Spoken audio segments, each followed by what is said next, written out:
Hello everyone, welcome to ZaranTech. In today's digital era, businesses are rapidly adopting cloud technologies for enhanced agility and scalability. Let's dive into the world of SAP CAPM. SAP CAPM, or Cloud Application Programming Model, offers a streamlined approach to building cloud-native apps on SAP Cloud Platform, integrating top practices and tools for scalability and robustness. Discover the power of SAP CAPM. Studies reveal a 40% cost cut in development and a 70% boost in app performance. In a competitive world, agility is crucial. Master SAP CAPM for faster innovation, business growth, and staying ahead. In this course, we'll cover everything you need to know to harness the full potential of SAP CAPM. From understanding the core concepts to hands-on implementation, each lesson will build upon the last, empowering you to become a proficient SAP CAPM developer. But before we begin, please subscribe to our YouTube channel and hit the bell icon to receive regular updates from us. Now let us take a look at the agenda. Agenda points 1, Cloud Deployment Model 2, Service Models 3, Overview, Service Model 4, Types of Service Models, 5, Hyperscalers and Multi-Cloud, 6, Services in SAP BTP, 7, SAP BTP Tools, 8, Account Model 9, Subscribing to Services and Instances. Let's dive in. This is the training in SAP BTP for the basically in SAP term, if we say it is related to SAP BTP extension suite, and we will cover everything which is the part of SAP extension suite, and you can go for your like certification as well if you want to on SAP BTP extension suite. So like this particular course is in SAP term. The course is PLD 200 and the certification is of P_CP_12. So try to open it.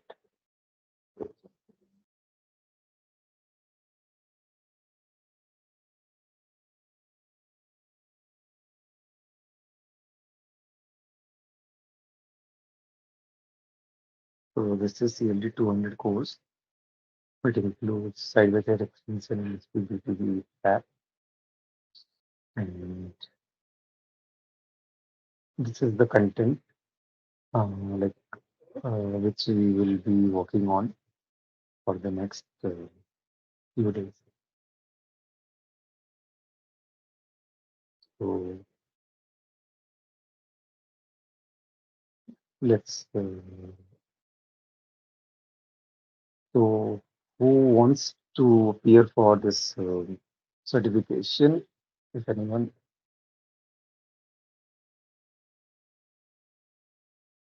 No one. Yeah, definitely after the training. But at least that should be in your agenda, so that will help you ahead.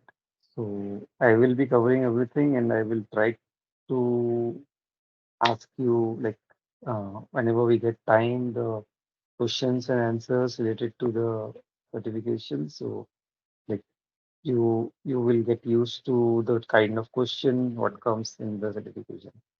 So that will also help you. So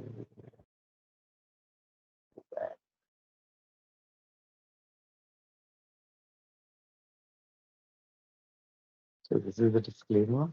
You can read it.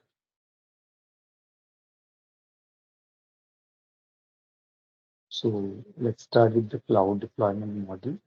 So SAP BTP is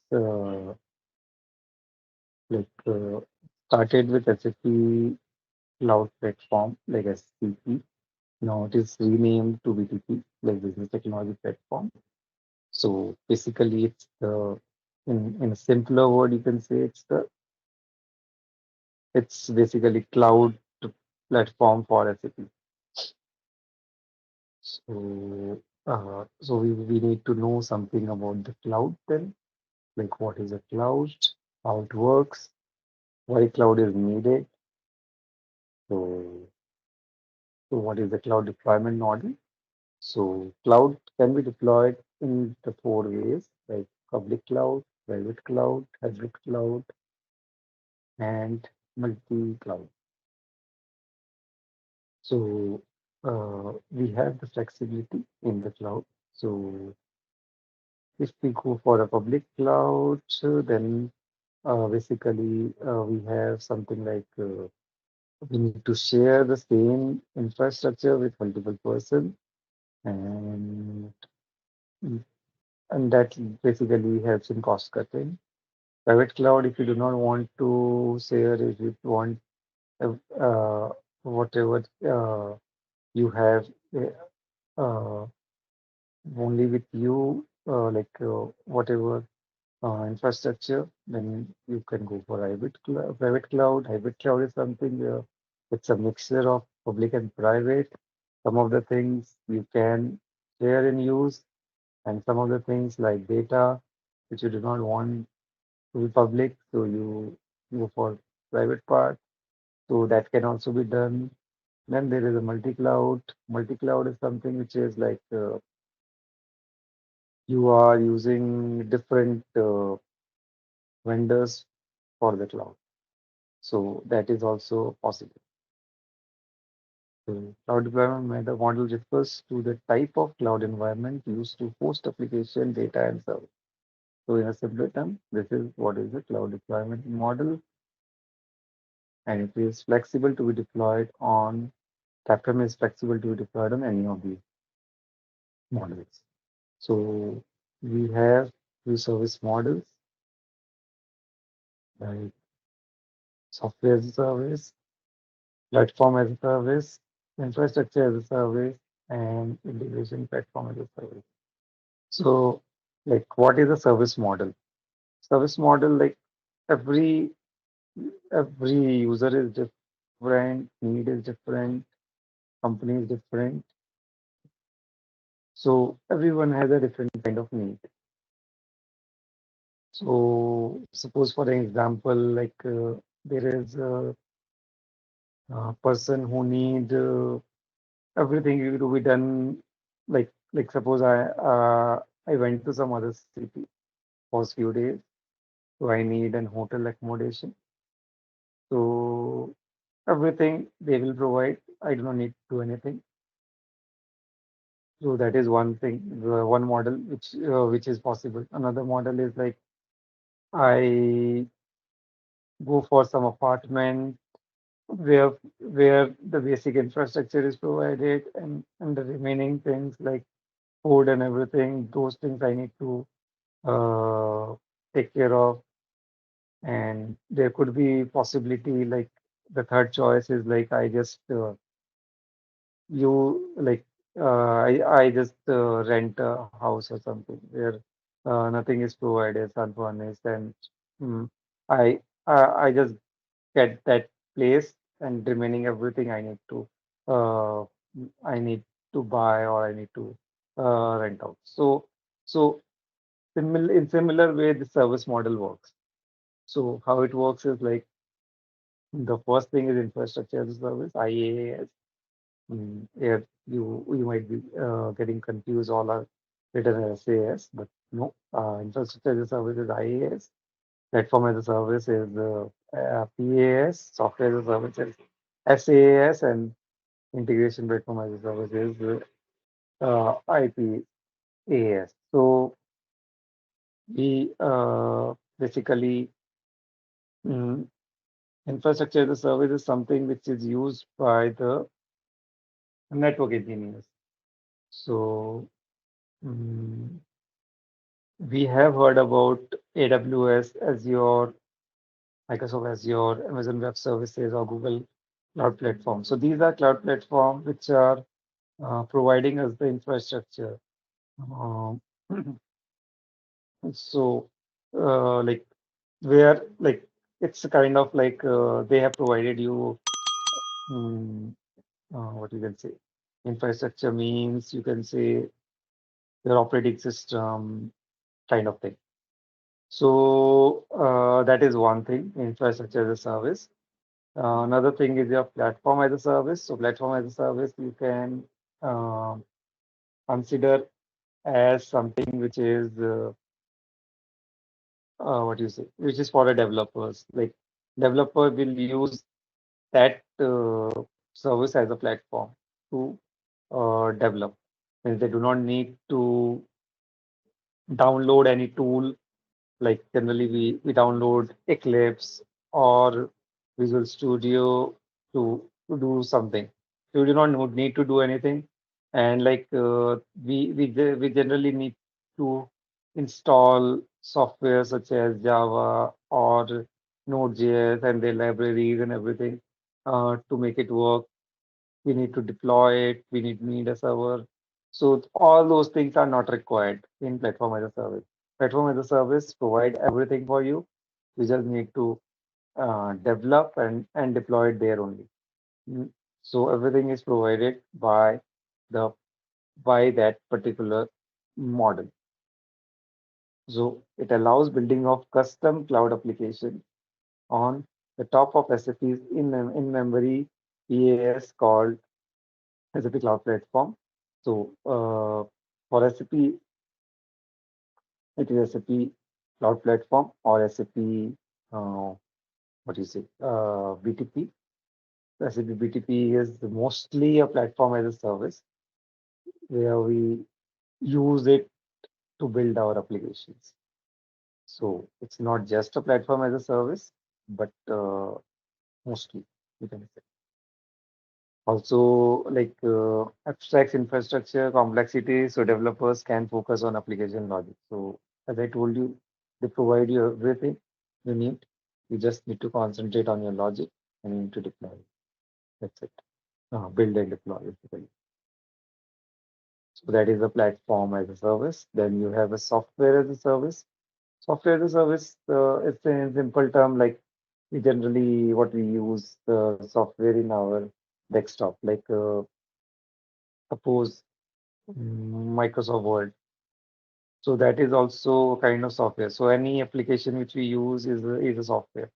So we do not need those things in our desktop. It will be provided as a service based on the subscriptions. So you can just go and you can use it in your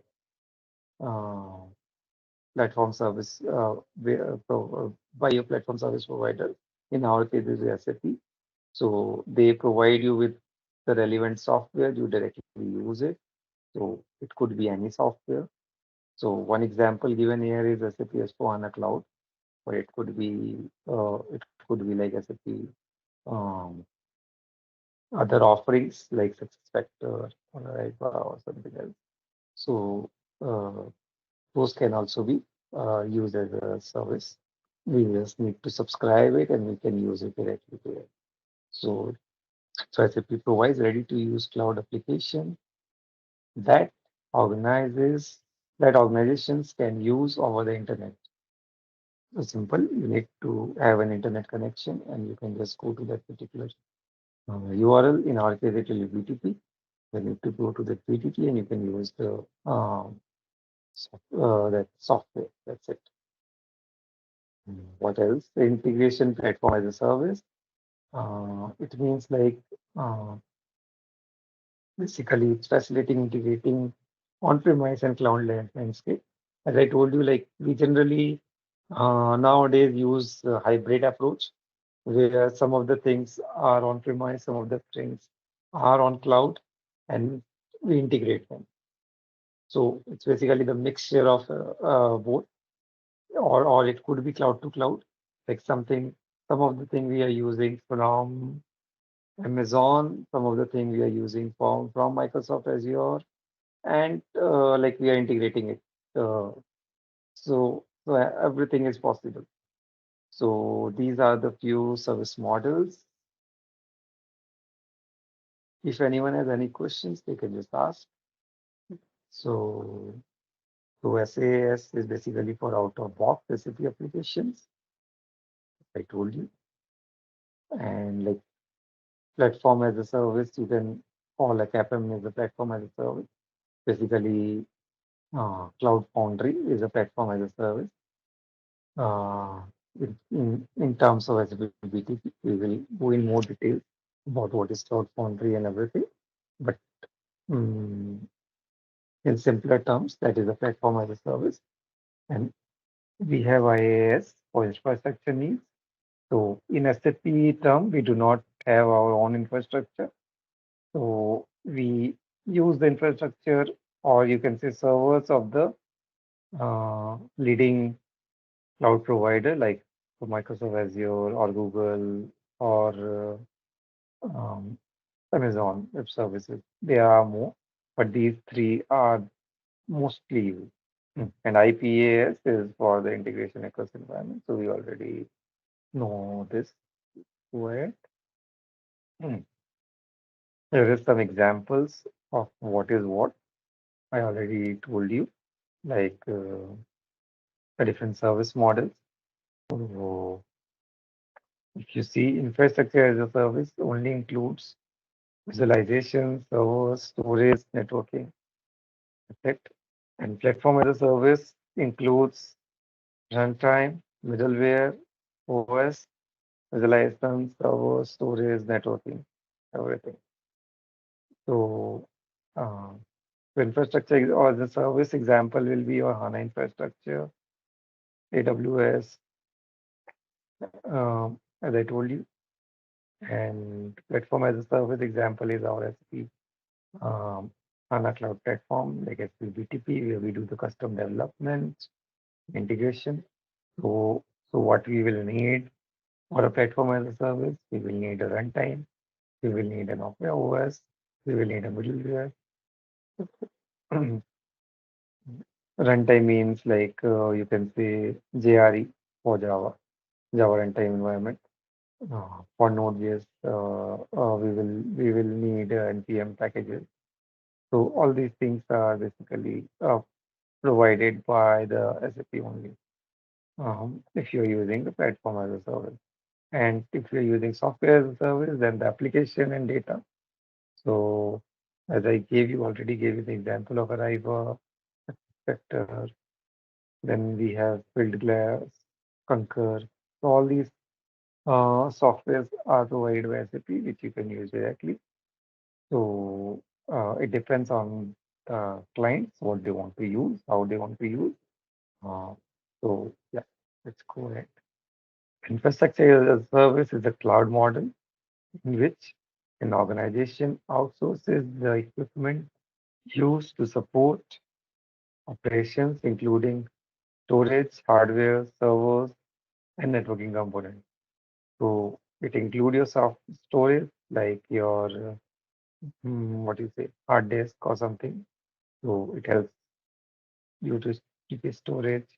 Then your hardware, like your RAM and everything, they provide you RAM and everything. Then it's a server networking component. They provide you the security part. You do not need to take care of security. They will take care of your security. So uh, that's it for the IaaS. For PaaS, it delivers a whole platform with related service such as persistence, authentication, and connectivity. So in PaaS, you have persistence, authentication, and connectivity. Like you can say, like authentication is something which is like mm, when you log into the application, it should not be uh, opening as it is without any credential. So that credential is needed for it. So that authentication service is provided by the previous. It also provided the authorization service where it helps you to basically uh, identify like which person needs the access to which particular application. Everyone need not be given all the access. So that is something which is controlled here.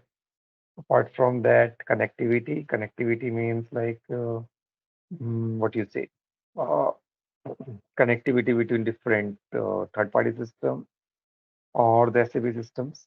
Like mm, suppose I need to connect with SAP on-premise, so I will need cloud connector for that, or I need to get an API from some third-party system. I need to consume that API. So all those things are basically managed here, platform as a service.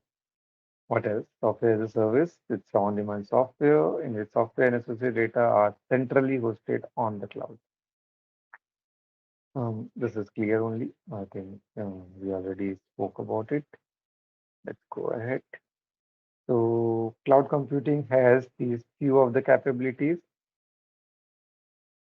like on-demand self-service, broad network access, resource pooling, rapid elasticity, and the measured services. It's basically, in in a simpler term, you can say like it gives you flexibility.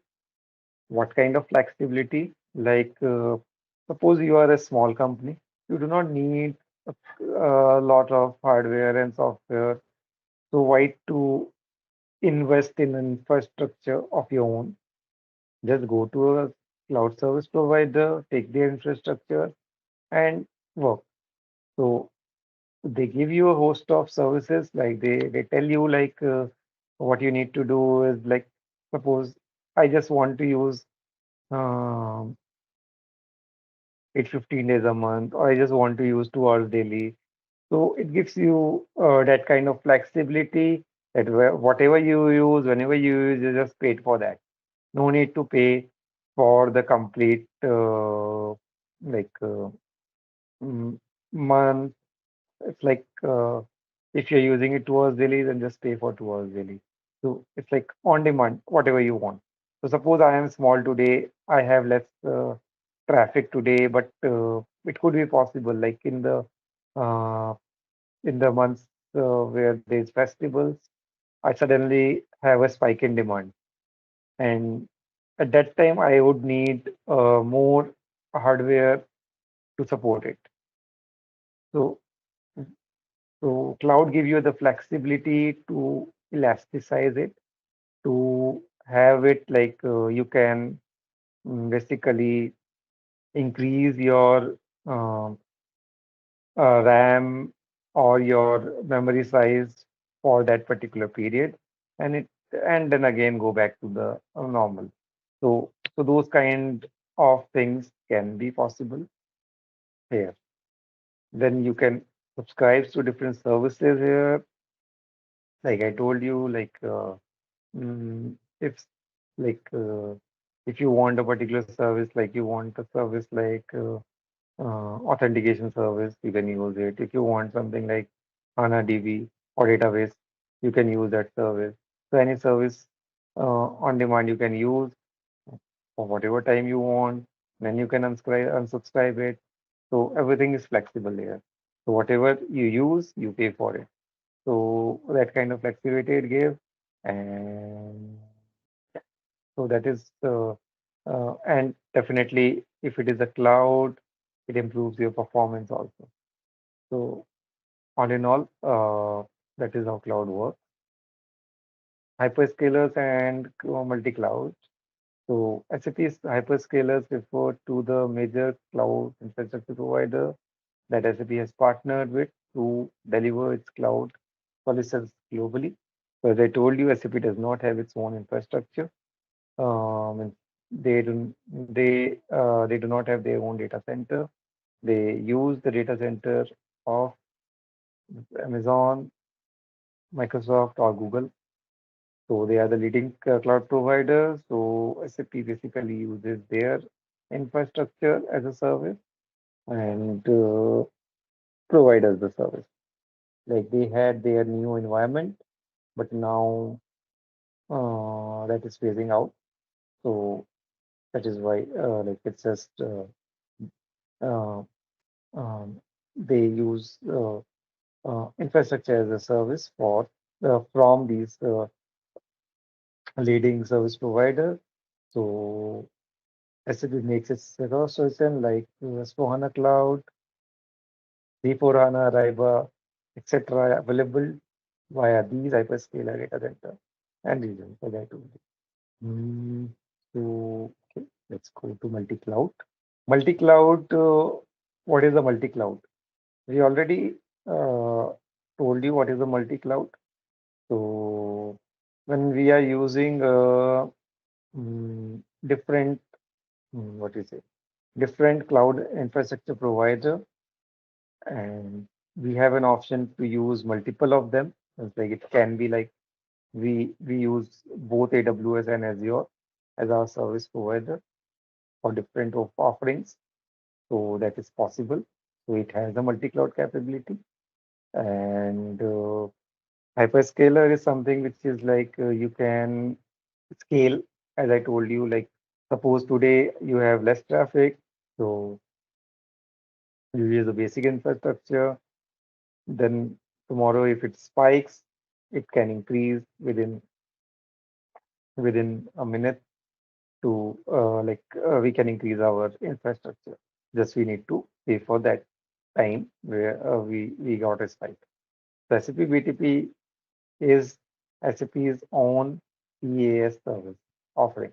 As I already told you, it offers a range of cloud-based development models, services, and capabilities for building enterprise applications. So it is a cloud-based development tool, as we all know, and it has a service and capabilities where we can directly build our own application.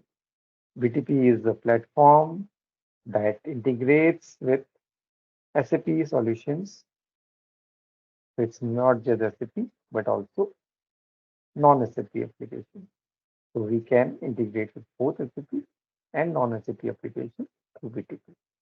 So that is something uh, which is very unique with BTP. There are many uh, service provider which does not allow third party integration, and it's not that extensive, which BTP has. Uh, mm, we have like you guys, many of you have worked on this SAP CPI, so you know it well. So it incorporates capabilities like workflows, data management, analytics, automation, and more means it could be artificial intelligence. So, so it gives you all these capabilities. So it has all the new technology with it. SAP BTP has it.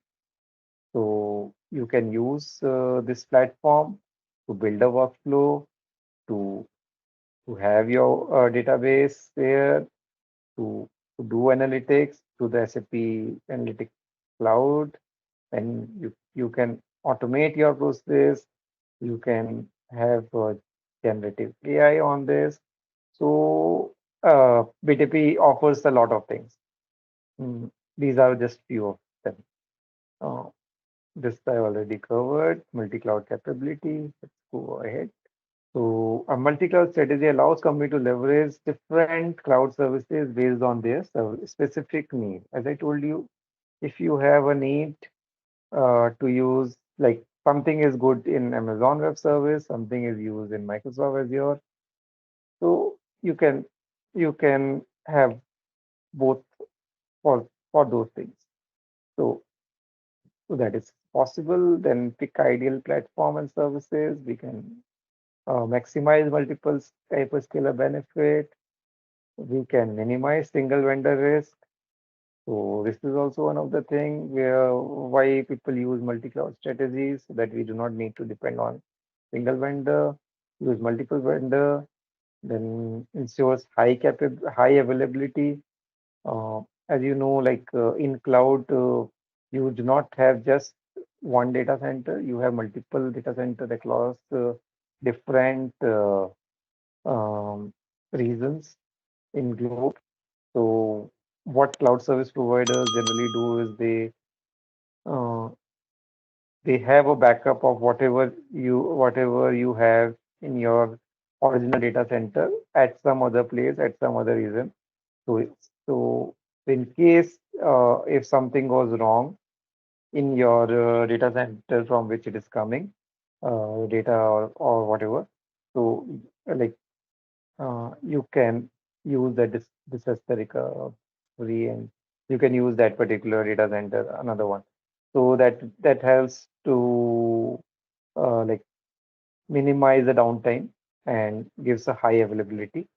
It also facilitates the disaster recovery, avoids vendor lock-in, and optimize spending. Optimize spending means like you are just spending for whatever you are using. So that uh, helps you to like optimize your cost. Okay. So what are the SAP BTP benefits? It is used to build applications. It is used in Internet of Things. It is used in natural language interface. It is used in machine learning, integration suite. So it has a wide scope. We already spoke about these things. Okay. So what is SAP multi-cloud strategy? Benefit. The ability to harness global hyperscaler capability and infrastructure, more choice of cloud vendor, wide range of development service and support. So we already discussed this.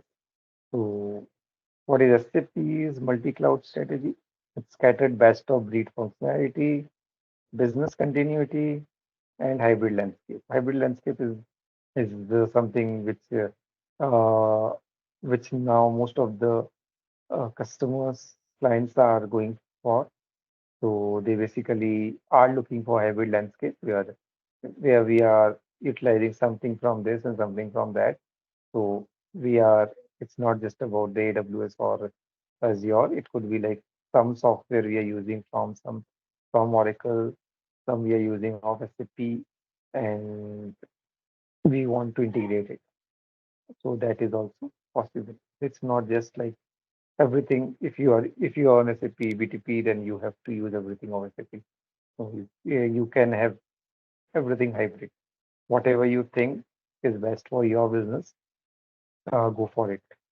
So if you go to this diagram, you can see like there's something like application client. So end user can use these application client, like they can use iOS, Android, Windows, or any other device like laptop or whatever. So it does not matter whether you are using laptop, desktop, tablet, or which system you are using.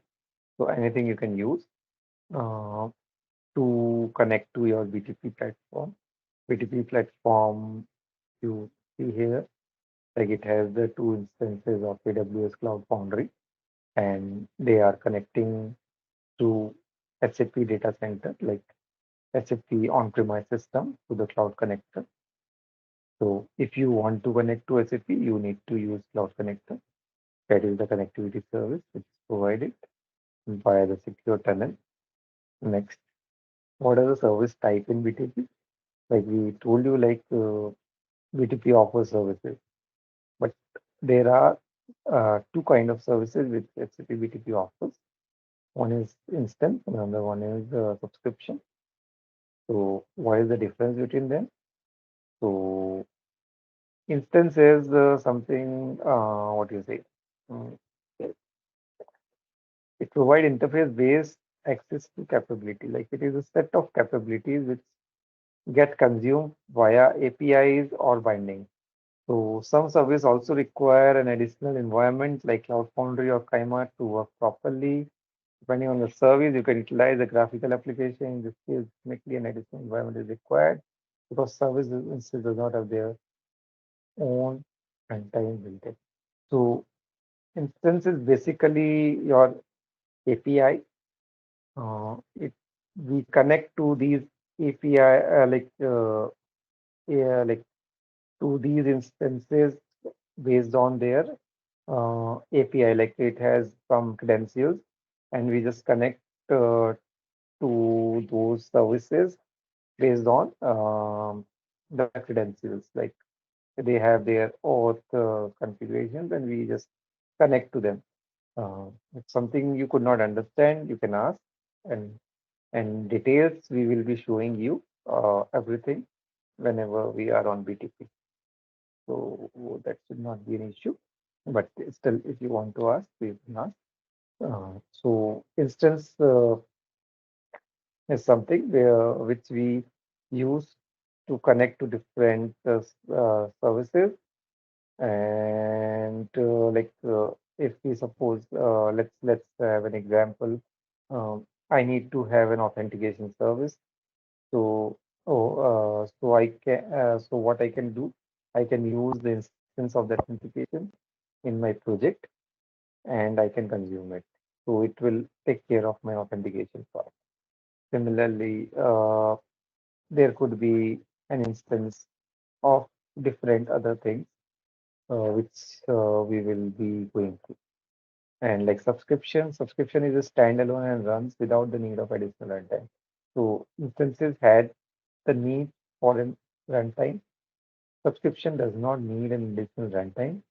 This service mostly come with an application you can open and use. So they are kind of an application which you can use directly. They are not an instant. They are not something which you just need to consume. You do not need to know what exactly where it is connecting to, what it is doing. No, you just have the credentials. You just use that credentials to connect to that service. And in subscription part, you just you get more of the things, like you get a runtime environment, you get uh, what do you say, a standalone system, uh, or an application which you can open and you can do things. So just to give an example of a subscription, like Business Application Studio, where we will be doing our most of the development, um, is a subscription based model. So we can open Business Application Studio. We can do the coding there. So it is a subscription. Similarly, DMS. DMS is a document management system. So for that, you can open that particular tool, and you can just see what are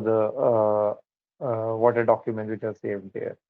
Or you can have an example of SBP, business process automation. There also, you can just open it, and you can see what are the things you can do in this, like how you monitor and all those things. So it's kind of another application. So for all those things, you need a subscription based account. And instances are something which you cannot open as an application. You just consume it through an API.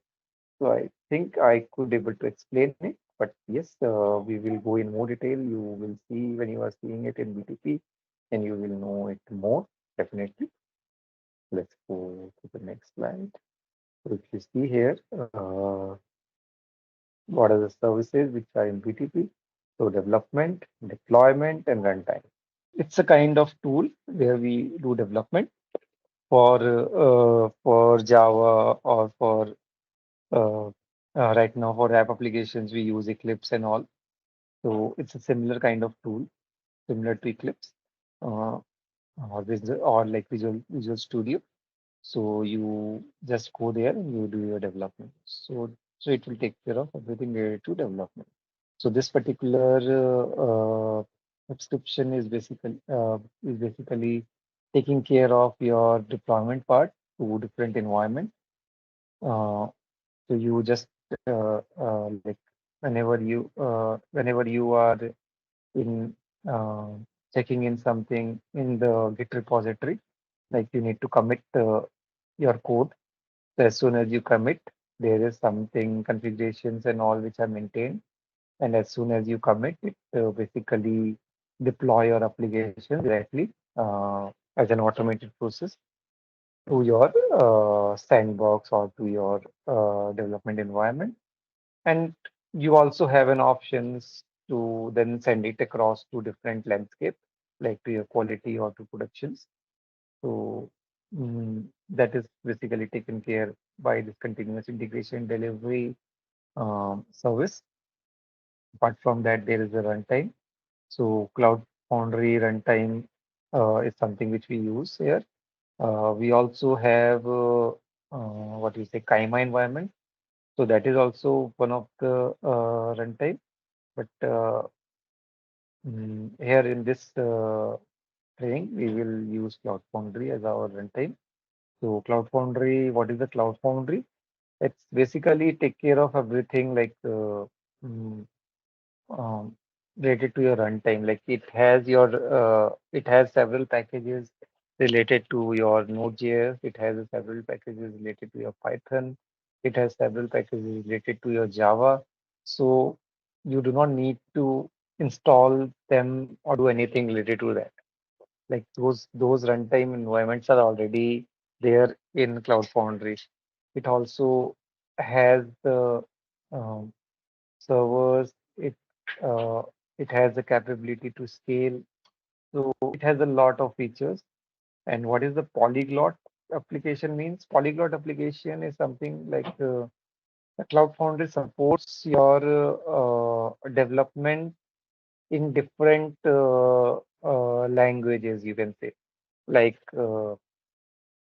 as I told you, like Node.js, Java, or Python. So it supports all these applications. So it's a polyglot. It's not just about them. It's about uh, like mm, mm, yeah, like user interface. Also, it's not necessary that you need to use the SAP Fiori application. You can use any UI. You can use HTML. You can use mm, uh, any UI based application which is available as your front end for your backend. They provide HANA database, but it's not necessary that you need to use HANA DB. You can use other like SQL also as a database. So these are the capabilities which it provides. So you can see like cloud runtime then goes to HANA Cloud. So HANA Cloud is something which SAP offers, but it's not necessary that you have to stick to it. So we will go in more detail on what I'm saying. So yes, so it give you the features to store your data in HANA database. Then there's an authorization service. As I told you, like there's an authorization trust service which you can directly consume through your instances, and you do not need to think about authentication. It will take care of it. Then there's an application logging service which take care of your logs. And autoscaler is something where you are scaling your application. So suppose there is a spike in traffic and all those things, you can directly use the service to scale your application. So this is database, authorization, logging, scaling, everything can be done through the Cloud Foundry. So Cloud Foundry is our platform as a service for SAP BTP. SAP BTP tools. You have these tools in BTP, like as we already know, Business Application Studio. Previously, it was Web IDE, which SAP used to offer for the Fiori applications. But now Business Application Studio is there. It offers you a lot more than Web IDE. And Web IDE was there, which was hosted on new environment. But Business Application Studio is hosted on the different IaaS service provider. That Neo is no more there for Business Application Studio. Mm, so it is used for development. So Business Application Studio is an IDE for developing, testing, building, and deploying business applications. Your apps, test solutions, process automation. We already discussed this. Like it has the capability to do all these things to create a Fiori app, to do a process automation, or to build a say, solution, anything is for all these things are possible in Business Application Studio. Now, what is a web wrap? It's a RESTful application programming model. So it's basically the architecture developing model service optimized for S/4HANA. Uh, so this is something which is also used apart from CAPM for creating the Volta service for building the Fiori apps. Apart from these tools, we have SAP Cloud SDK, which is also used for the app development. So it provides the library and frameworks to simplify development on BTP. Also, we have BTP CLI. This is the command line interface through which uh, we can do the entitlements. Like you do not need to go to BTP cockpit and do the assignment entitlement. Since you can do from there as there also, or you can do it from the command line interface, which is offered by BTP. So you can directly do it from there. So generally, account administrators use this command line tool. It's the command line tool. It's a similar to the what you say command prompt. So you just need to give some um, what you say mm, some commands which based on which it will create some accounts and all those things. So that is something which is done by the BTP admin. Then you have the Cloud Foundry CLI. So there's one thing which is BTP CLI, then another one is Cloud Foundry CLI. Cloud Foundry CLI is specifically for the app deployment and app management, which we create through Business Application Studio. So it takes care of the of managing the applications which we are building. But BTP CLI is basically for managing the global account directories, entitlements, and all those things, basically, accounts. So these two are different. These two CLIs are different. Then you already talk about Cloud Connector, which is a link between the on-premise and BTP system. So if you want to connect your on-premise with BTP, you need to use the Cloud Connector. So let's take a 15-minute break and then we will join that. Okay, hi everyone. Let's start. So, yeah. So we have done this one for the next. Let's do BTP tools.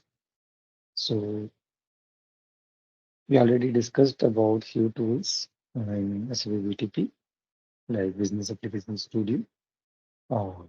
Here are some more tools. So one of them is BTP SDK for iOS or Android. So if someone wants to build an app on iOS or Android, then they will need this tool. So for native mobile apps, you will need SAP BTP SDK for iOS and Android. For the development related to Kubernetes, you will need Helm, Kubectl, or Kubelogin. These are the tools which are required. So it's some Kubernetes is something which SAP offers apart from Cloud Foundry for for the similar purpose. And then you have cloud like app development from Eclipse. So you'll need Eclipse for that. So that basically is used for rapid application development. So here it's written that Eclipse is used for app development. It's basically used for rapid app development, and SAP Build is used for app development. So you need to swap them. But basically Eclipse we use for rapid app development. Uh, Someone who is from a app, uh, they generally use this rapid app development to build OAuth services. So I hope someone of you who are from a web, they might have used it. Use it. So this is rapid app development is basically a tool. It's basically something which we develop in Eclipse. So I already told you before also, like CAPM uh, and RAP are two type of development which are done on BTP. So CAP development we do from Business Application Studio, and RAP development we do from Eclipse. Okay, and then we have SAP Build, which is used for application building. So low code, no code applications are built through SAP Build. Right now, SAP Build is combined to SAP business like this build process automation. So it is now under build process automation only. But SAP Build basically is a tool for doing the low code, no code development where you do not need to be a developer to do some coding. You can just drag and drop and you can build a good user interface. So that is one thing which we will also offer you not only like drag and drop feature, it also offers you some of the uh, features related to creating OData service also in minutes. So those things are also there where you do not need much knowledge about things. You just need to drag and drop and all those things, or just use some templates and you will have the whole application. So that is what SAP will uh, generally is used for. So account model. Now in BTP we have different kind of accounts. So the one of them is global account, and the one is sub account, and the third one is directory. So when we go to SAP BTP, then you will see more of how it works. But these are three account models. So like the parent you can say is global account. Like you have folders within folders and then files within those folders. So it's a kind of similar thing, not the same thing, but you can just see like parent-child relationship, like global account. Then you have many sub accounts within the global account, and then you have directories. So this is how this account model works. So global account is something which is on the top, and it is generally done by the business. Like they need to buy entitlements on like whatever services subscriptions we need to use, we need to pay for it. We need to tell like what we want to use. So so all these things needs to be done through the global account. Then there are multiple sub account under one global account. One global account can have many sub accounts. So each sub account basically is a kind of you can say uh, platform as a service. Like in each sub account, you basically need to tell like which service provider you want to use, whether it is a Microsoft Azure or AWS or Google Cloud Platform, and it will create a sub account for you. And each sub account has different kind of entitlement. So it's not like every sub account will have the same entitlement. It could be possible that one sub account has access to few of the services, but another sub account does not is not subscribed to those. Means they are not eligible for those services. So that those kind of controls can also be done from global account on what exactly needs to be needs what control needs to be given to which sub account. Then each sub account has basically your Cloud Foundry or Kubernetes. So these platform as a services you will get in the sub account.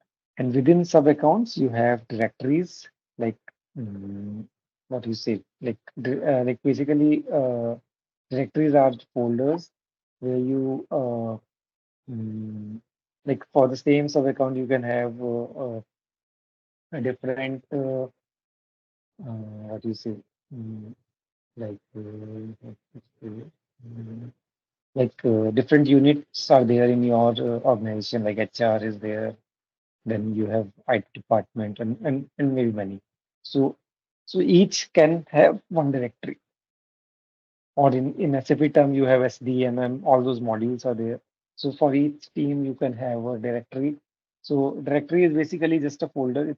It does not have any kind of entitlement as such, but you can segregate different Alright, let's test your knowledge. Here's a question for you. Which of the following is not a core component of SAP CAPM? Option A, Cloud Foundry environment. Option B, ABAP programming model. Option C, Kyma runtime. Option D, SAP HANA database. Take a moment to think, and when you're ready, choose the correct option. Remember, each choice holds a key to unlocking the answer. Good luck! Type the correct answer in the comments section. Hey there, want to get great at managing supplies? Our SAP CAPM course is here to help. Take it at your own pace on our platform. In this course, you'll learn all about SAP CAPM. It's like a toolbox for planning stuff, from making sure we have enough products to get them where they need to go. Our course covers everything you need to know, from basics to advanced tricks, made by experts who know their stuff. Your teachers are pros who've been doing this forever. They're here to help you learn and answer any questions. And don't just take our word for it. Our students love the course too. People just like you found our course super helpful. Best part, it's affordable. This awesome opportunity to learn won't break the bank. Ready to become a SAP CAPM Pro? Sign up on our page now. For more info, check out ZaranTech's website. Different teams based on those directories, basically. So these are the three account models which we follow. We will go in details here. So if you see global account is tied to customers' contract with SAP. As I told you, like you have to have a global account. In global account only, we manage all the contract with SAP, like what are the things which we need, and we need to pay for it. So everything we control through the global account. So it used to manage the sub account, as I told you, like which sub account will have which what entitlement. Like we have bought, like suppose like business application studio. I need uh, uh, uh, four quotas of entitlement for business application studio. Then for authorization service, I need eight instances or quota. So I can have those quotas and everything. I can buy it here, but it's like distribution of them needs it is upon me. Like which sub account I want, like for each sub account I want just one business application studio, or for one sub account I want two authorization service. For one I want only one. I want so all those what you say segregations we can do through this global accounts. Global accounts also provide the guardrails within which sub accounts consume resources. So uh, it basically the same thing, like which resource, how much it can consume, and everything is being controlled from global account. So global account is very powerful, and like it controls all the sub accounts. Then do we have two models in global account, like subscription based model and consumption based model. So like customers can go for any of them. Consumption based model, like suppose I do not use something on daily basis. It's like sometimes I use, sometimes I do not. So I do not need it to be with me for every time. I'm like uh, all the time. So I can go for a consumption base. And subscription base is something like I will go for subscription, like monthly subscriptions, and I can use it anytime, anywhere. So that is the subscription based modeling. So so they will have a different kind of cost structure. Apart from that, in global account, we have a region environment as well. I'll explain more about them, but region is something which, like, whether it is in America, Europe, Asia, where is it? So that you need to tell, like, where you want it. Um, sometimes the cost changes with the region in which you want your like data center. So if it is near to where you are, then generally it costs less. But if it is far away, then it costs more. So, mm, hence it's not always the case, but sometimes it does. And apart from that, environment is basically like, as I was telling you, like SAP offers us the environment of like Cloud Foundry environment or the Kubernetes environment. So these are basically a new environment.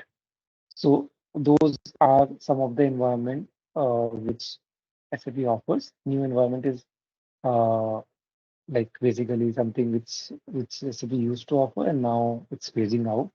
So, so SAP is not offering new for the new customer, and for the old customer also, they are basically asking to shift to Cloud Foundry. So this is the environment. Within the global account, organizations manage all their sub account, which is specific to reasons. So as I told you, like whenever you create a global account, sub account from the global account, you need to tell like in which reason you want that sub account. So that is what this particular line says. And sub account consume platform entitlement and quotas provided by the global account. Same thing we already discussed, like entitlement and quotas are there, which needs to be consumed by the respective sub accounts. So if you see here, like there is a um, diagram where you can see there is a global account.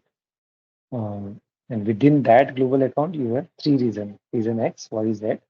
And reason X is hosting sub account A. Reason Y is hosting sub account B. Reason Z is hosting sub account C. It's not always the case that you have to have different reason for different sub account. You can have same reason for the three sub account. That is also possible. And it's not limited to three. It's just for the diagrammatical purpose. It could be more. You could have 10 sub account also. So you can have reason X, reason X, reason X, and sub account ABC. Possible. So it's not necessary that you have to have different reason for different sub account. It can be same reason but different sub account. Possible. Okay. So now can anyone tell me like why we need to have different sub accounts? Why we like we can have one sub account also. What is the need to have different sub account? One of the reason, if anyone has any guesses.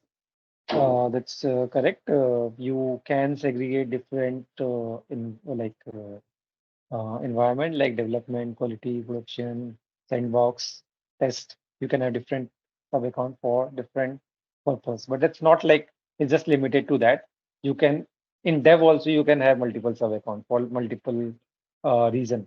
Like you just want one sub account for CPI and one sub account for business application studio. Means that is possible. Means you can have. Means it just depend on the business to business, but that is also possible. Okay. So sub account, structure sub account organization need. Now, how we structure a sub account? So if you see this diagram, it says everything. Like in sub account A, also you have application service subscription. Sub account B also you have application service subscription. So like each sub account has different entitlements, but they all have these things, application service and subscription option. But it could be possible that this particular service entitlement you do not have, like you cannot use CPI standard account from sub account A. You can only use it from sub account B because the entitlement is given here only. So that could be a possibility, but it has the option of subscription and services and all those things. Each sub account has. So application means any software. Services is something the instances which we are talking about. Subscription is something like business application studios. So these are something which are the part of sub account. So structure global account for organization need. So they structure global account into different sub account as per the organization need.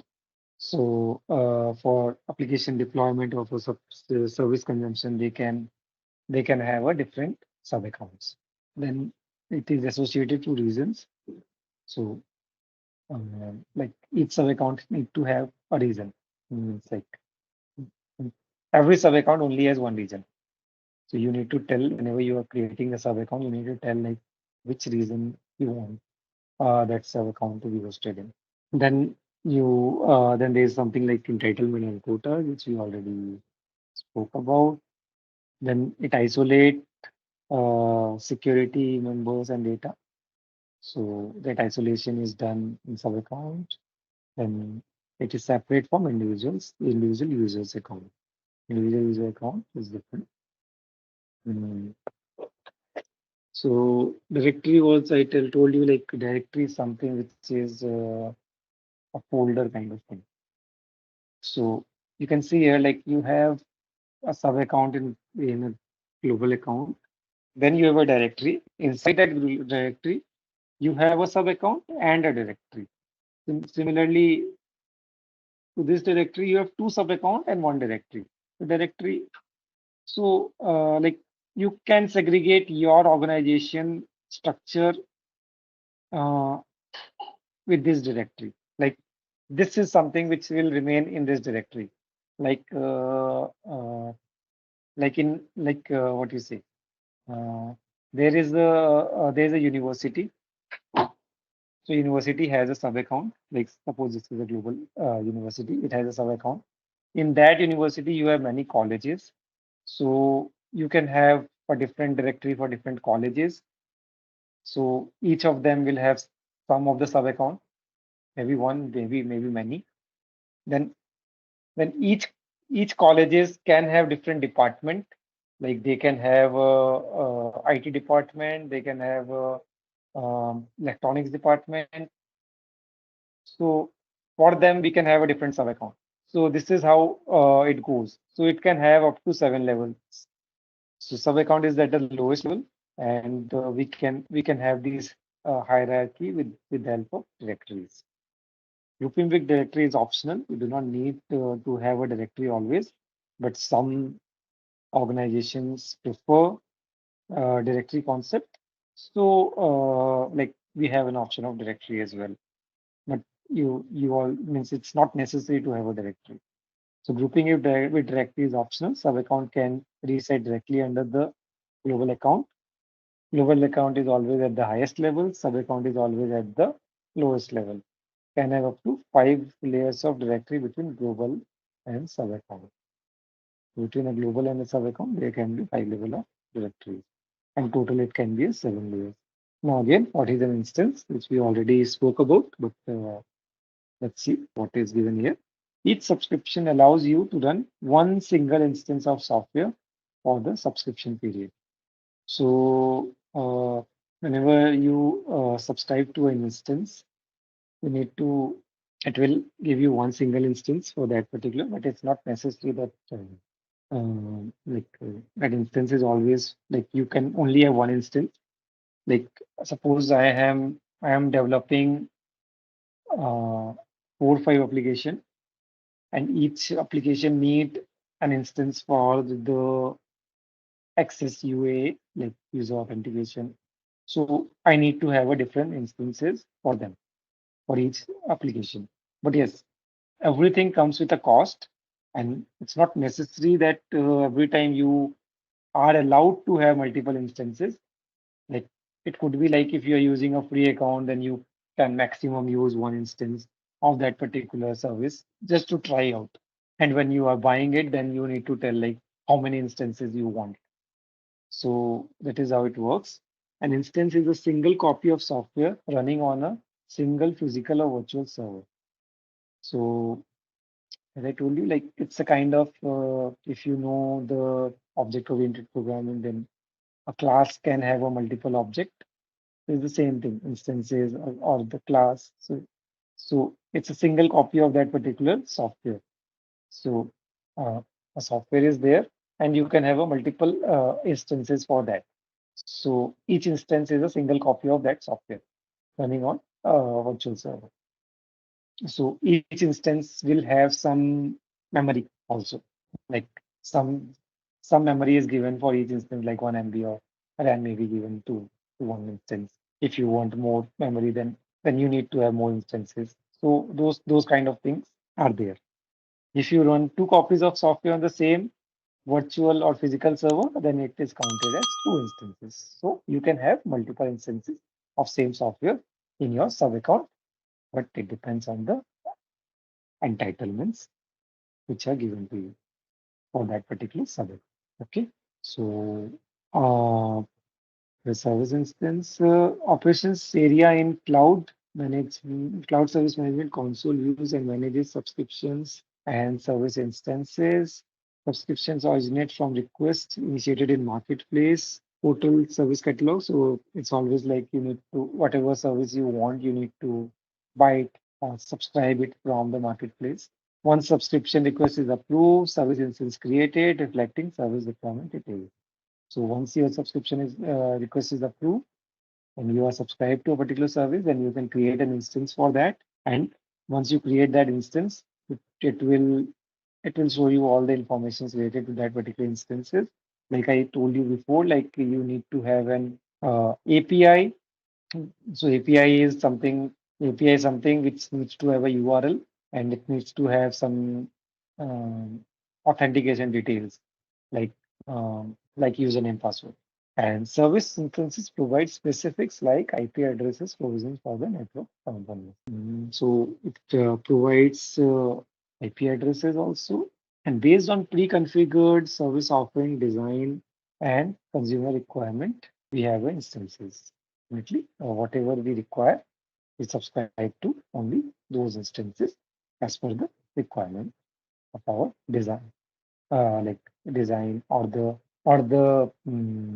like application or the code on which we are working, whatever we require, we consume that. We subscribe to those instances and we consume in our application. Destinations pointing to service instances. You have a service instance which you want to make accessible to application you are subscribed to. So you have to have a space developer role. Space developer role is needed to work in Business Application Studio.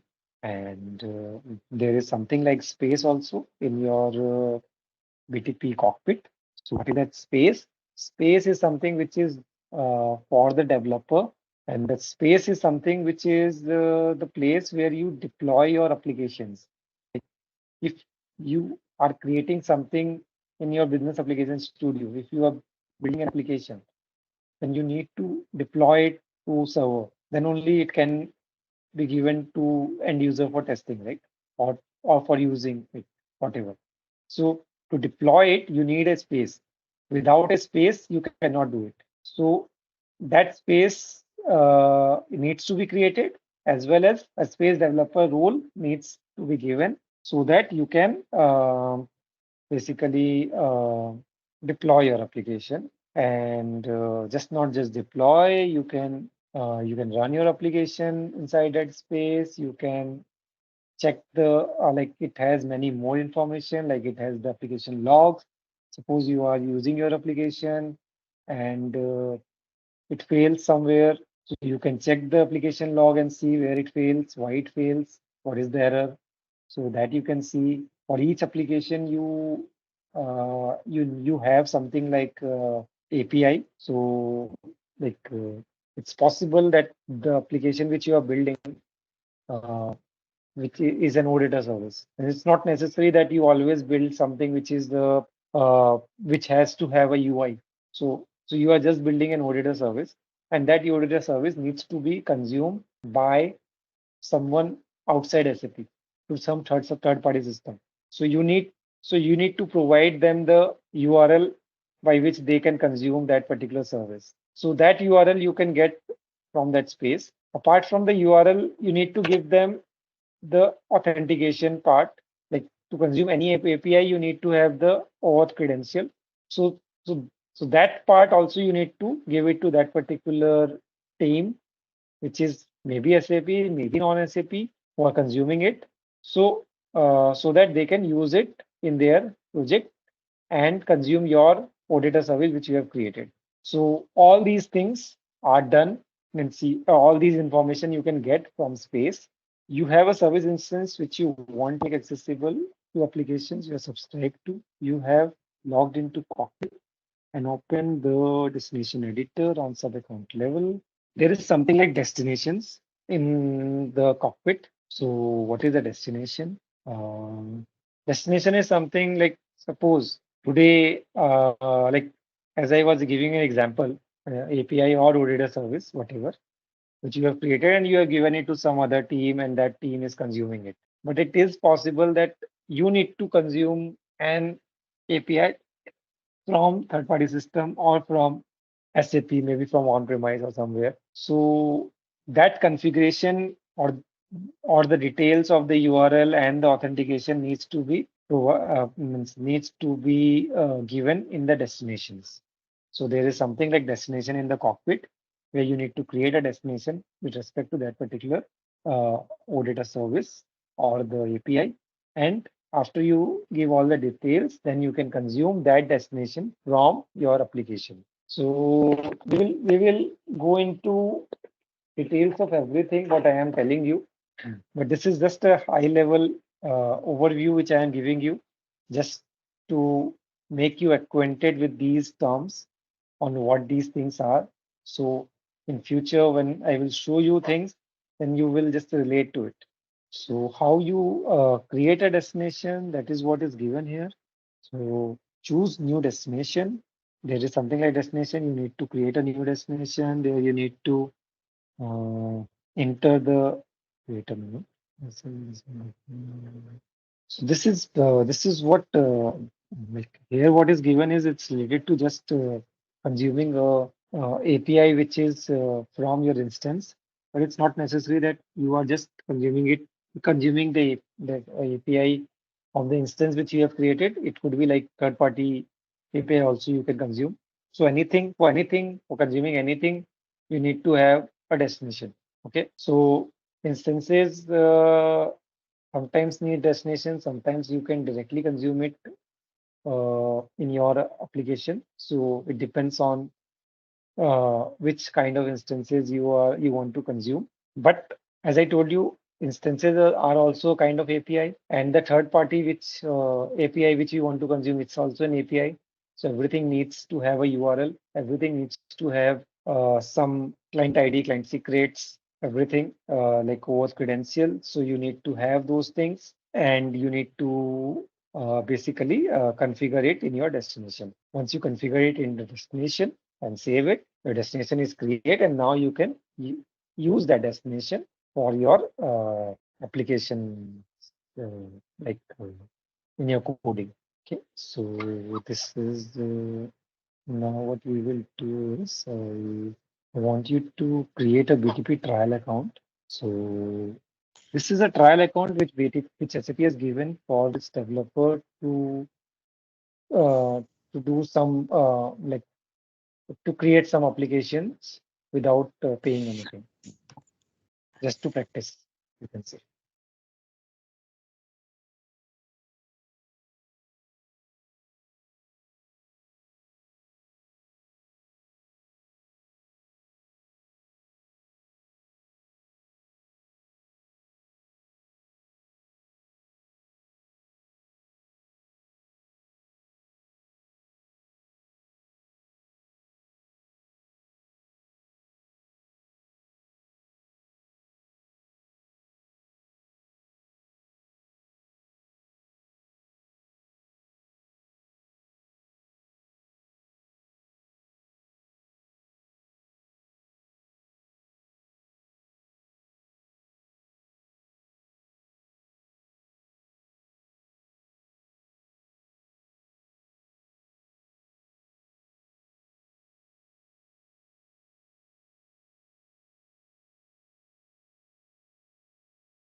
There's someone like PDP administrator who do it, so they manage it.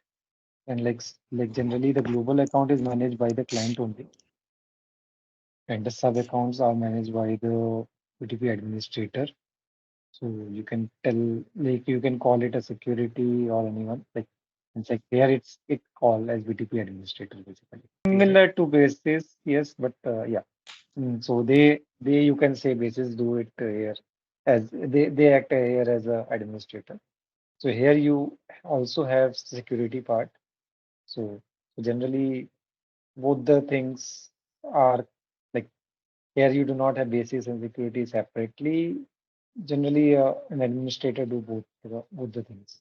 Sometimes some of the services you will not get in Singapore. That's why I told like it's better to create the US one. Means it depends on different reasons or the service provider on what services they are given for the trial account. So this US one has most of the services. So it's better to like create a sub account with US. Cloud Foundry runtime is something which comes by default for the trial account, and like also like in the paid one also Cloud Foundry is something which comes later on of what you do from here. Once you create the sub Okay. account, then you will see the option of Cloud Foundry, Kubernetes, and all, and from Mhm. there you need to choose. It's like just a document. You do not need to do anything. Trial account, you do not need to add any memory, nothing. They have given everything to you in plate. You do not need to do anything, right? So it's just a trial account. So you do not need Mhm. to do anything. You need to add anything. They have given everything what you need. Anything additional has a cost, and we do not need to go for it. Yep. Whatever Okay. is required for this training is already given in the trial account. Okay. Okay. You can see my screen, right? So this is my trial account, and if you see here, like these are the shortcuts for Business Application Studio, for CLI, for BTP, and APIs for SAP BTP. So you can go directly to these things without going into the cockpit. Say like as I told you, like there is a CLI for BTP where you can, if I just click on this, so you need to download these things for for accessing the CLI. So once you have these CLI, you can directly use your command prompt and you can just uh, create account and all those things from here only. It's from your command prompt only.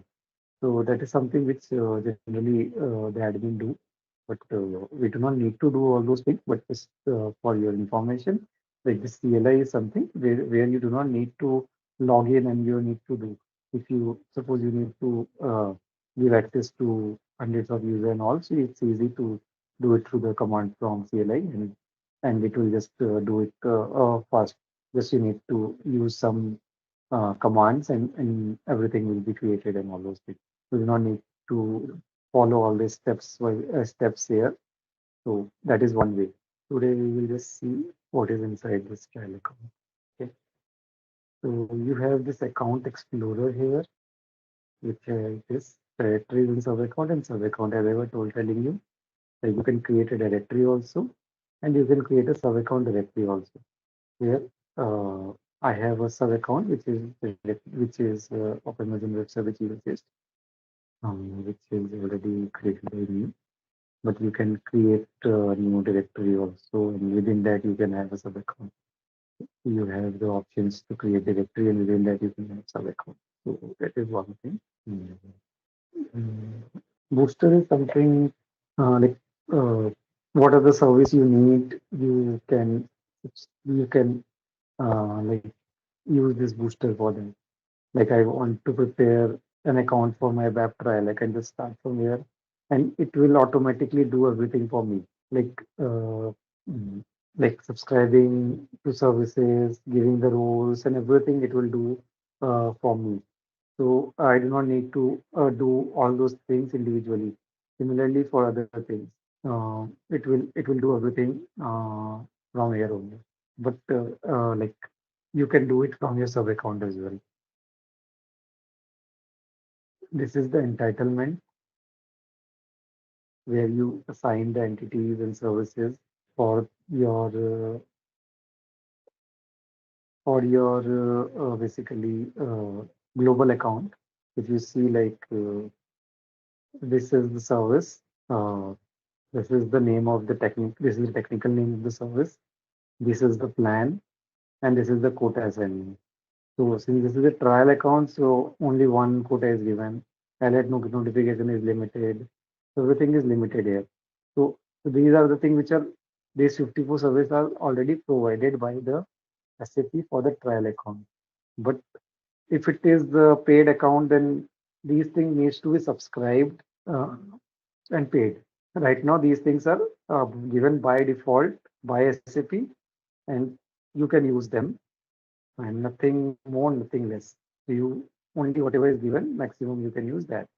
Like you can have maximum 4 Cloud Foundry runtime, maximum one ABAP environment.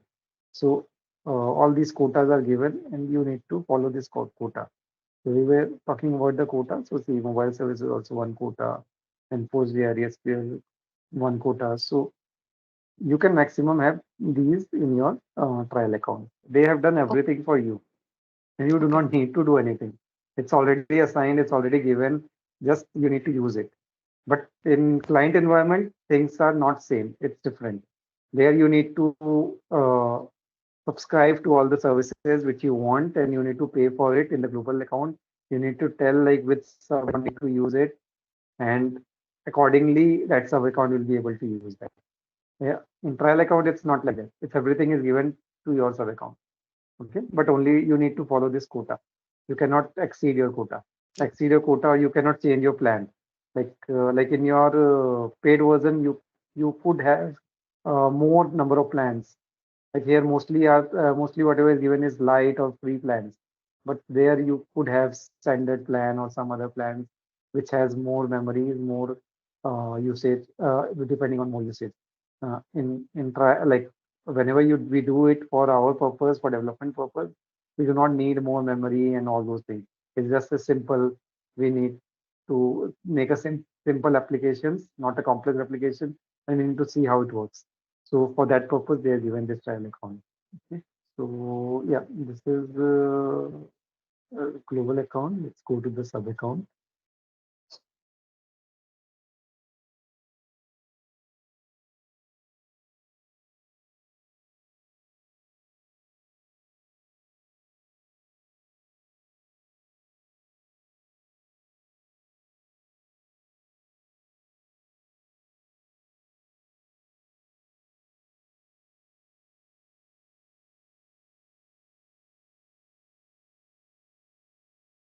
So this is our cockpit. I have 76 entitlement. I have 16 instances subscriptions, which I've already subscribed for my work purpose. So here I have an option to enable Kaima as well, the Kubernetes or Kaima, which I was telling about. Like SAP BTP just do not just offer the cloud foundry, it offers the Kaima environment also. So if we need to use this environment, then we need to enable the Kaima. Right now, for our training purpose, we do not need the Kaima. So Cloud Foundry is enabled, and I have a space which is created. I have some applications which are deployed. So if you see yours, you will not have any applications or instances in this space.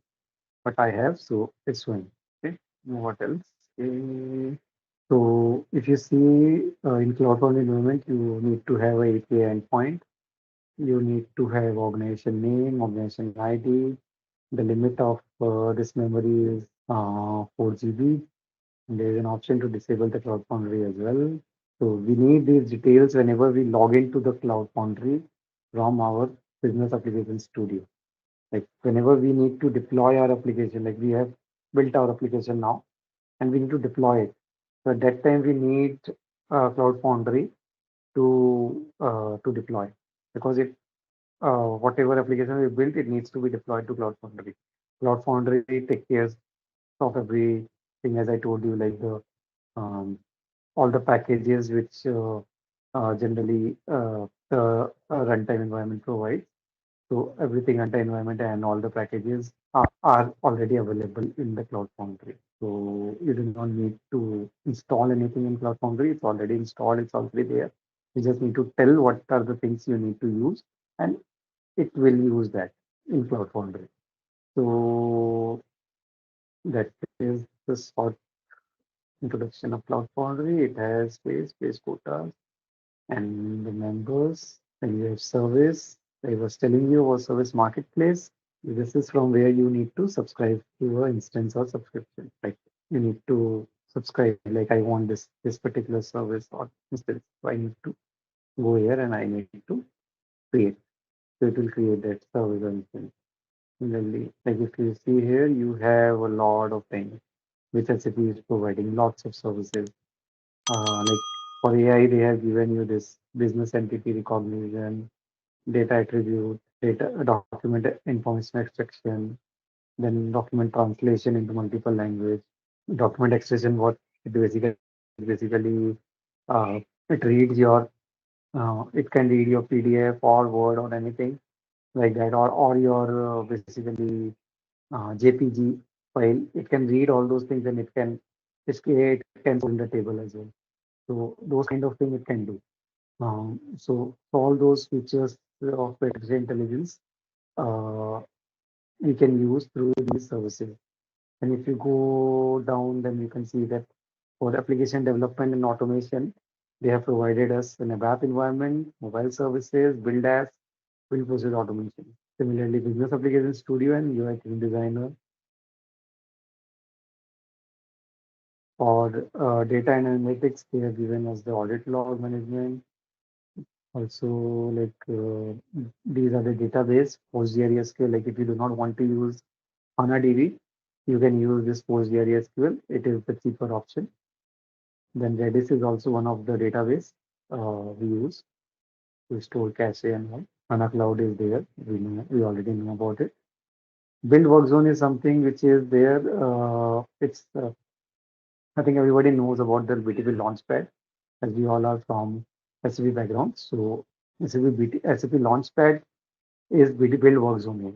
So it will have your it will have spaces and pages, all those things. It also has the option to have technical catalogs and all. But these days we do not use um, catalogs, groups and all. We use the spaces, pages and all those things. So we can get through this build work zone. So it is the central entry point. This is HANA schema and SBI container. I will tell you in detail about this. This is something which contains your HANA database. So this is also required when you uh, use SAP HANA database. So this container is needed for that. Then you have more. I think we spoke about autoscaler, alert notification logging service, authorization and trust management. So, so these are the services which are provided by SAP. Like autoscaler will scale your application. Like if suppose you need more instances in, for some times, then you can auto increase them based on the traffic. Then trust management is basically your mm, um, use for authorizations, logging service for the logs, transport management. If you want to transport from one environment to another, you can use this cloud transport management service.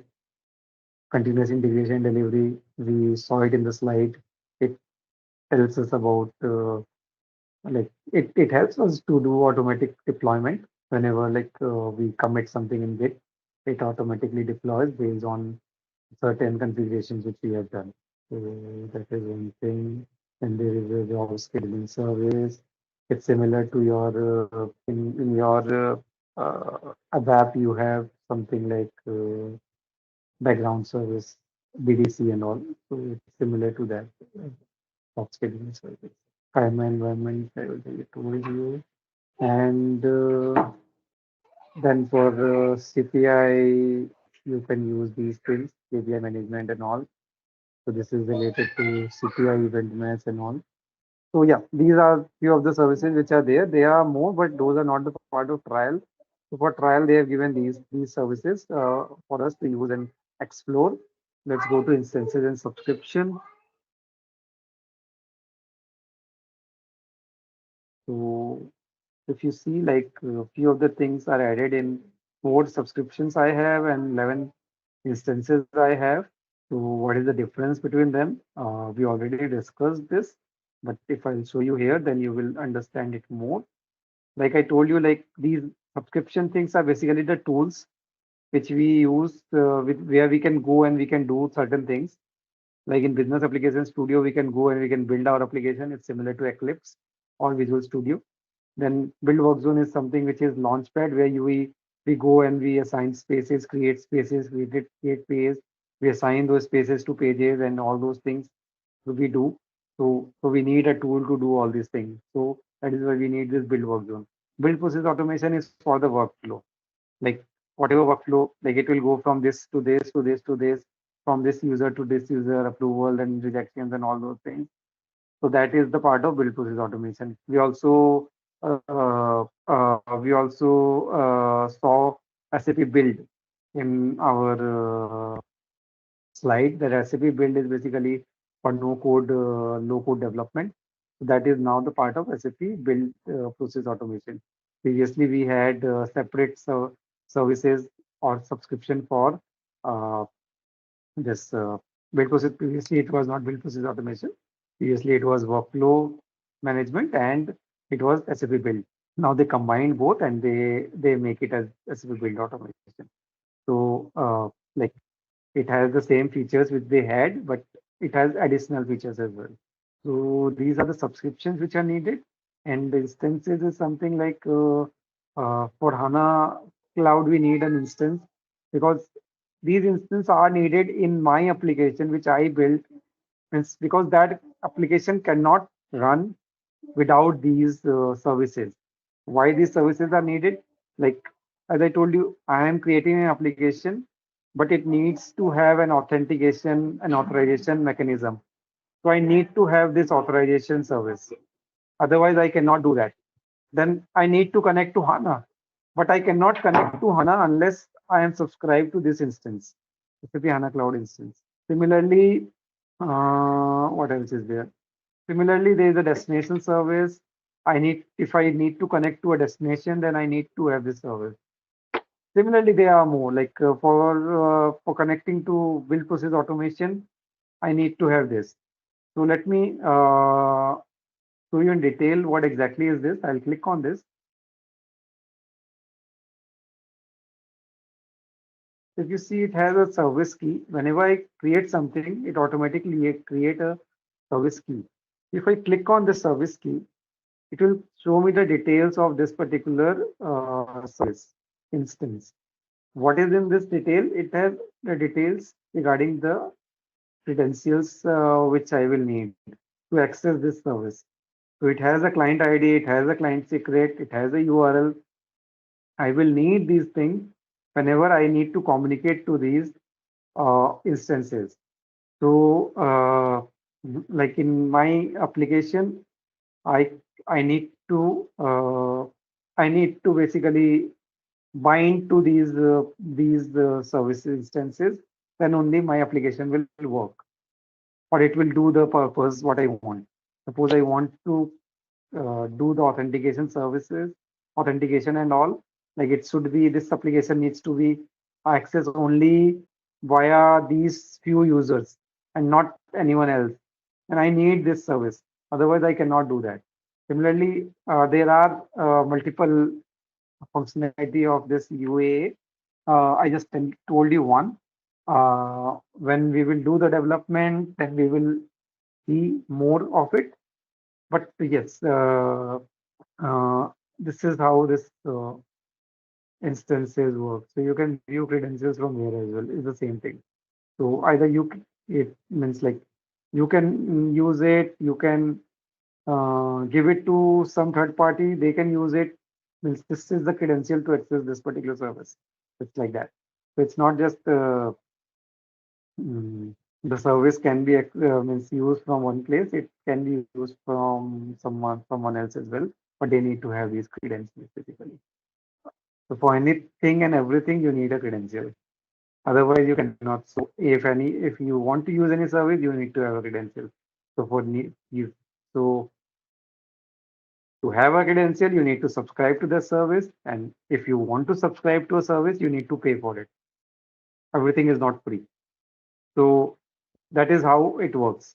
So for each and everything, there is some cost associated with it. You need to pay for it and you need to use it. Okay, environment. So we know it's a Cloud Foundry environment.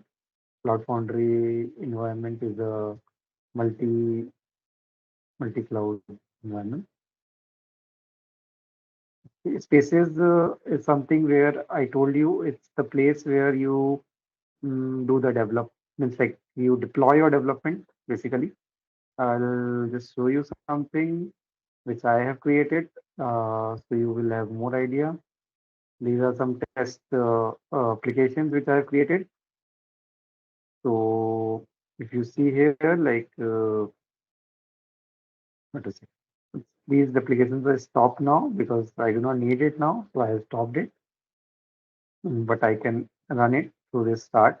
And let me go to one of these applications. You can see like this application has this URL.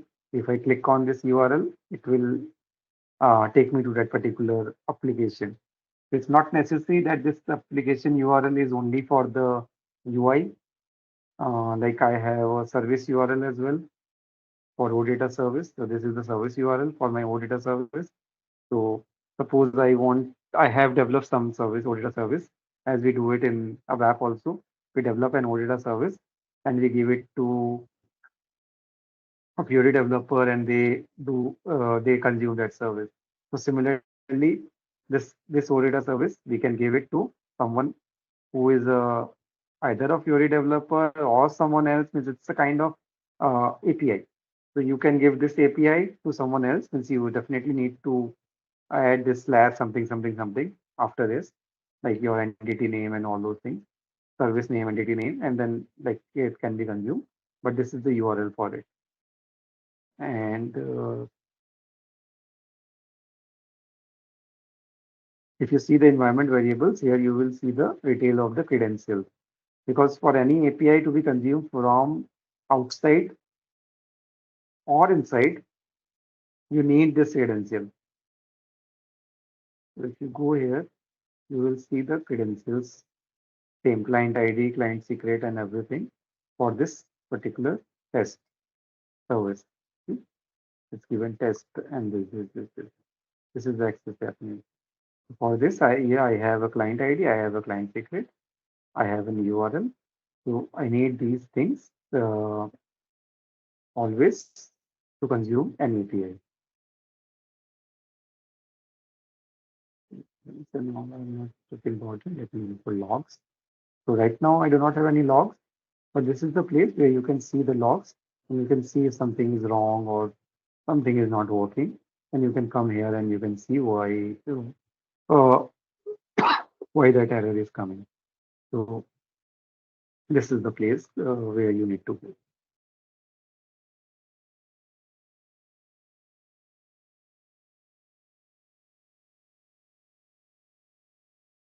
This is HTML5 application. This is your SAP UI5 applications basically, which like in your UI5, like whenever you create a Fiori application or UI5 application, then there is two options. One is standalone application, another one is the managed app router option. Uh, so standalone is something which you just need a URL and you access it. Okay. So you just need a URL, you click on that URL and you can open that application. Simple. But the uh, standard app router application is something which you need to have if you want to show that application in your launchpad.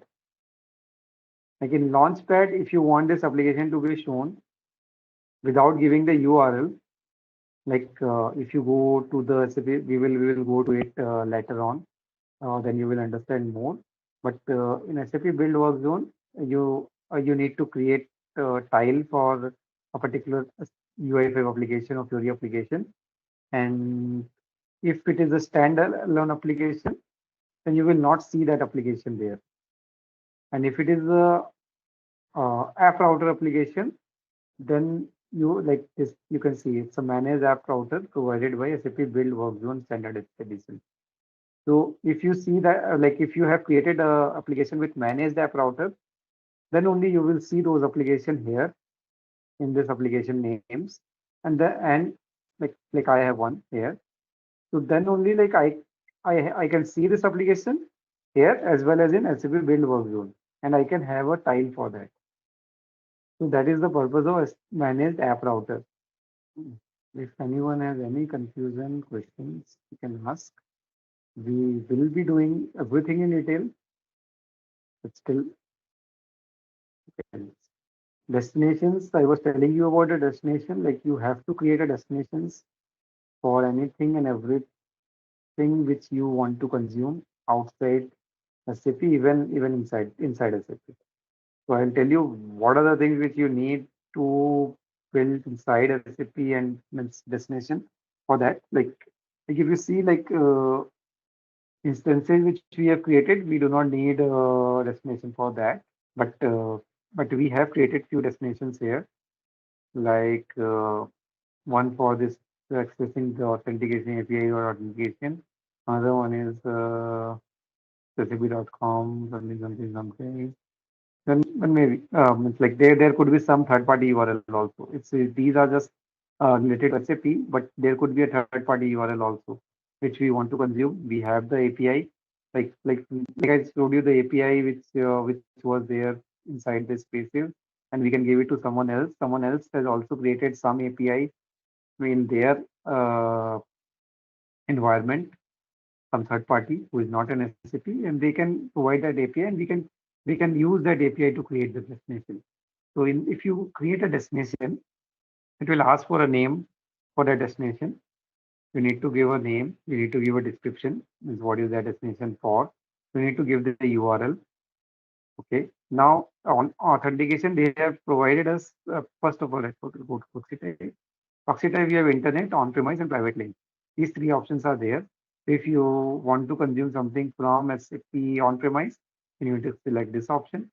If you want to give a URL, which is internet URL, then you need to select internet, like third-party SAP third on SAP system. Then we generally give internet, and for SAP connection, you need to give on-premise and the authentication. Like we have so many authentication services which are there. Generally, what we use is either basic authentication. Basic authentication is your username and password which you need to give, or we use this auth client credential. So here they ask us to give the client ID, client secret, and the total service URL. Okay. So I showed you there, like there was a client ID, there was a client secret, and there was a URL. So we need to provide all those things here, as well as the URL of the API which I want to connect. So these things, if I provide and save, then only I will be able to connect to that particular system. I can give some additional properties also based on my requirement. So then I need to click on new property, and I need to select those properties. So I have these many properties. So these have some purpose, but when it is required, then we will discuss about that. Okay, I think this is the destination. Now let's understand about the cloud connector. Cloud connector is something which is needed when you connect on-premise. Like on-premise system, to connect that, you need a cloud connector, simple. So there is what you say. There is an application for cloud connector which you need to install in your on-premise system on that server, and there you need to give all the credentials. Since I do not have any on-premise server at this point of time, I'm not showing you that part, but that is something which is done by the basis team. What they do is they need to install this cloud connector in their system, in that particular server to which we want to connect, and then in that server they need to give the all the informations about this cockpit. As I told you initially, like there is an organization ID, there is some details. So all those details are required by that cloud connector. And once you give all the details and credentials, then only it will show as connected here. Means you are not doing anything here. Here you cannot do all those configuration. You need to do it in that cloud connector. And once you do establish that connection and you click on refresh, you will see that cloud connector here. So And that is how the cloud connector works. And once you have a cloud connector, then you can um, consume or send anything from BTP to SAP on-premise. Like you can communicate with that to your destination. Like in, even if you have a cloud connector, you need to have destination to connect to cloud connector. But in destination, what you will choose is on-premise instead of internet. So yeah, this is about the connectivity.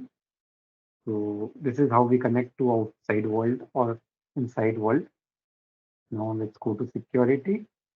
In security, we have these many options like users, role collections. So anything like if you want to create role, like roles are already provided here.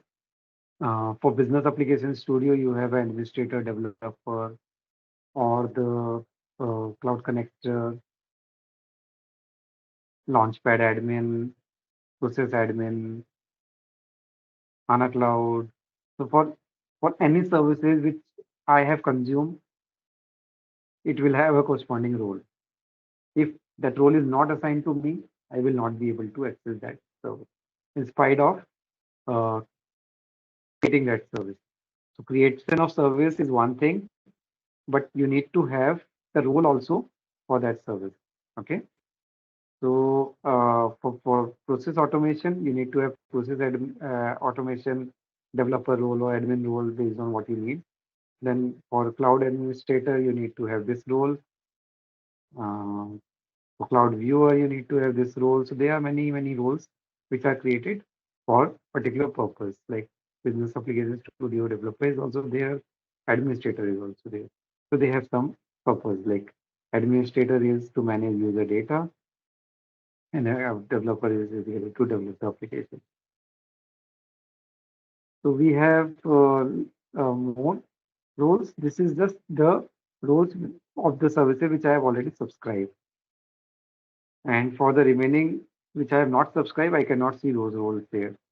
I need to uh, subscribe first, and then I will see the role, and then I need to add those roles in my account. So if you want to use that user authentication service, like as I told you, like you are subscribed to UAA there in instances, then you need to have this UAA to connection subscribe, like assigned to you this particular role collection. So role collection is something which is kind of group, which is role collection is a kind of group. Like in SAP, you have groups and roles. So this is the group. Here, the group is called role collection in BTP. So role collection is a set of different roles. Means role collection can have many roles inside it. And what is a role? A role is something which is there. So you have so many different roles. If you see, like there are around 125 roles. So you can merge 2, 3 roles, whatever roles you want to give, and create a role collection. And you can assign that role collections to users. And this is how it goes. Like roles have some specific functionality. Role collection is something which is the collection of those specific roles. We have an option to create our own roles also here, and also like we create whenever we create an application, there also we create few roles related to that particular application. So we create custom roles also, so that not everybody uh, have the ability to access that application. Only the roles which are assigned to that particular person can access that particular application. Next is trust configuration. So trust configuration, by default, it has this default identity provider, but you can have more trust configuration. Uh, Suppose your like this is something which is not related to a developer, but just for your information purpose. It's not necessary that always the roles are coming from the SAP. It could be like the roles are created in Azure or somewhere else, and you are just using the trust configurations to import those roles there. So there will be some connections established. You need to give the detail of those configurations, and then like those users which are created in Microsoft Azure, they can easily use it without having an SAP account or something. So that is possible. Generally, like in most of the clients, we can see multiple configurations where the data are coming from different sources. It's the user details basically. So it's generally what happens is like this BTP cockpit access is not given to the end users.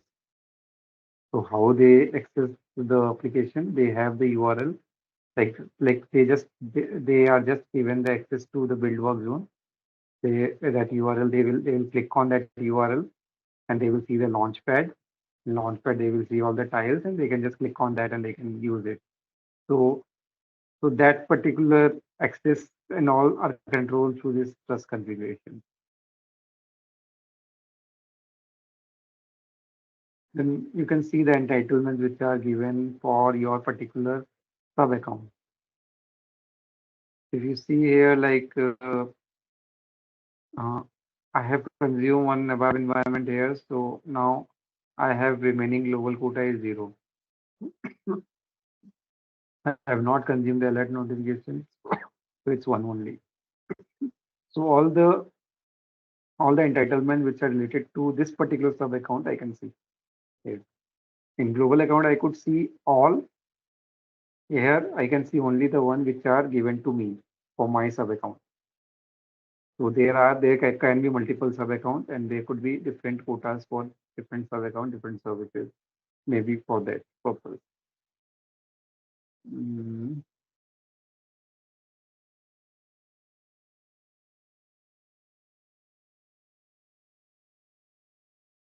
So this is how the usage is done and all those things. So this is something uh, which which like which can help in understanding the usage, which services use more and how it is used. So we can just analyze that and we can accordingly, if needed, we can add more instances to that service so it does not fail and all those things.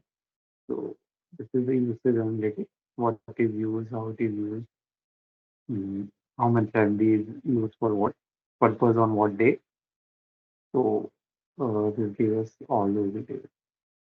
So okay, so this is the BTP sub account.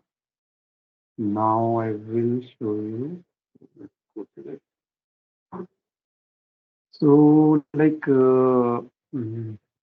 as you all are mostly from ABAP background and from um, CPI, I think 2 or 3 are from UI5, others all are from ABAP background or CPI, I think 2, 3 are there. So what I will do is I will just means explain you uh, JavaScript as well. Like here for our development in CAPM, we generally need JavaScript, the Node.js. Like JavaScript is basically for the Fiori development, and Node.js is for the middleware. So I'll just give you some brief overview on what they are. This is the disclaimer. Go through the cloud computing and BTP and BTP fund model, which we already discussed. So I'll just go through those slides first, and then we will see the main part. So we already went through these deployment models. I'm just going through the slides again. Most of the slides are common, but just I was going through them again. if you see here, like we discussed about IAS, PAS, and SAS. So IAS is basically for IT admin, PAS for developers, and end users is SAS. If you see, the control is mostly more when you are in IAS because uh, they are the main admin, and the control started reducing once you go from IAS to PAS to SAS. So this is how this works. So IAS was like whenever we created a BTP account, mm, we choose a service provider, their reason, like if it is AWS or Azure or US region, Singapore region, or Europe region, or whatever. So that we do for IAS. PAS, we do basically it's our cloud foundry here. It's a platform as a service, which is like this platform is given as a service. This platform has built-in runtime environments, deployment tools to develop, to do the development. You do not need to install anything. You just need to go to this particular platform and you need to do everything from there. So Google App Engine and Heroku are the example of EAS. In our case, Cloud Foundry is an example. And this is SAS. The spelling is wrong. It should be software as a service. The software as a service, as I told you, it's related. It's basically Microsoft 365 or Gmail, or in SAP concept is if we say like it's SAP Salesforce or SAP Ariba. So all those things comes under this SAS. And then BTP. Okay. This slide we have not discussed in detail. So I'll just explain you something about this. So since you have seen everything now, so you will connect to those things. So SAP BTP is divided into 4 sections. Now I think it is clear. Okay. So SAP BTP is divided into 4 sections like database and data management, analytics, application development and integration, and intelligent technology. See what are the things inside this. In database and data management, you have SAP HANA, SAP HANA Cloud, SAP Data Intelligence, SAP MDG. So these all are the database.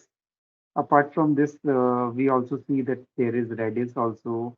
There is what was that? PostgreSQL also. So these all are the database related uh, things. Apart from that, in analytics, we have SAP Analytic Cloud. We have SAP Data Warehouse Cloud. Then we have Business Objects BI.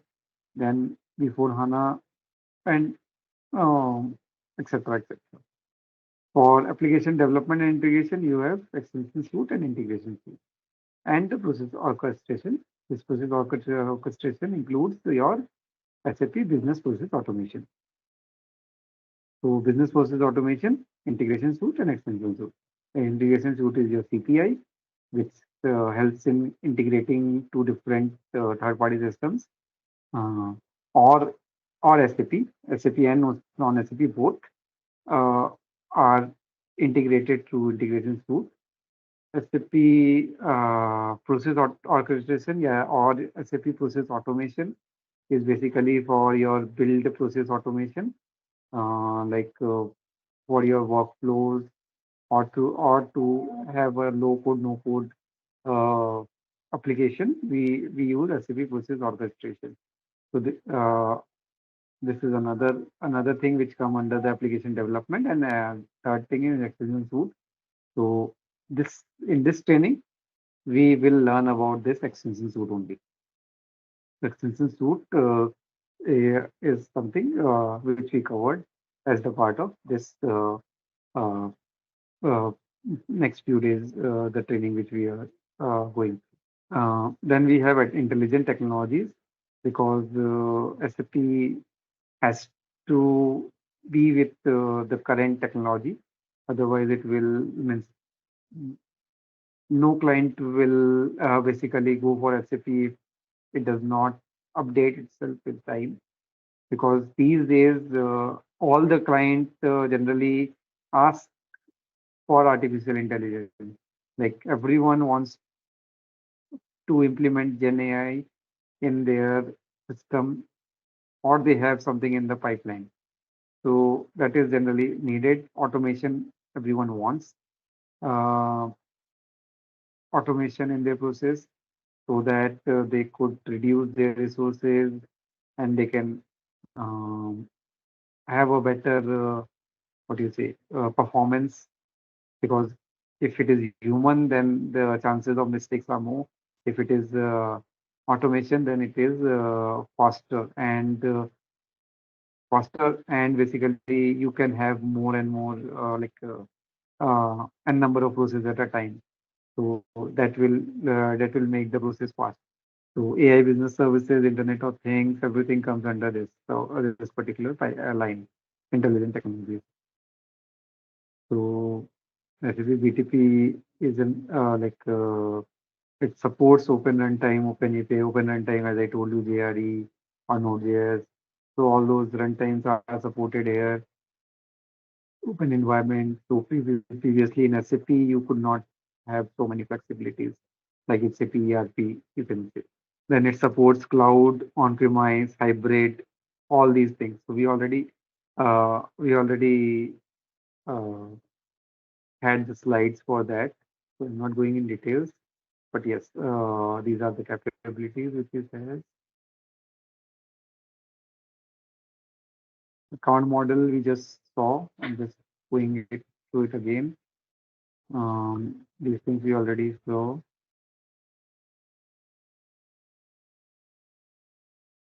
Regions, like if you saw here, there is a global account. This we already saw this slide, but in this slide, if you see, there is a region. Inside that you have an application, service, data, environment, and infrastructure. Each region has these things. Similarly, environment has runtime, services, and tools. Like environment, you can say is your Cloud Foundry environment. So in Cloud Foundry environment, you will have a runtime, like as I told you, JRE and all those things. Services which we are subscribing to. No, services which are like, you can say, instances, tools, tools which are we are subscribing to, like Business Application Studio and all. So these all collectively helps in building an application.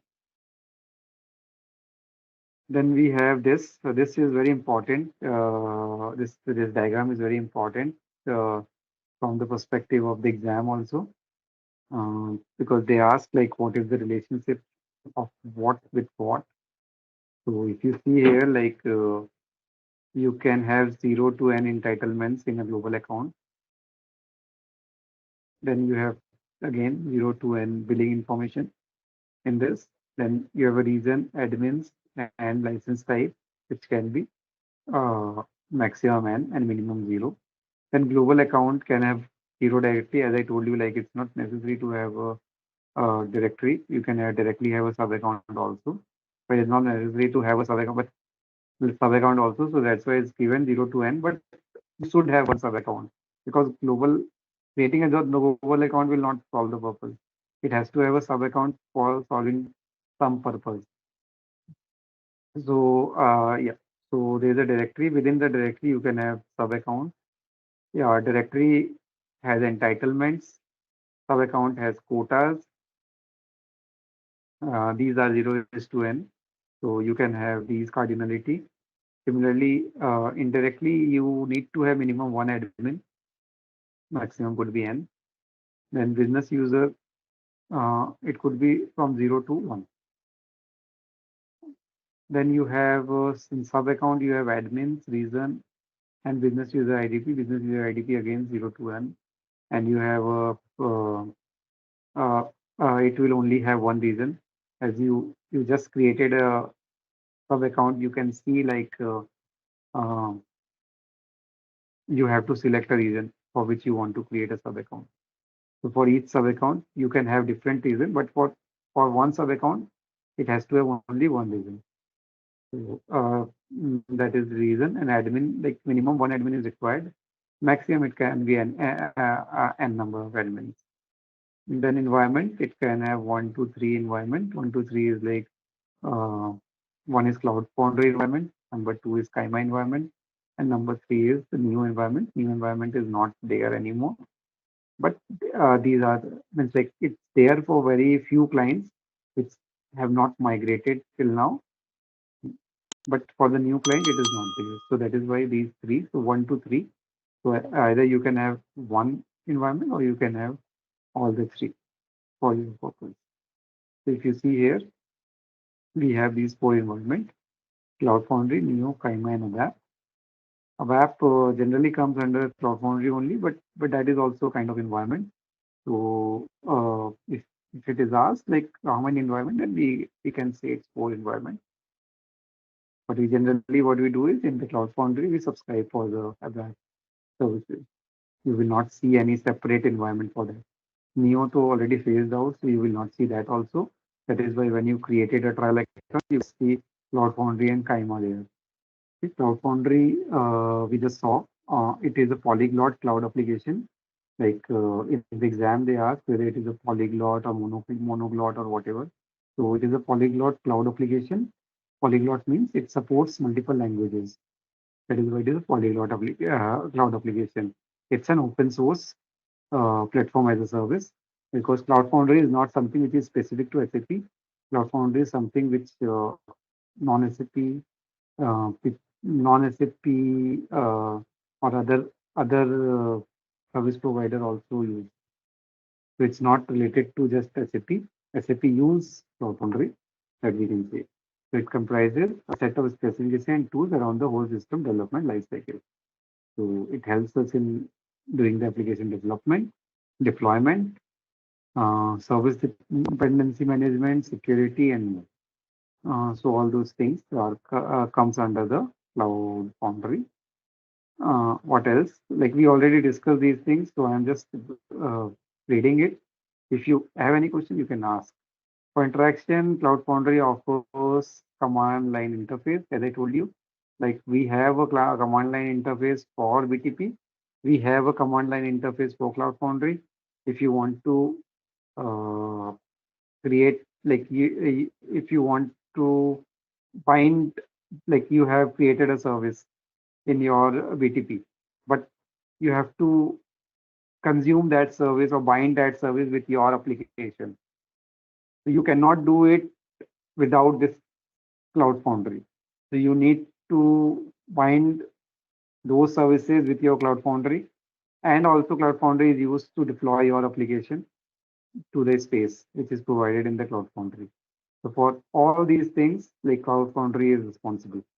So it allows for high automation through scripting. So you can have an automated script. So you can just run that script and it will do everything automatically. So you do not need to write also. So all those times kind of functionalities also there in Cloud Foundry command line interface. You can build your application on open standard like Java, Node.js, Python. So they provide the build packs and the runtime for these open standards. Why is the need to have these? Like previously we had a BAP, but the problem was like first of all, like these open source are very uh, like they are vast in upgrading them. So they are always latest and they are supported by multiple devices and they have multiple features and the most important thing is they are open source and they are free. So they are used by most of the uh, mm, clients. Another thing is like mm, what do you say? Mm, Suppose tomorrow a client does not want to stay with SAP. They do not need to be in SAP because whatever they have built in CAPM, they have built on the open source and they can take that application outside SAP as well. So that kind of flexibility is given here. So you can build an application. If you want to build it on a web, then you have an option of using RAP. If you want to use this open source, then you can do that as well.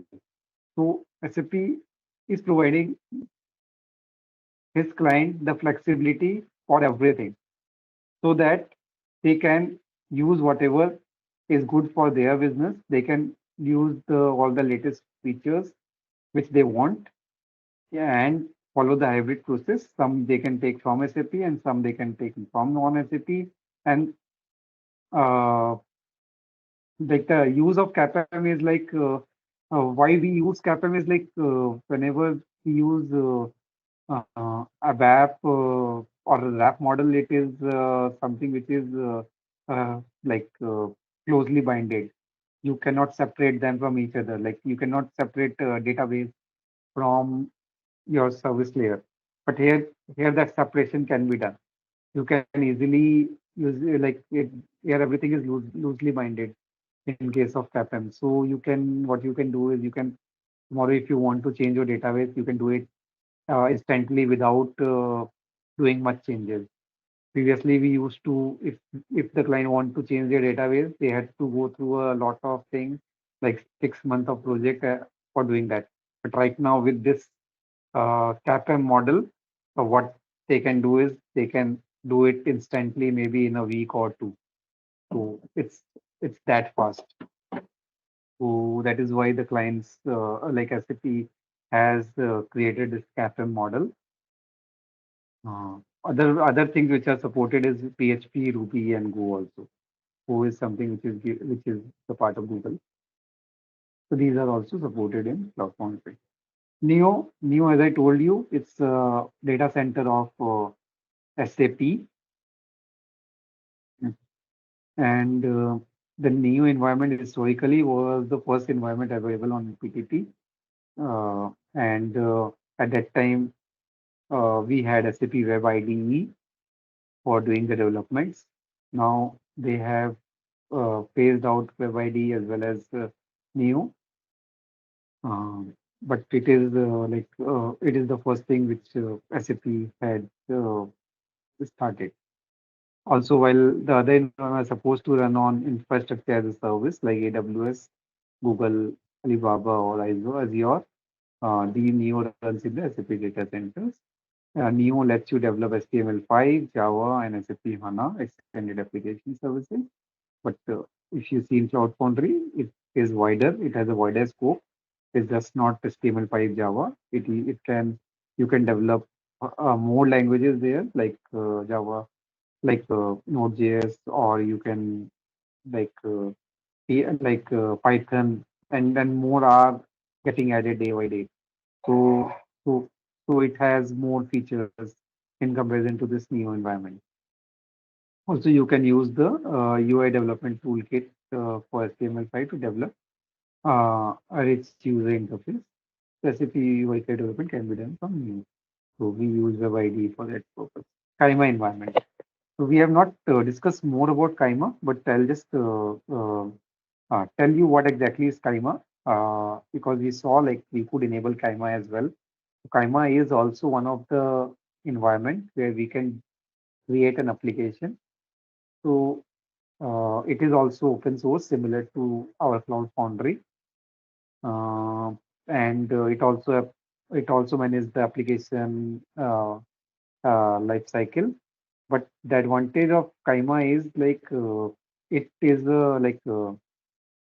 it helps in creating the serverless functions, uh,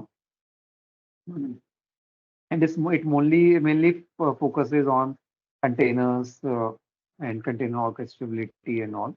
So, so SAP system connected to a Kaima environment expose APIs and events collected under the service catalog.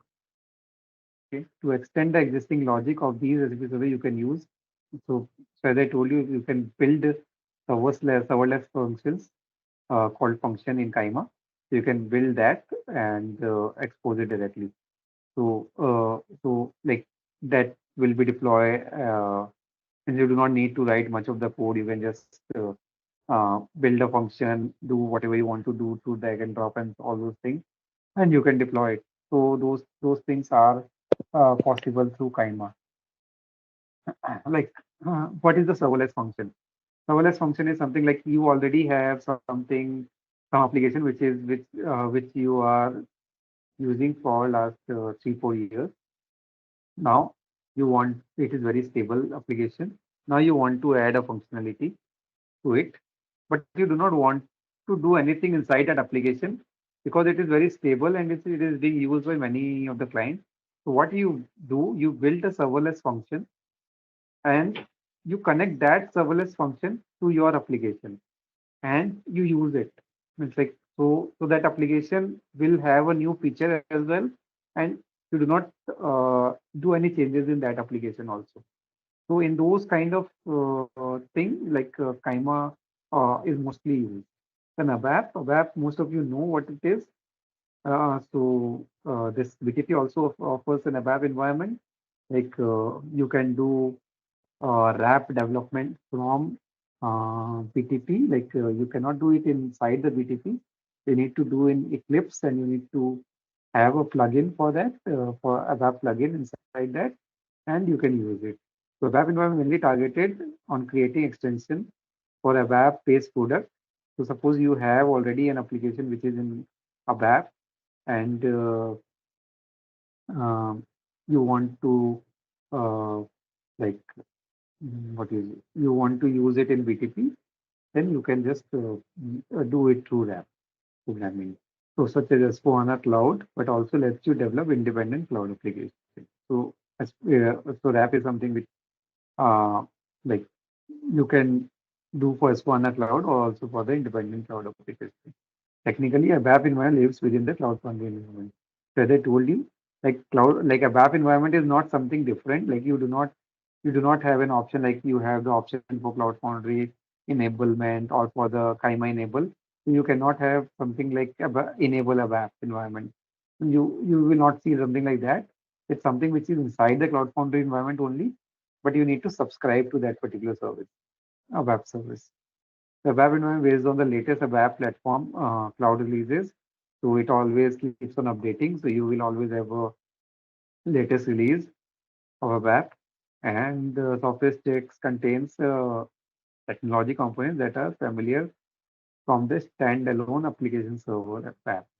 Okay, the web supports the RAP, including Fiori and CDS. So as I told you, it supports RAP and it helps in creating the Fiori applications from RAP, and also it's create this CDS core data service. So I think that we have already configured the B2B trial in the Business Application Studio. We will see in the next session. I think I am done here. You need to, what you need to do. Do you have this Node.js installed in your machine? Like if you do not have it, then what you need to do is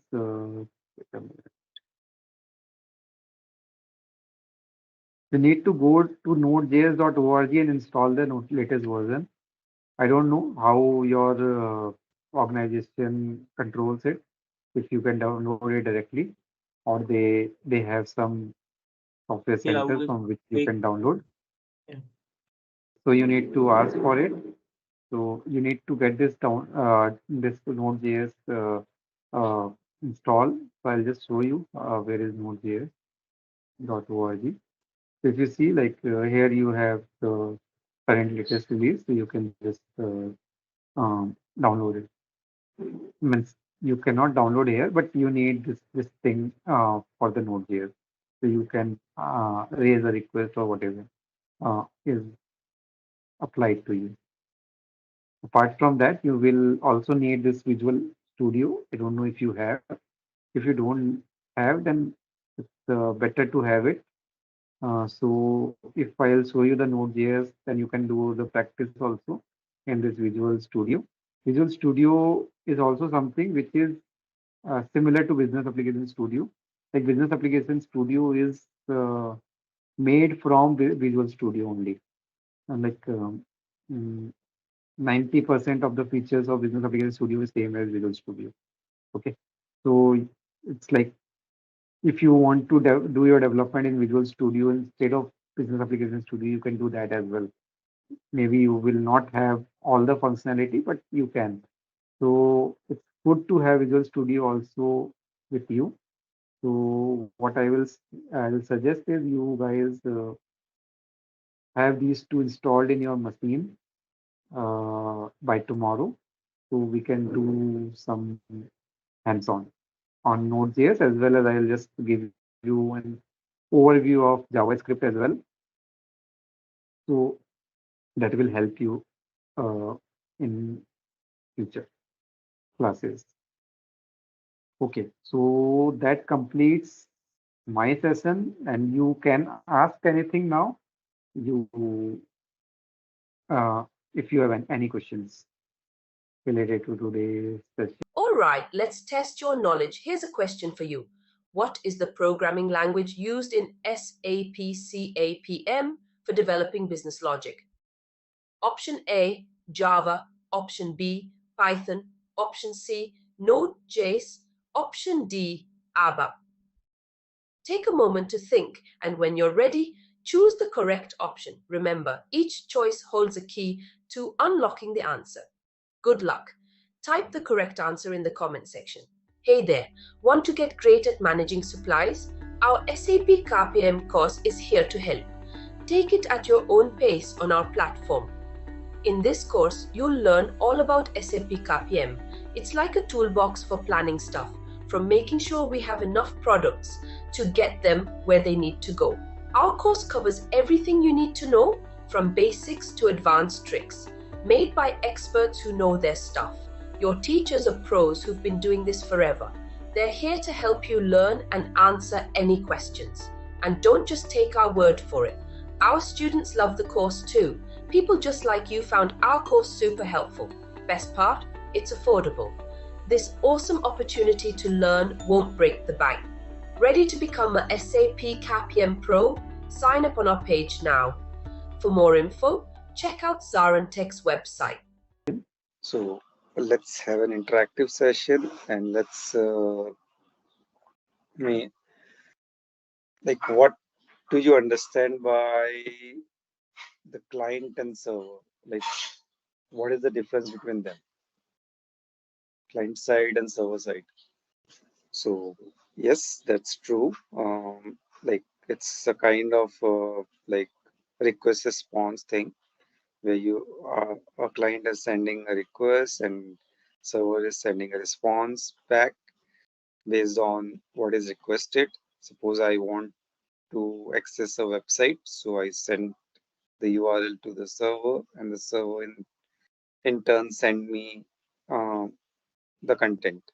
So it's, or in an easy way, if you can say, then that is like a client is someone who is UX, like whatever you are seeing on your system, and server is something where from which we are getting the data or response.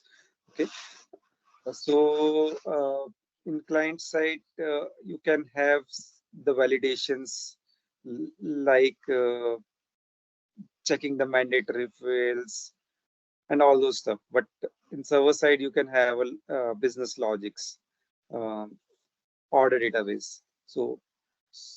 So in simpler term, we can say like this is client and this is server. Now let's come to JavaScript and Node.js. Both are JavaScript only, like as a language, but have a lot of difference still. So like JavaScript is mainly a client-side scripting, and Node.js is mainly a server-side scripting. So what we do with the like JavaScript, what we do is simply what do you say? Design a UI. From JavaScript, you can have logics also, but mainly if you see based on the segregation of client and server side, it's generally recommended not to have too much of logic in the client side and have more of validations or the user interface part. So that comes as a client side. Server side is something where it process the request which you have sent, you have asked for, and based on your authorizations, authentications, it fulfills the request, and definitely it has some some kind of business logic behind it. So, so yes, so this is what is client side and server side. Let's no, you do not need to do it directly from the server. It means like generally any organization give Node.js to their means like they should have some kind of software center from where you can download or you can request it from your IT. So that should not be an difficult thing. Okay, yeah. Even if you have not been able to do it because of your organization policy, still like you can see how it works. It would have been better if you had it with you. So if someone who has downloaded it, like you can see, like this is in the command prompt, you can just write node and you will see that the prompt has opened where you can write anything related to Node.js, like console.log.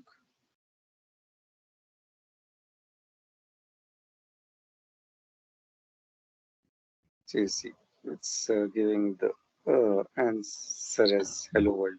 So it's recognizing the Node.js. So if you have installed, then you can check whether it is giving the like whether it's recognizing the node or not. So it's giving the node version as well, whatever is installed here. Also, like you can do your like Node.js code here also. Like as I told you, like console.log at write hello world, it printed hello world. So this is one of the command which we use in the like Node.js to print something, like uh, print something on server. So that like server is something like if it is something on the client side, then the user can easily see it on the screen. But if something is on the server side, then you will not be able to see it on screen. Like when you send something to server and they want to print something, you send to say want to send you like uh, something like console.log, then that log will be uh, what you say. It will be there uh, in your logs and traces. Yesterday also I showed you in the spaces there was an option of checking the log. So if you have this console.log, then you can check like mm, that particular message, and you can just debug that yes, this particular line has already come. Means this is executed, this is not executed.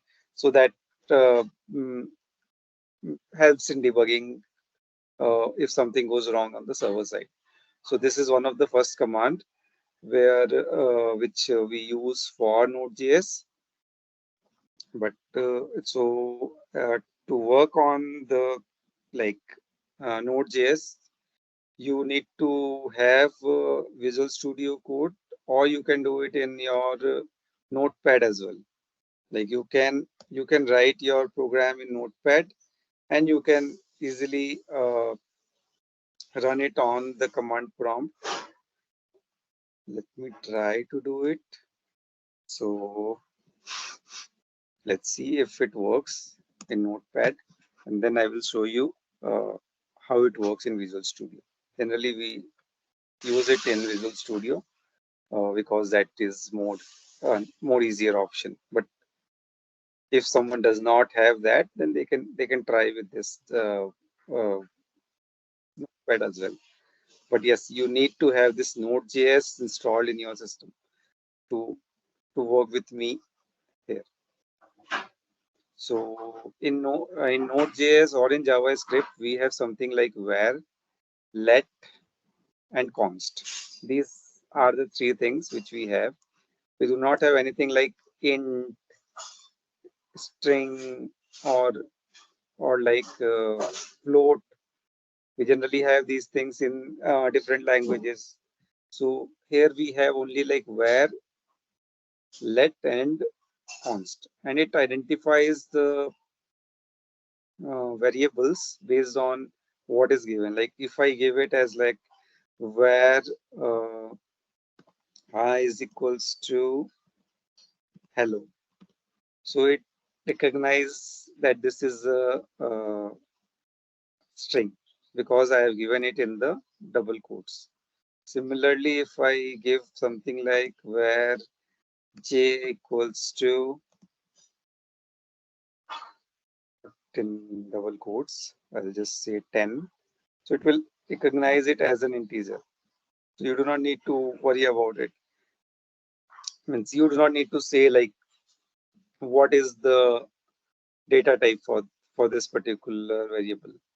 It automatically recognizes. So this is how it works in JavaScript as well as Node.js. Both follow this similar thing. That is why if someone knows JavaScript, then it is easier for them to understand Node.js as well, because the language is almost similar, but there are some differences uh, which also we will understand. But just to make it familiar, I'm just explaining you how it works.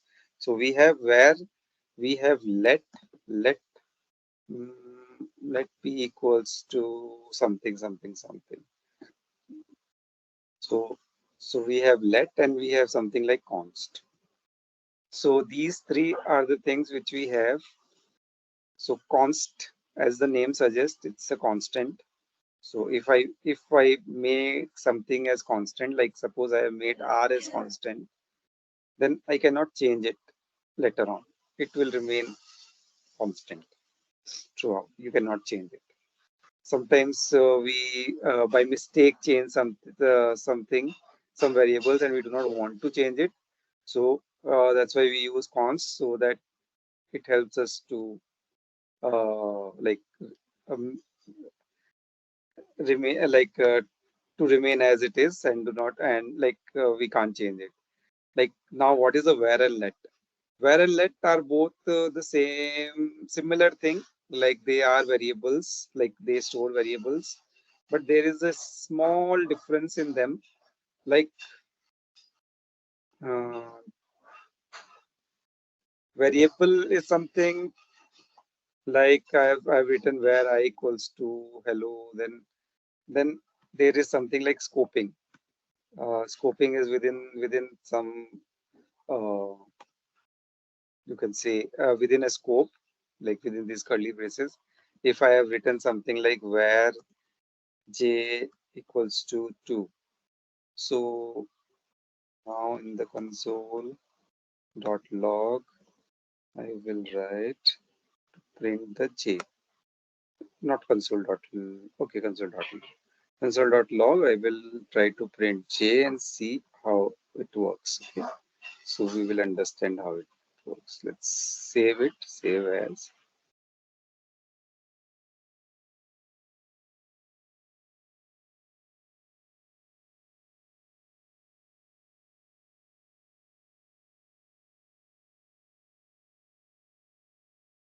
So I will save as test. Okay, so I need to know, like, let me give the, if I do control C here,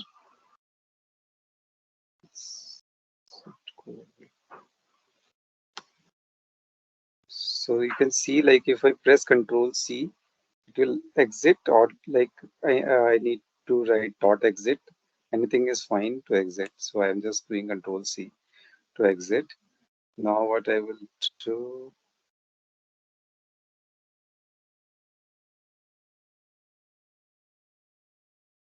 I need to run it.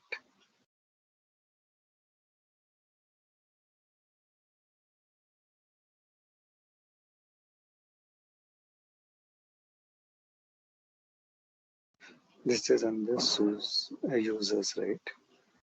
Users.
So there is some error here. Cannot find the module.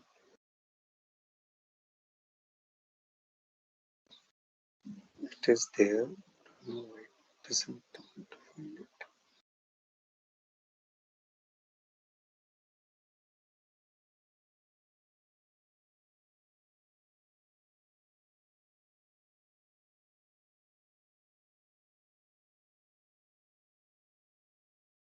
To give the extension as .js. Right now it was .txt. That's why it does not work. Let's try it again. So you can see like it gave me the answer as 2 because I changed this variable from 10 to 2. Okay. So now what I will do, I want to change this p also in the same way. Let's see if it works. So I'll do let p equals something else. So skip this one.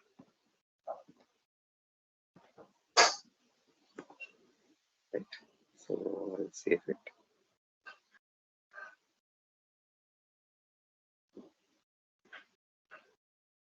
And I need to do a console.log again.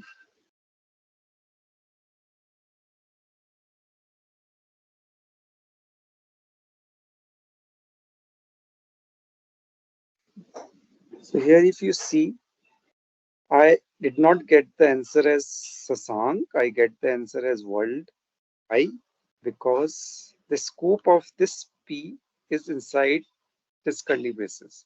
So this is the main difference between where and let. Where allows, like where is basically, even if you are giving it inside this scope, it does not limit itself to this scope. So you get like you get the value change as 2 here and it printed 2. If I would have printed E inside this scope, then I would have got this as Sasank.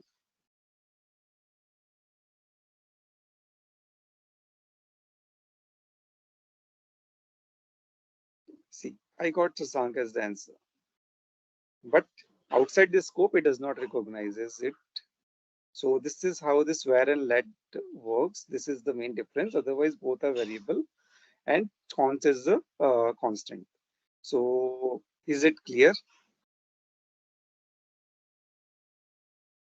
So similarly, we have in JavaScript, like we have if else, which we have generally, we have it in any other language. So here also we have if else, like if r equals to 5, then do this, else this. So here if I do console log,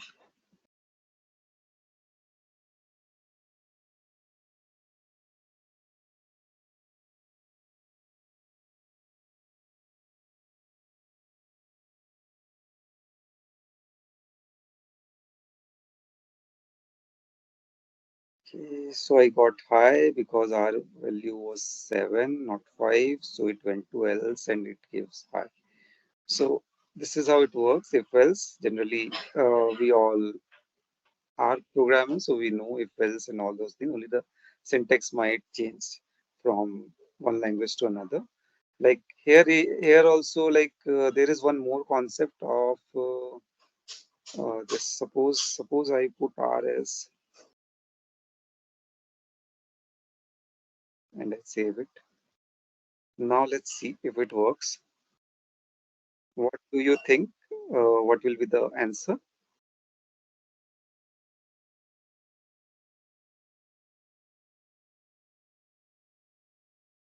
What I will do, I will put one more equal to here. Now tell me what will be the answer. Hello or hi?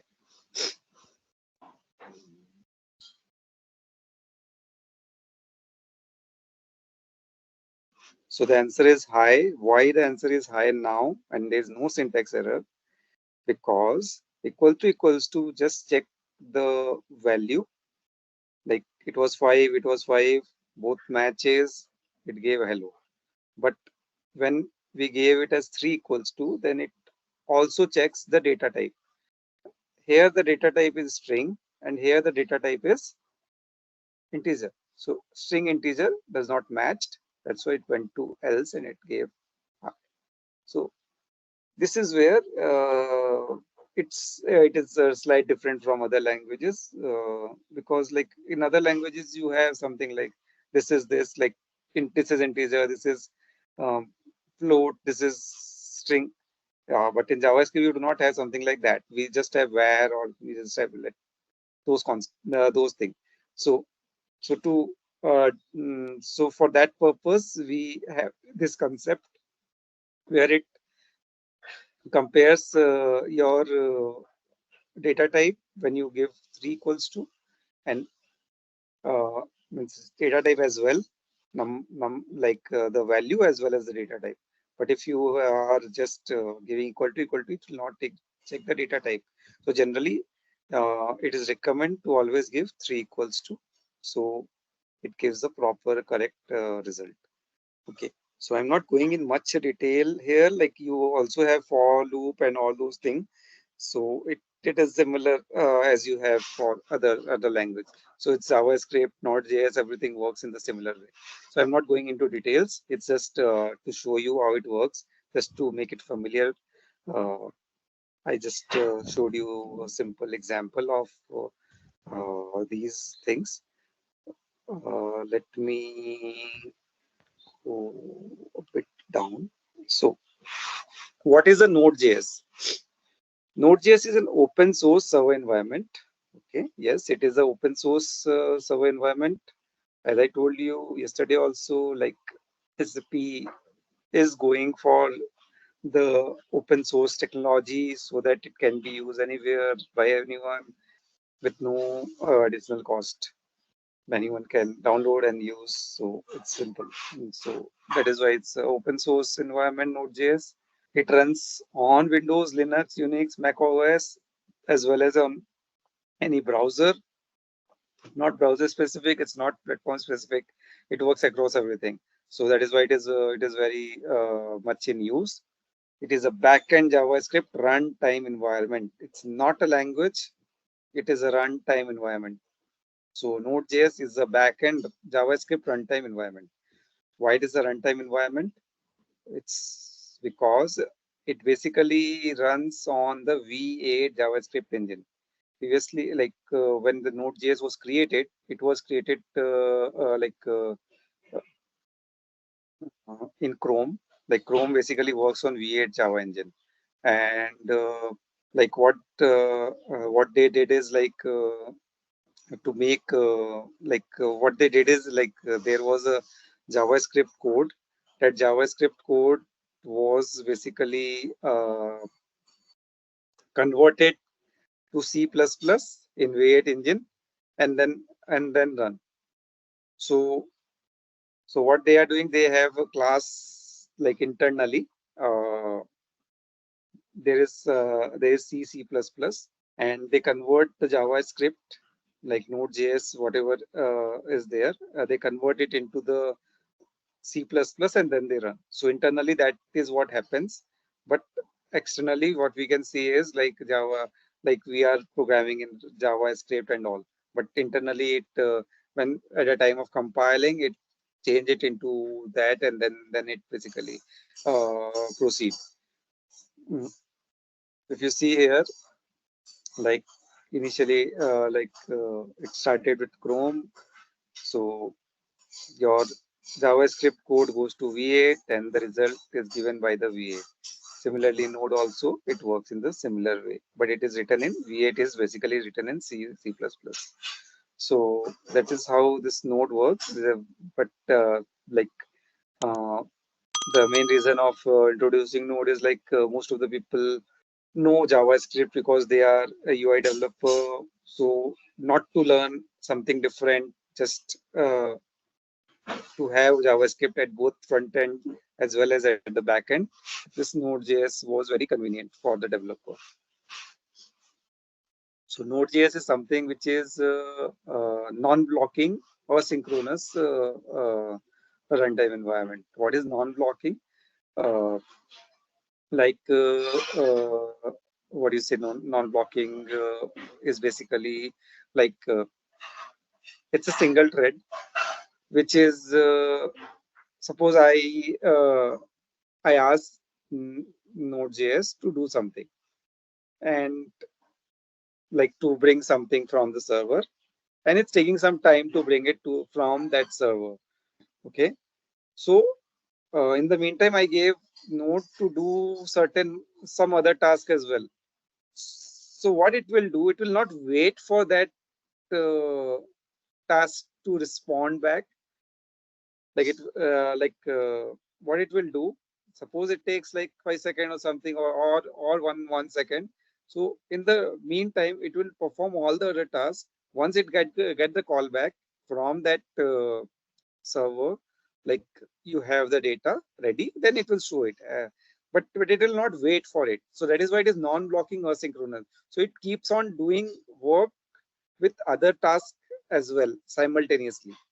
So that is how the node works so that is why it makes it faster, and it has an application to many other um, applications. Like you create web applications, that is the simple thing, but you create real-time chat as well.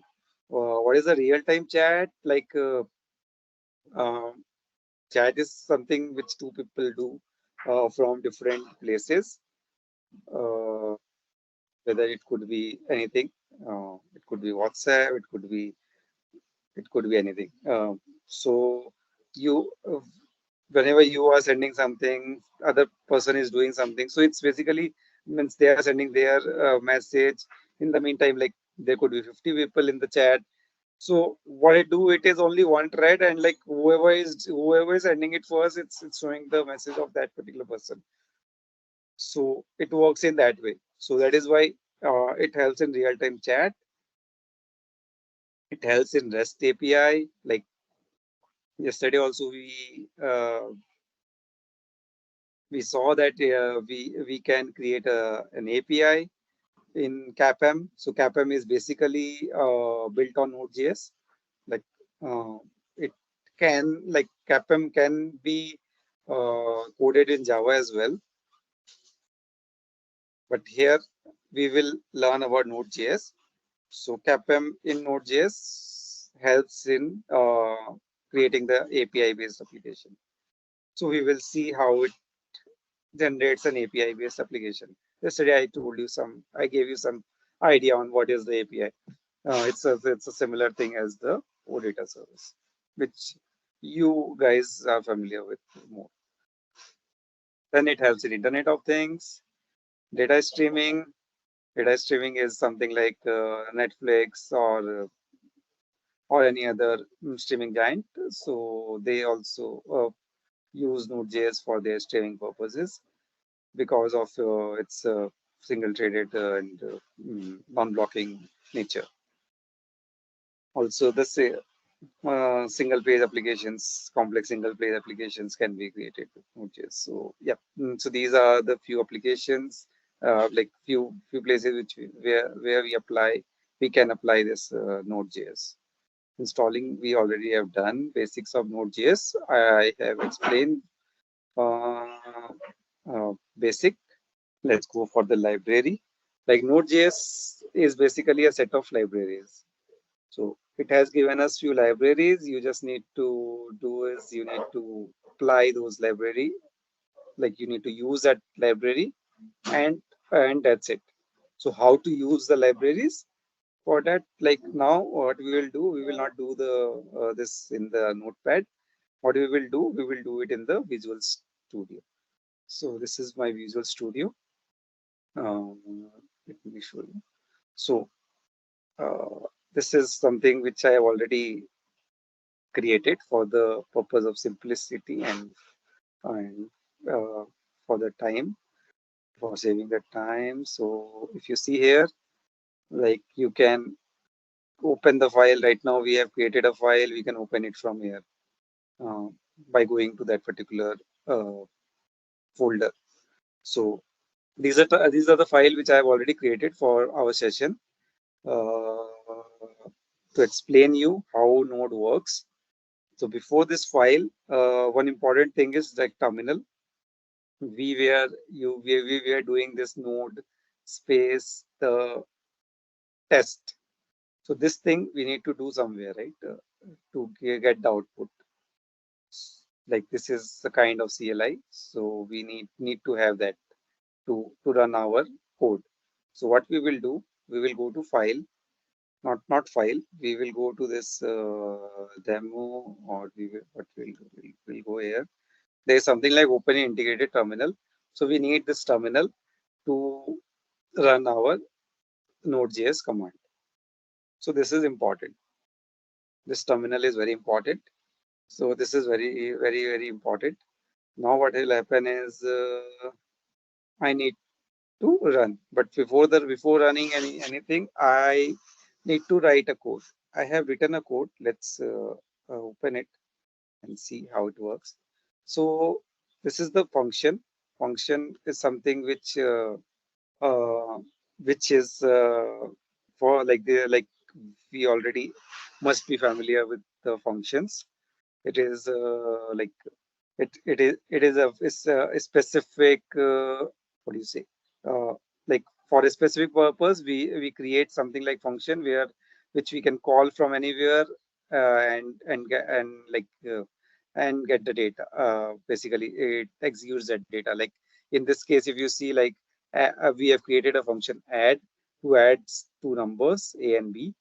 So we can call these functions from anywhere and we can get the answer. We do not need to write this again and again that how the add works. So we just call it and we get the answer. Okay. So what I have done, I have created a function, simple function of add a and b. Now this console.log is okay. It will print hello. That is not an difficult thing because we already saw it there. But the second thing is this add 4,5. So we are sending this add 4,5 here, and it's returning the corresponding answer. So it should return 4 plus 5 as 9. So let's see if it works.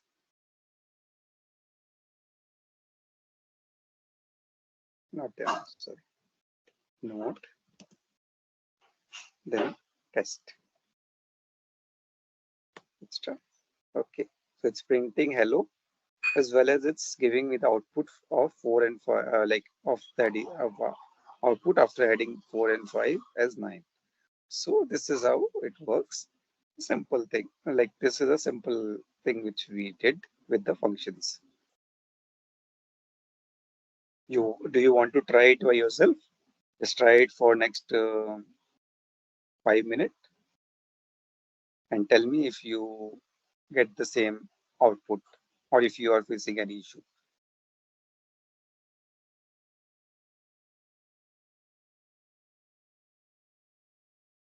It's like you can have a folder inside that a file, simple, nothing else in this case. Like we had a folder like download, and within that we have a test file, right? There also we have just created a simple folder, and within that we had the file.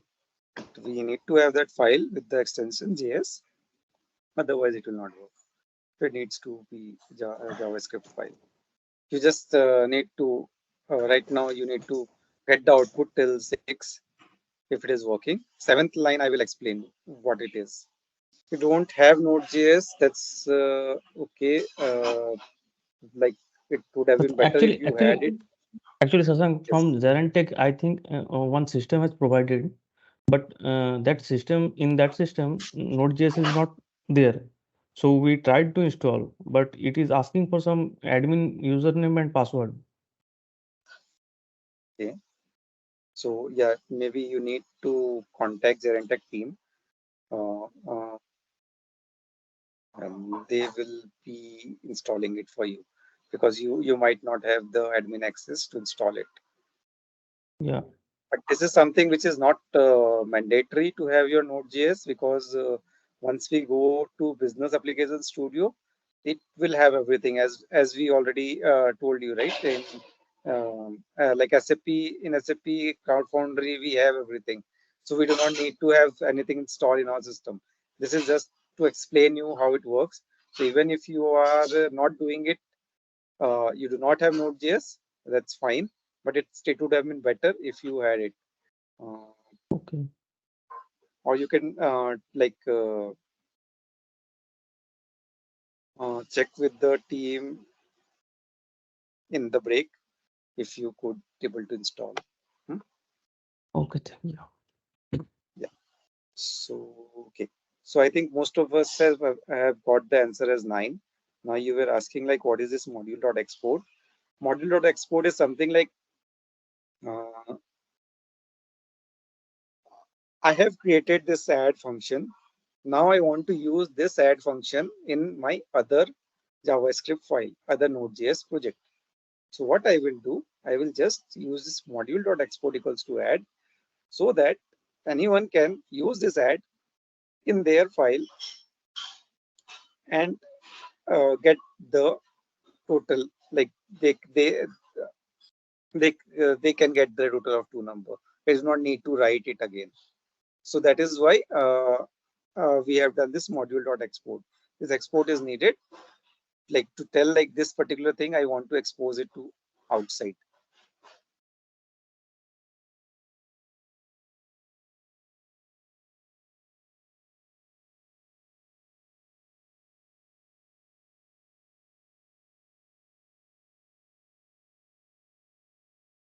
So if you see here, like there is something like constant require.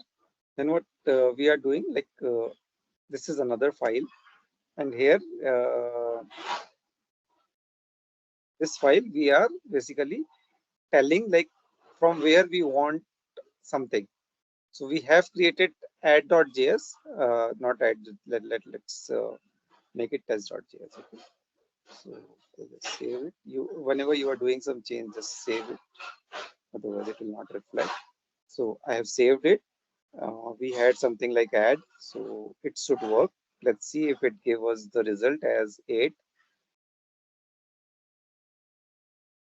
Put space, calculate. Let's try.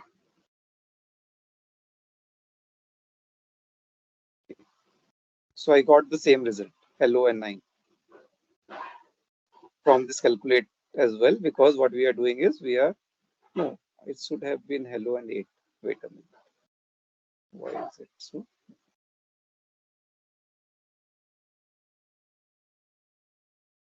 The reason is something.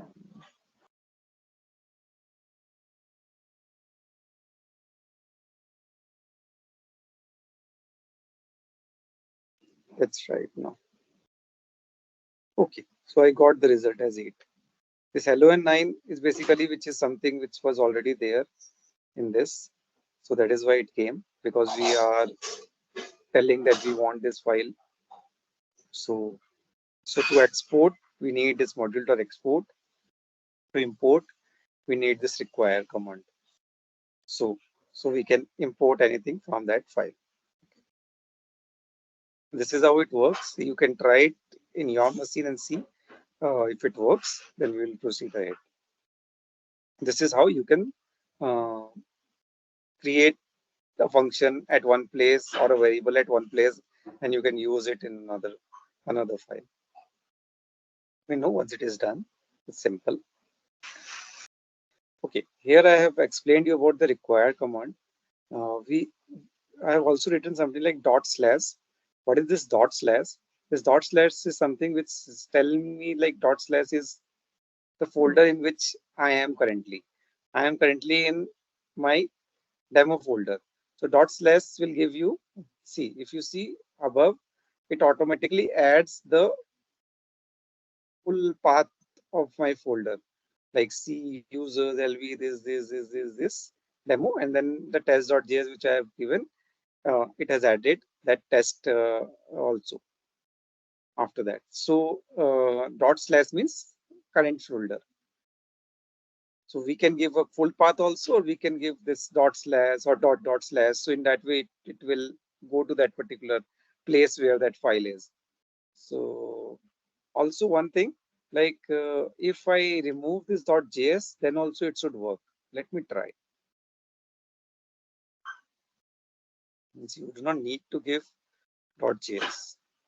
Let's try. Because it understood by itself that it is a JS file only, because otherwise it will not work only. So see, it's giving me the same output. So even if you don't write .js, it will work. So yeah, let's proceed. These were the simple examples. Okay. So there are more libraries which are like this is something which we have created ourselves. But what Node has done is they have created a number of libraries and just told us to use that for our purpose. And you do not need to, like, if you want, you can create a new functions and all these things. But there are many functions which are already there, and you just need to use it. Okay. So let me go to my slide first, and then we will come back here. So in this slide, you can see we have OS module, console, file system, HTTP, global path. So these are something which are which comes with your Node.js. Whenever you install Node.js, it comes with that. There are more, but we generally use these modules basically. So suppose I want to use console.log. So I showed you how console.log works. Now if I want to use this path, so I have one example of path, how I have used it. So let's go to this. So same thing, like I have given like, but I need to write here something like where path is equals to required path. So I got the like this path is something which was standard. So if you go here, you can see like path module provides utilities for working with file and directory path. It can be accessed using this require path, something like that. So it's giving me the detail also for what purpose it works. Okay, and I have not done dot slash here. Dot slash is not done because it is not the part of my file. It is the part of Node.js file. So I do not need a dot slash now. I just need to name that file. If it is there, it will means it will work. If it is not there, then I'll tell you what to do. Right now it is there. The path is simple. It's the part of Node.js file, so it's there. And it's giving me the detail also, like what it is and all. So what I will do, okay. So what I will do, I I have I have some path. I can give something like this also.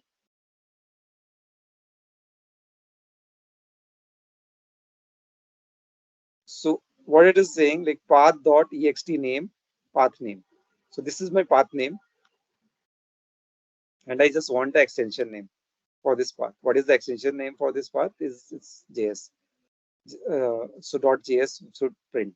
Let's see if it prints like .js or not, because that is the extension in our case. So what I will do, I will run the node space path. So this is .js. So I got this as an output. Good till now. But suppose there are other uh, functions also which are in the path. It's just not ext name. So let me try to check that. See, it has base name, it has delimiter, it has directory name. So it has a lot of things. So let's try to see what is the result for base name.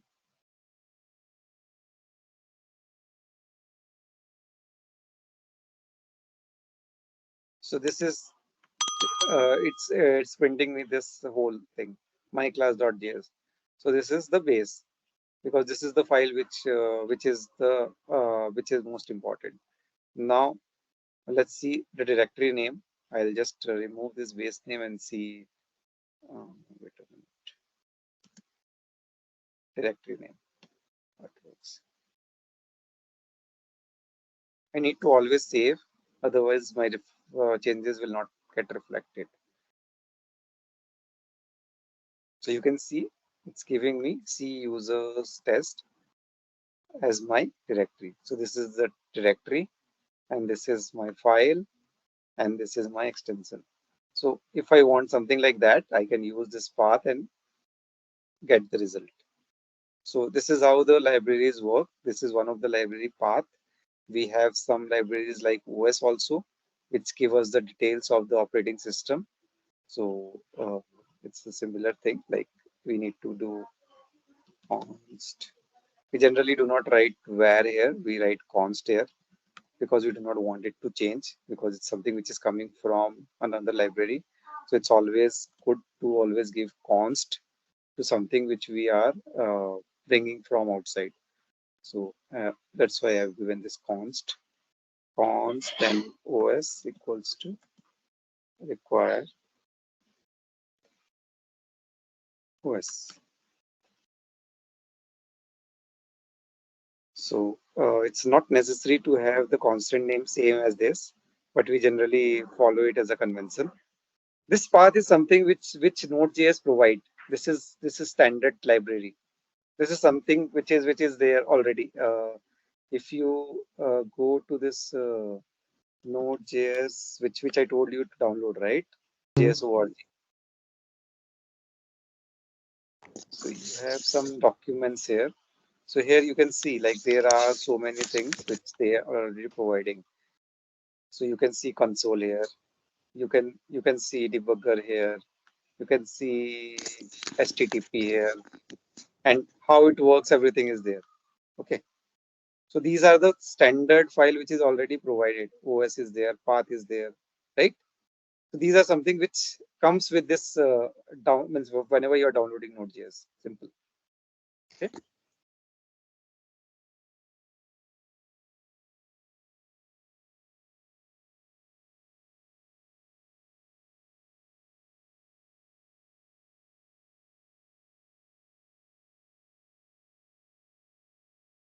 It's giving me so many things which OS can do, but I just want to know how many free memories I have in my system. So OS.free mem, it's path. Tap it. Something is wrong.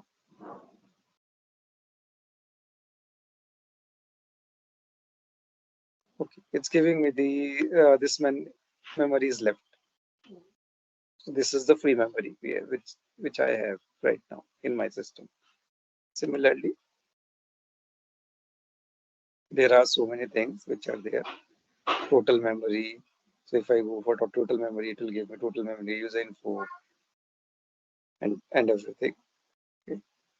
dir name, dir name is not there. I think it's coming from there, I think. But suppose I give platform and see what is the result.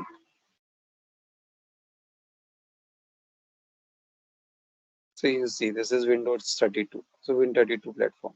So these details you can get from this OS library. So similarly, there are many, you can explore them. But the purpose of like showing you Node.js is like to understand how the syntax works and how you can use the uh, libraries to in your projects. So that was just the purpose, to just make you habituated with how Node.js works.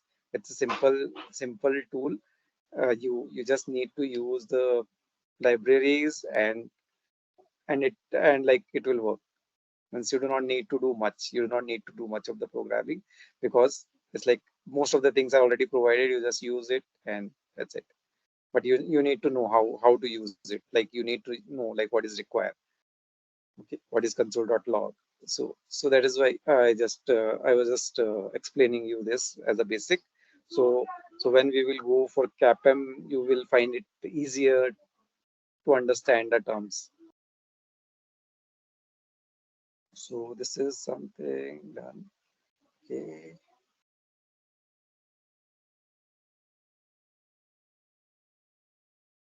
So let's start again with the Node.js. I'm sharing my screen again. So we did this path and OS. Now we'll do this server part. Okay. So HTTP is something which is used for the for communicating to server. So if you see its detail, the HTTP interface in Node.js are designed to support many features of protocol which have been traditionally difficult to use. In particular, large chunk encoded message, like we can post, we can get data. So all these things can be done through the HTTP. So large chunk of data can go through this HTTP. So that is what they are saying. What else? File system. File system is something which, like, we can read a file, like we can have a data in the file and we can read that file through the file system, or we can write inside that file. So these things can be done through this files IFS module. So it enables interacting with the file system in a way modeled on the standard POSIX function. All right. So what we need to do is HTTP dot create server will create a server for us.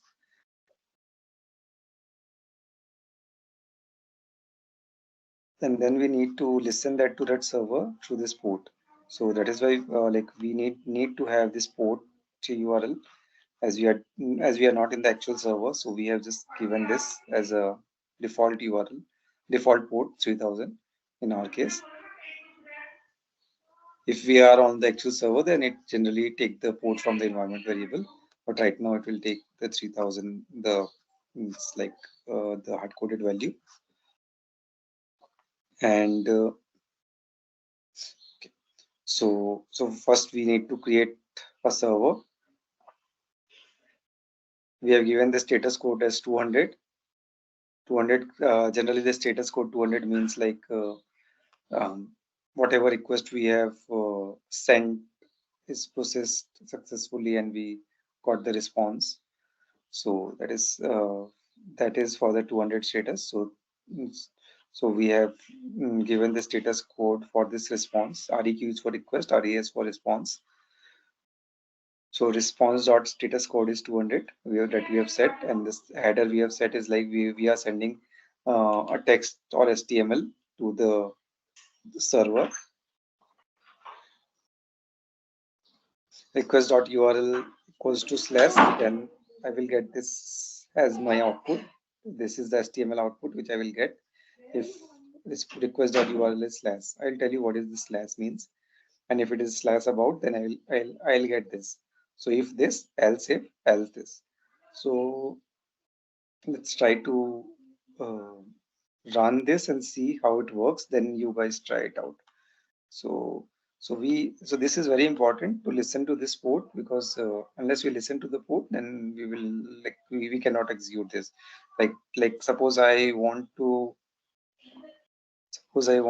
execute this now. HTTP localhost, then localhost, then sorry, 3000. Site cannot be reached because we have not yet started the server. So let's start the server. Node base server. Enter. I need to allow it. Okay. The server is listening on the port 3000. Now it is listening. So now what I will do, I'll go here. I'll try to refresh this and see if it works now. Okay. It works and it's giving me this output. This is my code. Let's rock the world. Okay. So this is my code. Let's rock the world. So this is my code should be in header 1, and this let's rock the world is a paragraph. So this is how it came here in an HTML format. Normally, I think HTML we all know as a basic. So this is what comes as an output. Why it did not take the output as this is about me or this? Because what we have told is like after the post and put, if it is slash, then it should give this as the output. Now, if you want this as an output, then we need to give this about after the slash. So let's try it out if it works.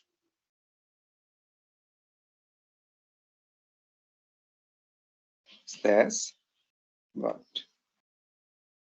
this is about me, I am the tutor. So this is also working.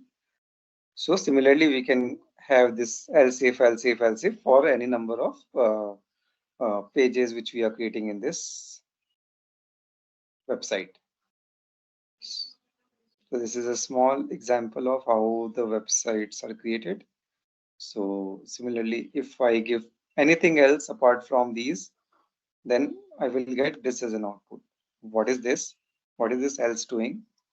It's reading the file from the index.html. Like I have this index.html here. Like what I was doing, I was writing HTML inside this res.end. But if I do not want to write, because my HTML file could be a big, so I do not want to write the whole file. So what I did is I wrote my HTML here, and I just tried to read it from my FS. So I use this particular syntax, read file sync, to read this index.html file, and file.toString will return the HTML in the string form. And I am just, what I am doing is res.end file.toString. So this console.log will come here in the terminal, because this is the log. This will not be shown in the HTML file, like in our server, like in our web page. But what will be shown is this file.toString. This one will be shown. So even if I remove this, if I remove this, to comment anything, we generally do control/. So this comments out everything. So that is what I'm doing right now. What else? I'll just save it. Let's try to give something else. Instead of about, let's give home. So see, it's giving me this output. Hello, then first name, last name, and photo. This is something which came in, which I have given in the else. And from the else, what it has done, it has fetched the file which was there in index.html, and it showed the file there. So this is what we wanted. So I think fulfills our request. So yeah, this is how it works. Then let me tell you a few things more. Like if you see here, like I have like there, this is a syntax which we have used: request, response, then equal to, greater than. So generally this is the syntax for like function. Like you can write function, request, response, and then inside the bracket, or you can do this. So anything is fine. So we could have written this also, this function, and then this is also fine. So both are fine. But generally, what we do is this.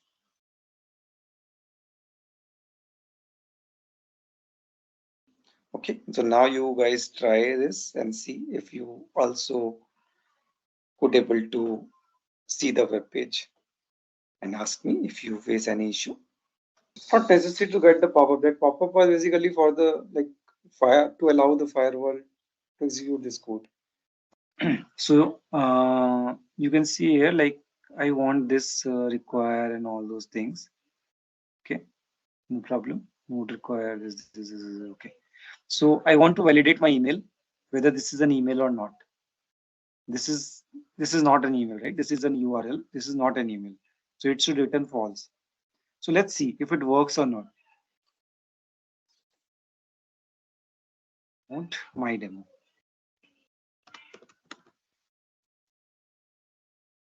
It's not working. Why it's not working?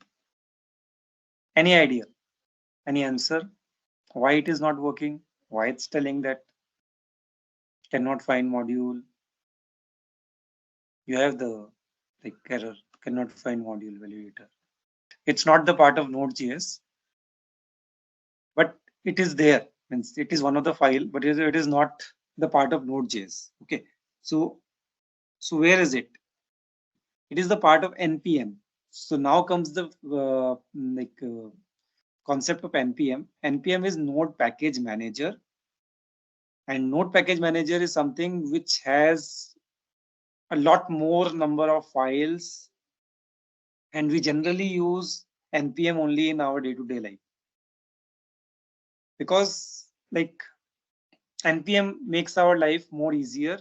It uses these libraries of Node.js, combine and create some functions which we can use directly. Means some libraries which we can use directly. So that makes it faster. So we do not need to do most of the things. It do it by itself. Okay, so you can say that NPM is a node package manager, and we need that for the validator. So in this case, we need NPM. Okay. So how to get NPM? So first thing is like node package manager. If we are using, we need a package.json as well.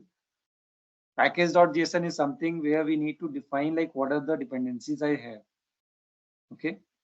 So how to initialize NPM? I need to write NPM init. Once I did, like you can see, I do not have any file as package.json here. Once I do this npm init, I will have a file with name package.json. Let's see. So this utility will walk you through creating a package.json file. So it will create a package.json file. So it's asking me some of the questions. I do not want to, like, I just want it to be default. So I'll just click on enter. Okay, so package name is demo, version is 1.0.0, description I can write if I want. For demo purpose. Okay. Endpoint. Okay, no problem. Doesn't matter. Entry point. This command, git repository. I'm not giving anything right now. Is this okay? Yes. I do not need to write also. It will by default give yes. It is okay, and package.json is generated. Okay, very nice. So we have this package.json. This is very important in our day-to-day life when working with Node.js. Okay, good. So we have this. Now what? Now we need this. Well, for validator, we need this library, which we do not have right now. So what I will do, there is a command npm install validator. So I need to click on that. I can also write npm I validator is the same thing. Install or I, both are the same. So let's try and see if it install validator for me. Okay, it added one package. That means it has added a validator. Let me see where it is. There is something like node modules which is added. Okay, inside node module you can see this validator package. So it has everything related to validator, all the libraries and all the, if you want to read the code also, you can see like how they have created this package. But that is not something which is required at this point of time. What is required is this validator should work. So now validator should work. Okay, so let's try and see if it is working. Node space my demo. All right, so this is false. It's giving me the correct output. Let's see. It gives me a right output. So I'll just write sasank@gmail.com. Let's see if it works. So it's working now. So we do not need to do anything. We just use this validator, and we have done a validation of email. Similarly, this validator has more things apart from email. Like these are the things. There are many more. See, is before, it is that, if it is a float or not, hex color, int, if it is int or not, octal or not, is it uppercase, lowercase. So all these things we can validate through this. If it is a boolean, it is a date string. So everything we can check from this validator. So there, it has a lot of things. If it is a mobile phone or not. So all these validator, if it is a passport number or not, postal code or not. So a lot many validations are possible through this validator. Okay, so that is how validator works. So with package.json, you can see I have one more file which is generated. This is package log.json. This is something which is internal to Node.js, like package lock or this node module. These are something which we do not need to take care of. This is something which they use for their internal purpose. But what it does, if you go to package log.json, you can see like it has generated these things. Like what happened is like, so all those dependent will come here in this package log.json. Right now, this validator does not have anything else, so it's just showing me that non-modules as validator. But it could be possible that in future, if we are adding some package, then it could have some dependent packages also. So it will install those as well. And all those details will be there in package log.json. So, okay, so that is okay. I think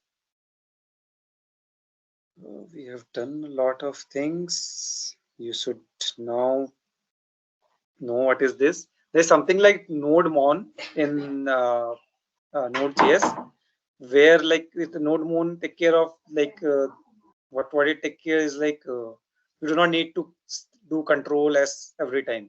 It keeps on saving it, whatever you are doing. So that is what NodeMon does. So I'm not showing you, but I just told you like what it is. File demo.js. So this is fine. We already did FS, so I'm not going into it. How to write a file and all. So here, if you see, we are using write file, not write file sync. If you are using write file sync, then it would have been good. Like we can write whatever we write in the next line. But since we are not using write file sync, we are using write file. So this is an asynchronous transaction. So it needs to have a callback. Like after this is written to like file tutor.this, then what will happen? Then like this file append is something which will append to this file. So that is fine. And this is the callback. This is the callback. Like after it is done, then what we are doing, we are reading this file from file dx.txt. So this is how this asynchronous function work. This is just an example. Let's not go into detail. I think, see if I have something good. Okay. So I have this express here. This express is very important when you are creating a web page. You do not use, generally we do not use HTTP. We use express. Why we use express? Express is something which is given by NPM. It makes our life easier. Like in HTTP, what we were doing? We are doing if else. It's not required to do it now. Now what we are doing is with Express, what we are doing, Express is also internally using HTTP, but it is making the life easier. Here we have the concept of get and post. So if you want to get a website, then we'll just say get this and request.send hello express. So it will just print hello express there. Similarly, for /help, it will do help is. So here I'm not doing any if else. I'm just doing here app.get, app.get, app.get, this. And I have the concept of star, like previously we have this else statement. Here we have star. So if nothing is found, then it will show 404 not found. So I'm just trying to run, like we have studied about path. So here we are using the path to join a directory name with /node and this. Okay. So that should be fine. Let me go to this package, cd space src. Now I will run this app.js. Okay, server is up and running. So let's try it out. Okay, so it's giving me this page. How this page is coming, let's see.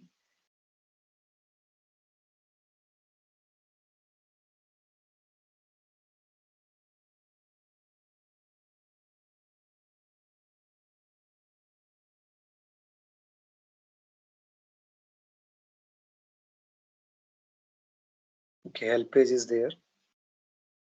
This is what should come with help. And if I give something random, let's give helps. So it's giving me 404 not found. This is what it's giving. There is a concept of this express.static, then the path name. So inside node, I have something like index.html. So what it does is, if it does not find, like by default, if I do not give any path here, like if I do not give anything as it's like here, then it by default take index.html whatever is the content of index.html. So even if I write here index.html, so it's the same thing. If you write or you do not write, by default it takes index.html. So that is why we do not see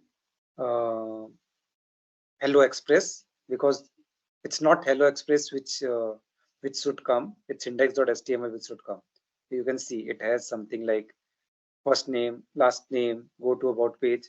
So that is what it print. Go to about page, hello. Where is that hello? Should have, please fill the form. Please fill the form. Where is it?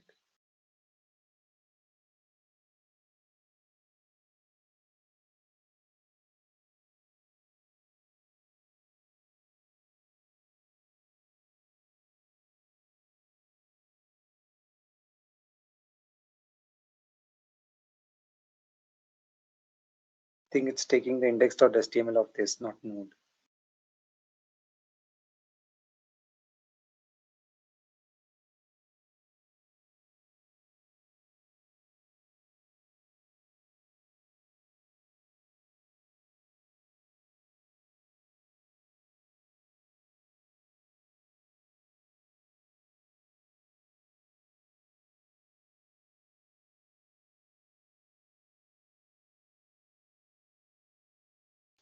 We have given that you have to be in current path and then / node.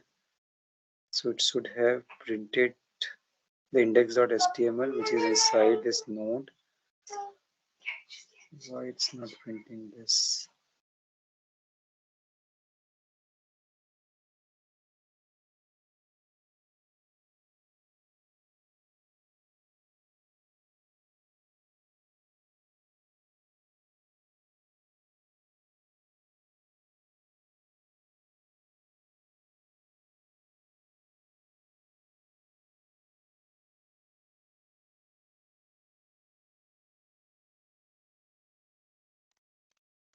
This became this index.html.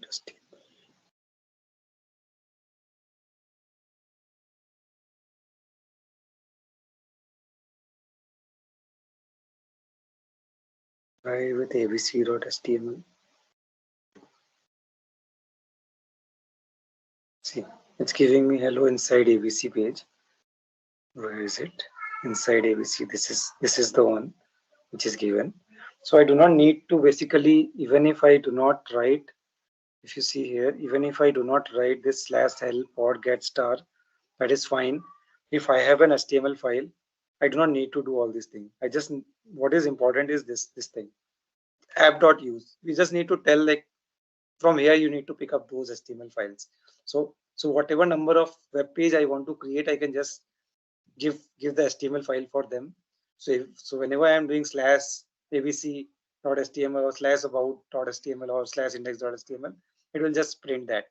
Means it will just show that.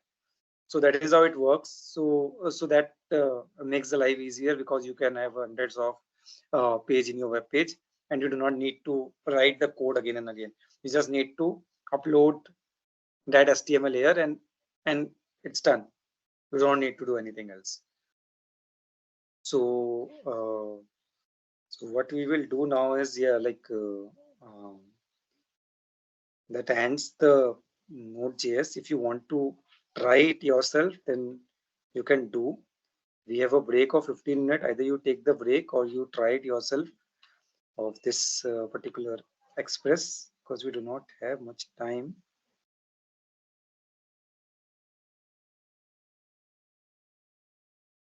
So this is done. Synchronous or asynchronous function, I already told you how it works. Then module export and require, I explained you how to send the data from one file to another. NPM we already did. I told you what is NodeMon. I explained you Express module, how to create a web page using Express. So these things are already done. So can we proceed, or you have any questions or doubt till now? So here you can see, like in package.json, whatever you have a dependency added.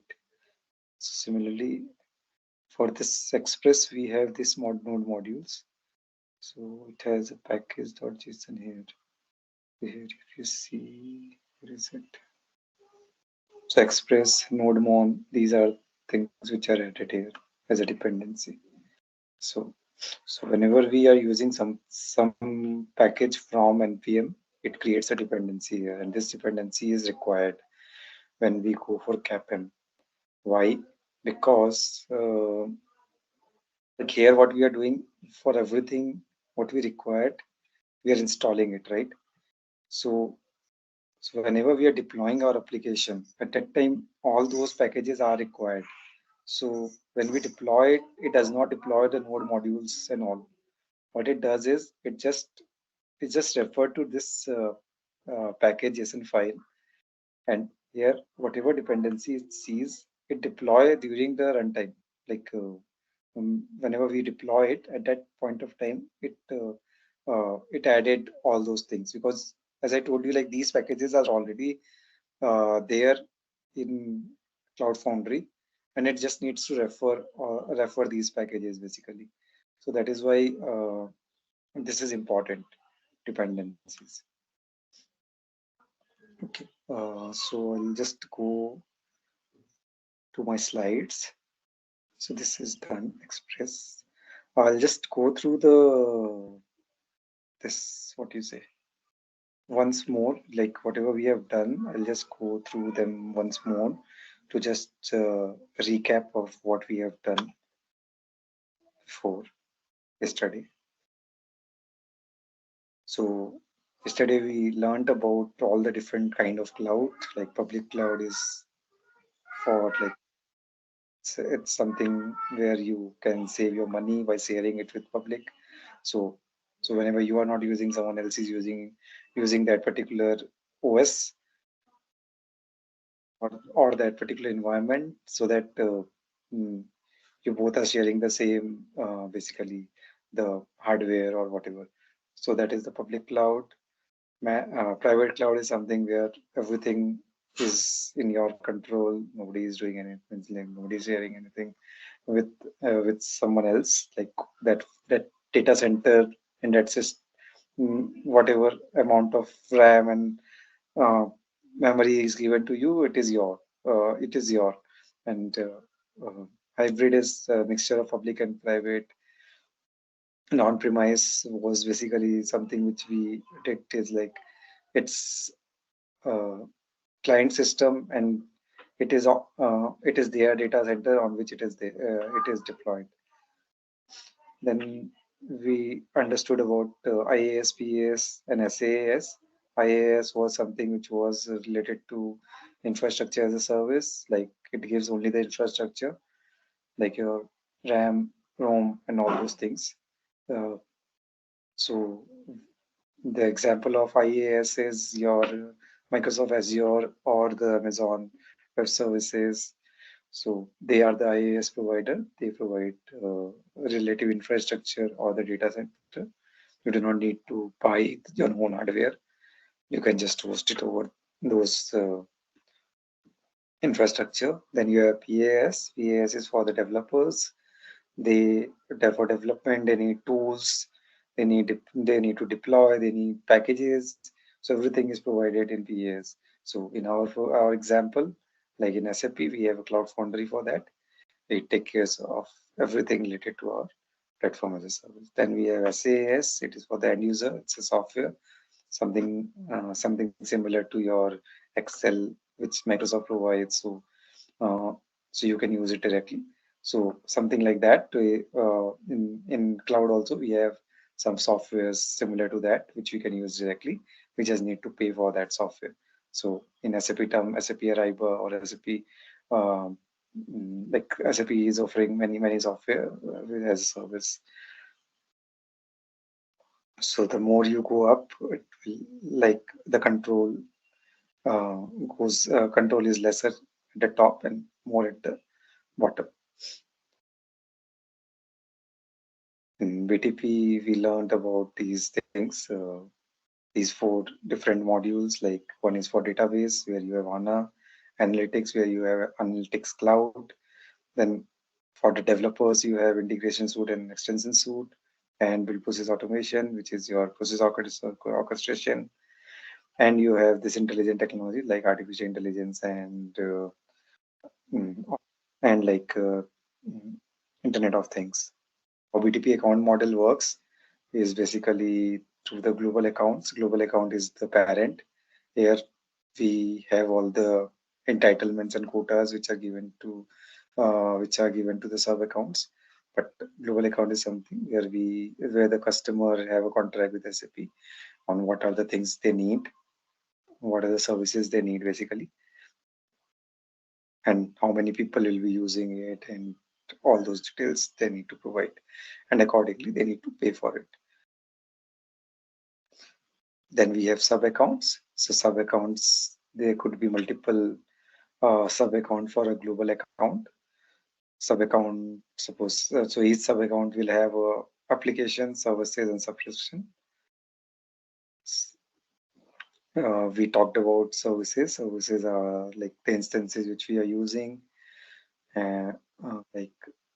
like for the authentication services, we have like we can create an instance and we can consume it via the API. Like it has the credentials and everything. Like then we have a subscription model. We saw like build process automation or business application studio. These are the subscription model, which like subscriptions are mainly for the tools, and then the applications which are like basically the as I told you, like um, we have created some applications and that needs to be there somewhere. So that is also there in the sub account inside the what you say inside the spaces of the sub account. Then we saw that every sub account need to have one reason.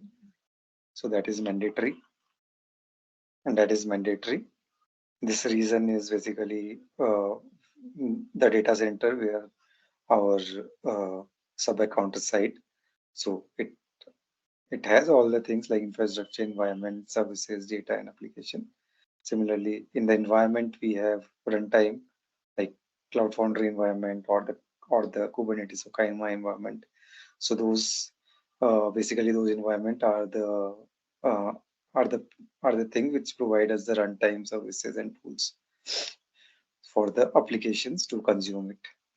So this also we saw how the flow occurs from global account to directory to sub account to environment, and what is the cardinality between them. Cloud Foundry and Kaima are something which is the main environment. A WAP is something which is the part of Cloud Foundry only, and Neo does not exist anymore for the new customer. Neo was something which was of the SAP data center, and now SAP does not provide that service to new customer.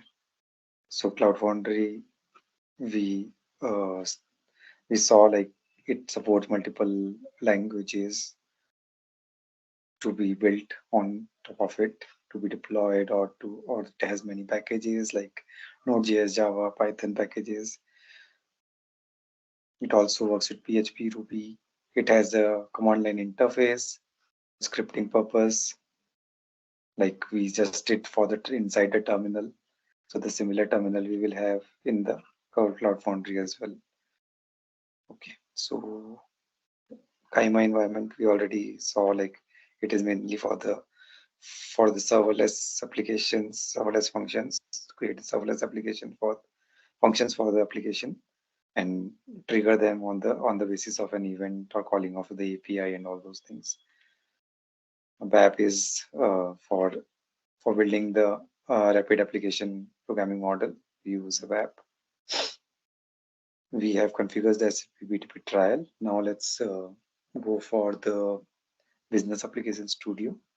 Just give me some time to open this cockpit and just unsharing it. So to access the business application studio, you need to go to services, subscription, and then click on business application studio. This trial plan. I hope everyone has it. Generally, it is by default. If someone does not have it, then let me know. Also, you need to create a spaces if you have not already done it. Like in Cloud Foundry, you have an option to create in space. So if you have not created space till now, then please create it. You can give it any name. Just give it any name, dev or anything. You need to click on this create, and you need to have a space here. So that is important. Whenever we need to deploy our application, we need this space.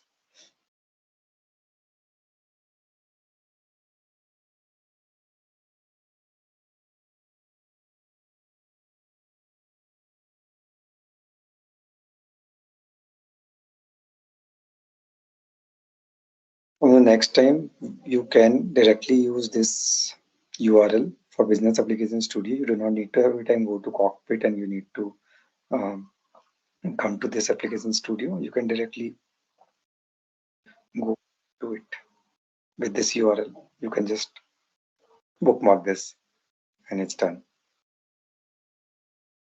Okay, so what you need to do is you need to click on create dev space. I already have one, means two, means maximum two is allowed in the trial version. So what you need to do is you need to click on create dev space. Then you need to select full stack application. Full stack application, there are two options.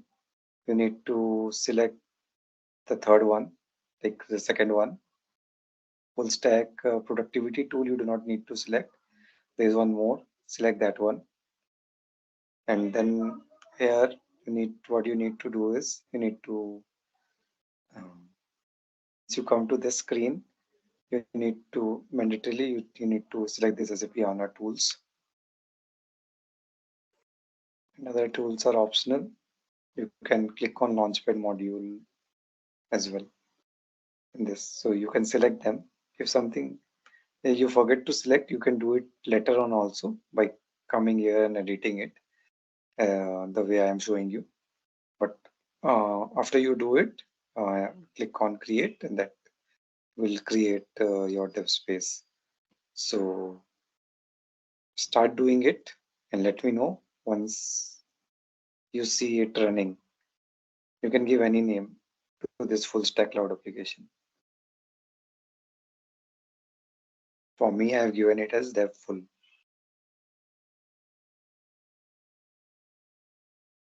So let's click on it and see what comes. So for each instance, whatever you have created, you will have something like has this added to it. So for this workspace, you have this. So suppose you want to come out of workspace and you want to create another instance because two are allowed. So you can just remove this and click on enter and you will go to that particular page where you can see that running and all those things. So there you can edit also, or you can create a new one also. So get started. Okay. So what I will do,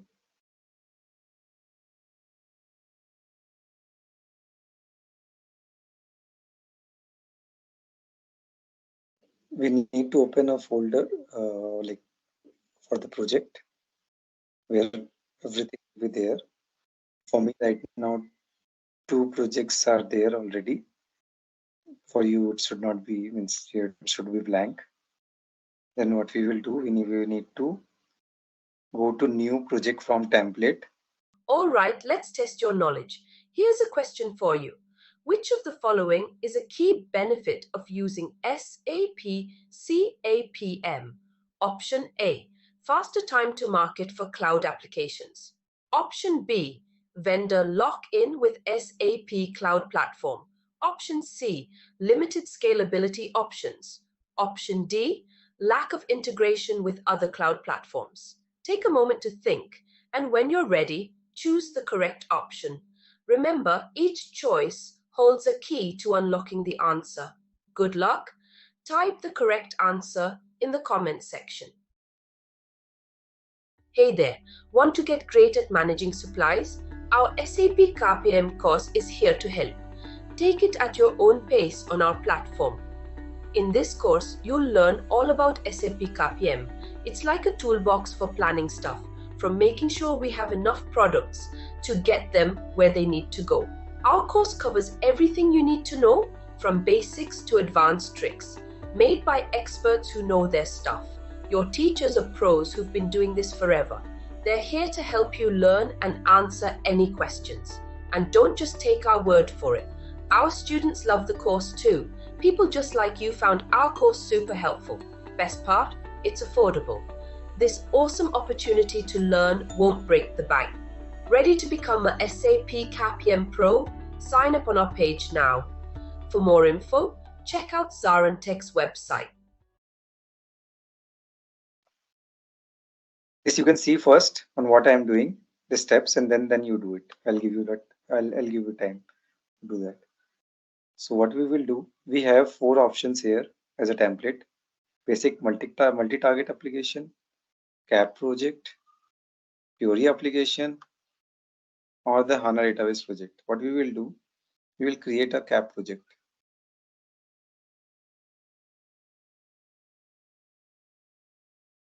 Give a name to it. So I'll just give a name to it, like CAPM class.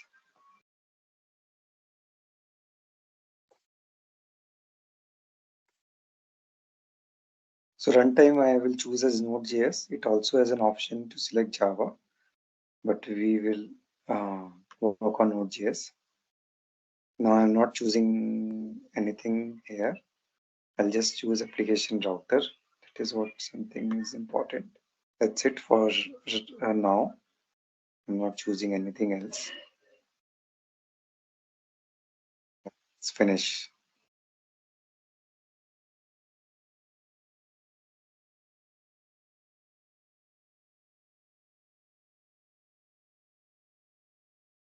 So if you see, this project is generated now.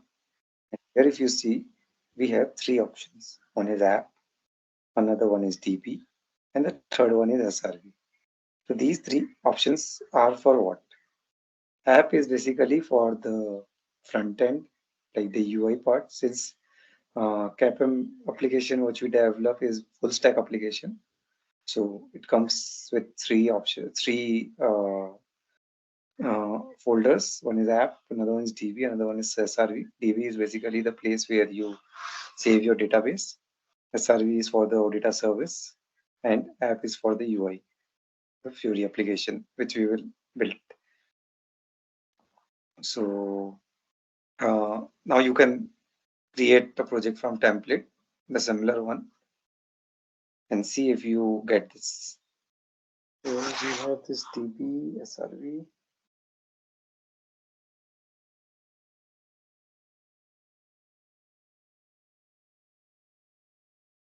So nothing is there inside them. So what I will do, I'll create a new file, schema.cds.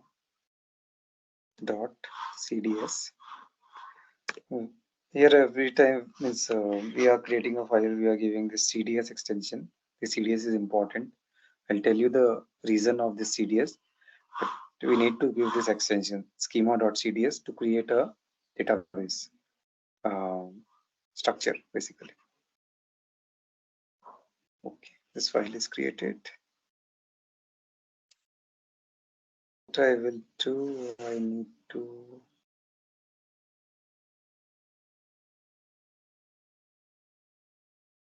see if I can use an entity which is already there in my test environment, or what I can do is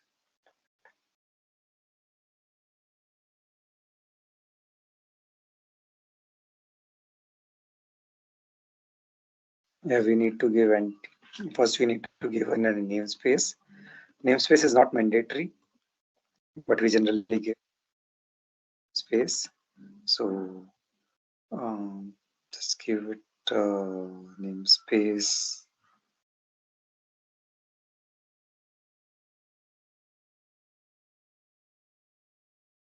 An entity I'll give as department. Within this department, I will have some department ID, a string, comma, department name, string.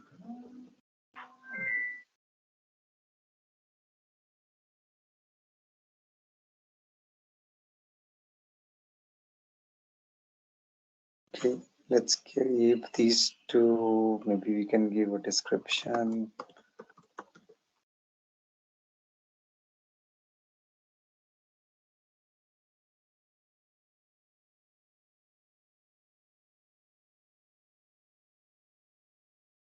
So this is a schema which I have created. So let's go to survey.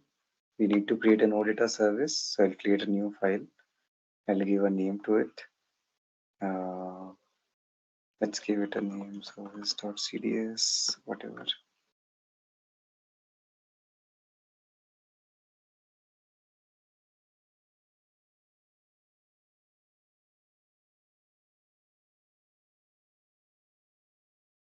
Service and service name. So department service.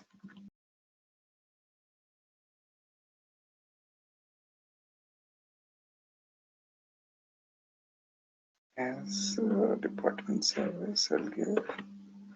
Then I have an entity name. I'll give the same name, which is department, as projection on company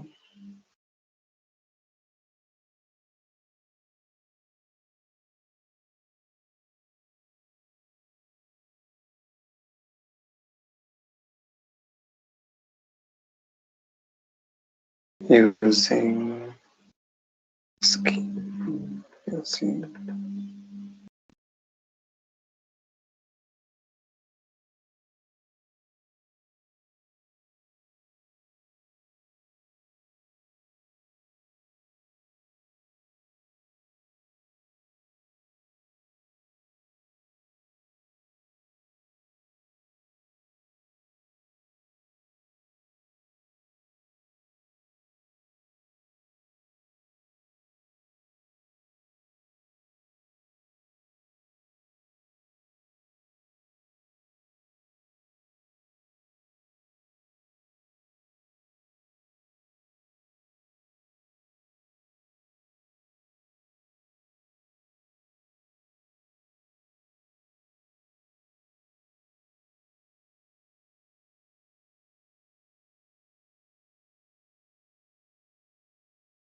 So it is fine now. So what I have done, I have created a schema. Let's manage this.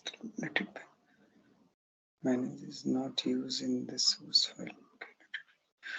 So what I have done, I have created a basically a structure of what will be my department ID. It is a UUID. These two department name and description and string. UUID. What is UUID? UUID is something which is unique ID, which is generated by the SAP for each like for each department which is created. It will automatically assign an ID. It will be something like 16-digit ID, which it will assign by itself, and it will keep on giving a different ID as you will be creating it. Okay. I need to have one more thing. Okay. Then you have this. What we are doing, we are telling that we are using this same namespace. Sorry, this is different. Okay. We are telling that we are using the same namespace company as my here, and it's from the DB schema. Like we have created this company namespace in the schema.cds. So I am just using that namespace here, and this is my service name, department service, and the entity name I have given the same entity, and I'm saying it is the projection. It is as a projection from my department. My is my namespace, which I have given. I can give it as company also again, and this department is coming from this schema. Sorry, not this schema. So whatever is inside this department ID, name, description, everything will be the part of now this department. You don't need to define it again. So this completes my basically service creation. So what I will do now is I will try to open the terminal and see if something happened or not. So you can see like it's very similar. The look and feel of this business application studio is very similar to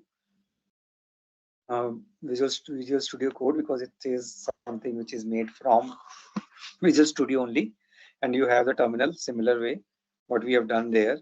So now I do not think you will face any issue. Just you need to right click on this and you need to open the terminal. Okay. Now what we need to do is we need to do something like CDS watch. What CDS watch is doing is there we were using node everywhere to run. Here what you will do, you will use CDS watch. Here we do not need to save our changes. It will get saved automatically. If you see, when we do CDS watch, there is some error which I got.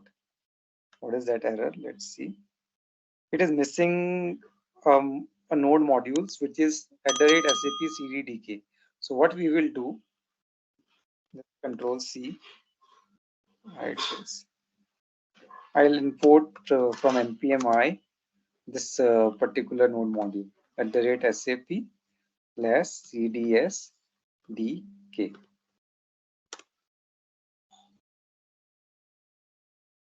Because that is missing and it will not work without that module, because we are using CDS command and that command needs this particular library to work. So here we will use, we will not use node command, we will use CDS command. So let's do CDS watch again and see what happens. Okay, authentication kind access viewer configured, but no access viewer instance found. Okay, so what I will do, I'll just remove that authentication kind for the time being, just to make it simpler. I have a package JSON. Let's change it to dummy for the time being. Okay, let's see if it works now. Yeah, it is working now. So you can see server is listening on this host and this port. So we were also doing something similar to this when we were doing Express or the HTTP. So here also it's listening on this local host, and this is the port 4004, and this is the path which it has created, odata/v4/department for our OData service. So what we will do, we'll just follow the link and see what happens, what it has done. We have not done much of the thing. We have just created a DB structure, and we have just done what we have just created a service. So let's see what it has done. All right. So since I have not created any web application, nothing is there. But in service, I have a service name, OData v4 department. It has a metadata. See, it has created everything for the department. So what it has done, it has department ID, which I have given name. It has department name. It is string. Department name is string. Description is my string. Department ID is GUID because I gave it as UUID. So that is edm.GUID in SAP terms here. And what else? Like it has given 4 more properties which we have not defined. Why is that the case? Why it has given created at, created by, modified at, modified by? We have not given these fields, right? Any answer? Why we are seeing these 4 fields? UID is okay. DUID, you got department ID as GUID, adm.GUID. That's the type, that's fine. But this is not because of UUID. Let me go to the application and show you. So here you have this schema.cds. Sorry, this one. So here we have this, and I have used something like this managed. This managed is a library in SAP CDS Common, which helped me to get all those 4. Created at, created by, changed at, changed by. I do not need to define it. The system will by default add those field, as well as it will maintain that field. Like suppose I am creating something today, like I'm creating a department today. So by default, it will take the created at time and who has created it, that's the person's name. It will automatically fetch. You do not need to do anything. Okay. So this is because of this managed.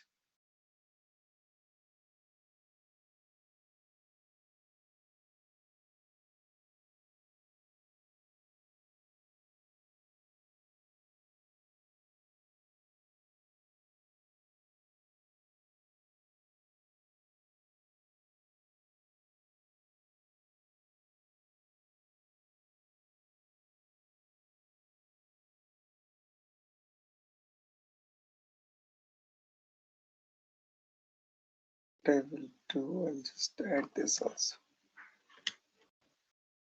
So why is this given? Auditor draft enabled? Because like CAPM has a functionality of draft as well, where you can enable a draft functionality.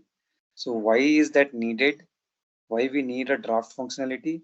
Because suppose we are doing a changes, we are creating a form, and at that time network goes away. So what we need to do, we need to recreate the same form. So whatever we have filled will be lost.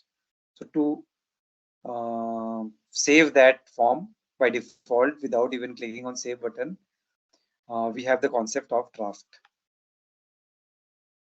So let me see if I have got something.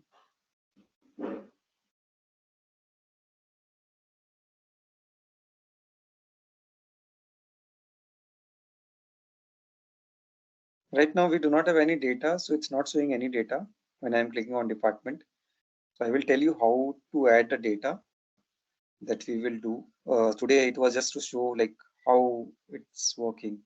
Like I can see the Fiori preview also, like how it will look and feel in the UI.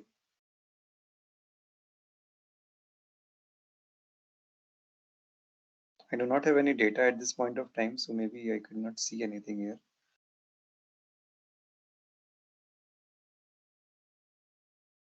But you can see since I have done a very small thing, and I can see a preview of the list report which will be populated and all those things like the service is there, database is there, So many things I can see here. What else I was telling? I cannot see draft here. I think I have done some mistake. It's giving me the error also.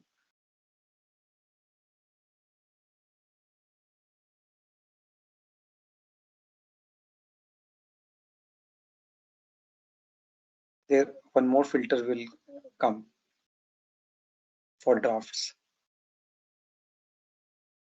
What happened? Okay. You can see one more status has come for the draft.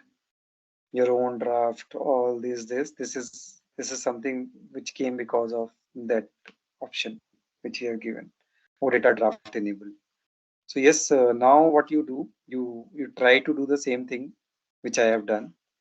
I'm just using these things. Okay. Create a schema.cds in DB and create a service.cds here and try to do CDS watch and see if it's working. Hello everyone, thank you for joining.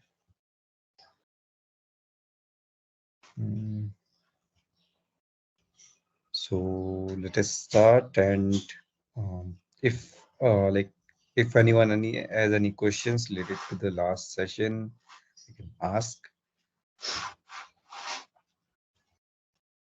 Okay, so let me start.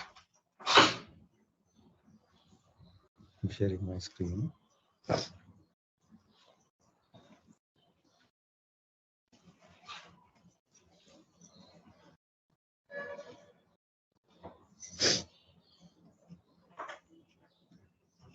Everyone can see my screen, right?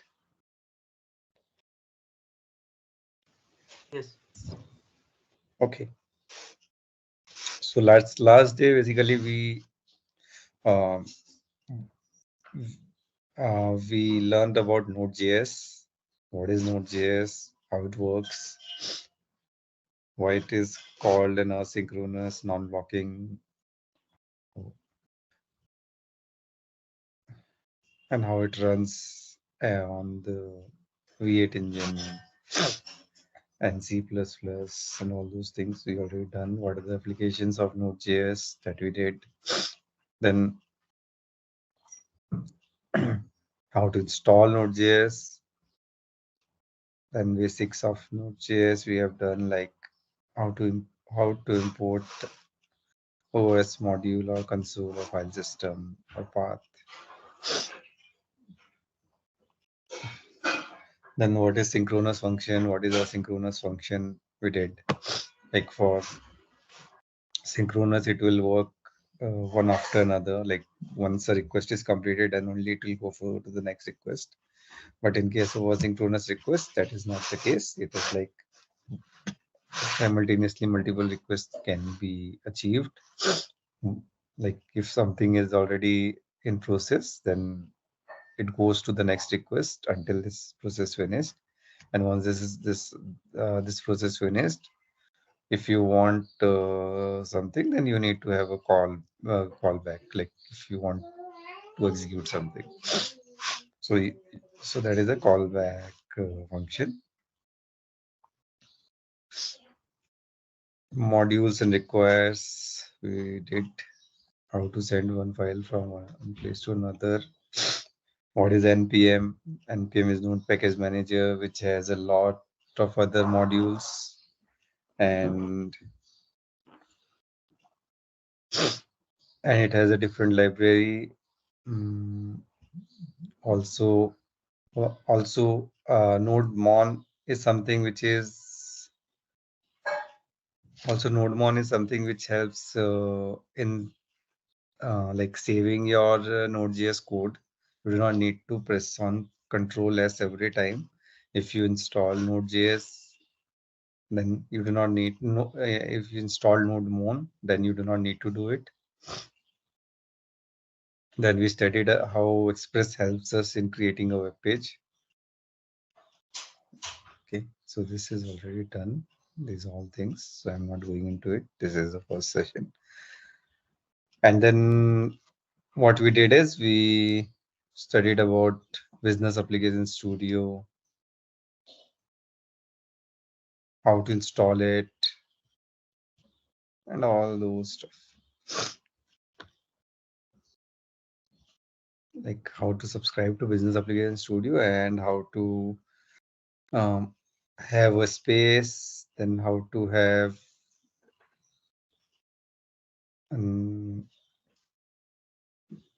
full stack application, how to create an application, and all those stuff we have done.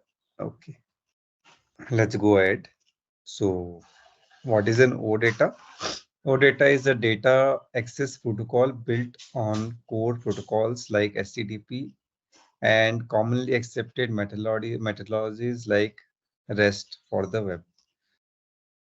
So it is built on the commonly accessed technologies like REST for the web, and it is a protocol built on HTTP. Also like Atom, Pub, and JSON using URIs to address and access data feed resources. So in simpler terms, OData is something which helps you to exchange the data from your Node.js server to your UI. What is API? As we told you, like API is a way to communicate with other software program. Like what happens is like if a non-SAP application wants to communicate to our application, we have already built some logic and they want to use that. They want to fetch data from our system. So they use our API. They call our API with some input and then we give the output through that API. So similarly, we can also call some API of other third party and we can get the data. So this is also a similar kind of thing, similar to OData, which helps us to communicate with other software programs. The software programs are able to exchange information with each other, even if they are designed and run by different organizations. As I told you, it facilitates interaction with by selecting exposing functionality that allow different apps, websites, and devices to communicate effectively with each other. More importantly, APIs allow businesses to reach beyond regular business channel and share data. So basically, two different kind of business can communicate with each other and share the data. Like it could be possible, like Uber is using the data, like user is calling an API of Google Maps and getting the data. So they both are different companies. They are different. They have a different kind of work, but still, like Google provides an API for Google Maps, and that can be used by the Uber to have a real time mm, uh, access to the traffic. So those kind of things can be done. So that is what APIs do. So APIs allow businesses to reach beyond regular business channels and share data, content, and services directly with both business to business and business to consumers client, making UI development easy. And then on the top of that, you can develop an UI also. SAP API Business Hub. This will come later. SAP, okay, let's give the introduction to it. We will come in more detail about it later. But yes, SAP API Business Hub is something which is which has all the APIs of related to SAP. Like SAP has an out-of-box applications, and those applications are something which we can consume with the help of API. Like they have provided API for each applications and each entities, and we can just consume it and we can build our application on the top of that. So that is something which SAP has given in their API Business Hub. So API Business Hub is a kind of web application. It's a kind of website. You need to go there and you need to discover, explore, and test. Basically, you can discover what are the API which they have given and what are the things we can do with the API, and we can test also in the same environment with some credentials and all. SAP and partner APIs that are required to build extensions or process integrations are there in the SAP API Business Hub. So you can see there is a screenshot given for SAP S4 HANA Cloud. In SAP S4 HANA Cloud, they have given some of the APIs. And if you see in the right side, there is something like a_address. So that basically is to fetch the address for business partner. So similarly, you can get, post, or delete something through that API if you have the proper access. So that's what we do from API Business Hub. We'll go in more details later on. Let's go to JSON. What is a JSON? JSON is an open standard file format and data interchange format that uses human readable text to store and transmit data objects consisting of attribute, value pairs, and arrays. Basically, it is a value pair. Like it depends on value pair. Like not value. It's like a key value pair. So, like there is a key. Like there is a first name, and the corresponding value is your name of that first name. That is John. So there is a last name, and there is a last name which is Smith. So you can see like there is a key. Key is first name here. Last name is John. There is a value. And again, sorry, the first name is key, and its corresponding value is John. Last name is key, and its value is Smith. Similarly, so this is alive, age is 27, address can also have further like child, which is state address, city, state, postal code. So they also have their corresponding values. So this is how it goes, like one within other and that within that. So JSON format is very simpler format, which works on name value pair basically, and it is a common format with a diverse range of functions in data interchange using communication of web application with server. So a web application can communicate with server using this JSON. So we saw OData is used by the web application to communicate to server. Similarly, JSON is also one of the format which is used to communicate to server. So it is very simple. It only works on key value pairs, so anyone can easily read it and understand like what is given inside this. So collection in various languages, it is realized as an object, an order list of values. If something is within something, then we call it as an array. Like suppose address, there is a multiple address, so that can also be addressed here. Someone has a children, multiple children, 2, 3, so that can be given inside it. Like here, if you see 4 numbers, that is given in an array. You have 2 phone numbers, so one is of type home, another is type of office. So these both phone numbers, if we need to include, then we can include in in the format given in the right hand side. So if you want to represent an array, that can also be done. If you want key value pair, that is also there. So this is how it works. The JSON works.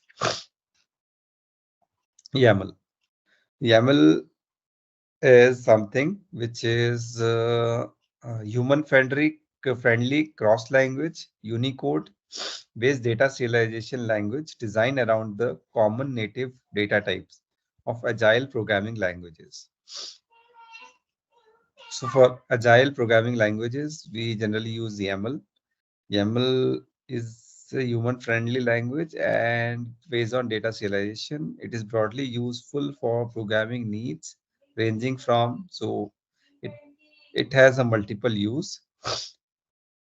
It helps in configuration of files, to it helps in internet messaging, to object persistence, to data auditing.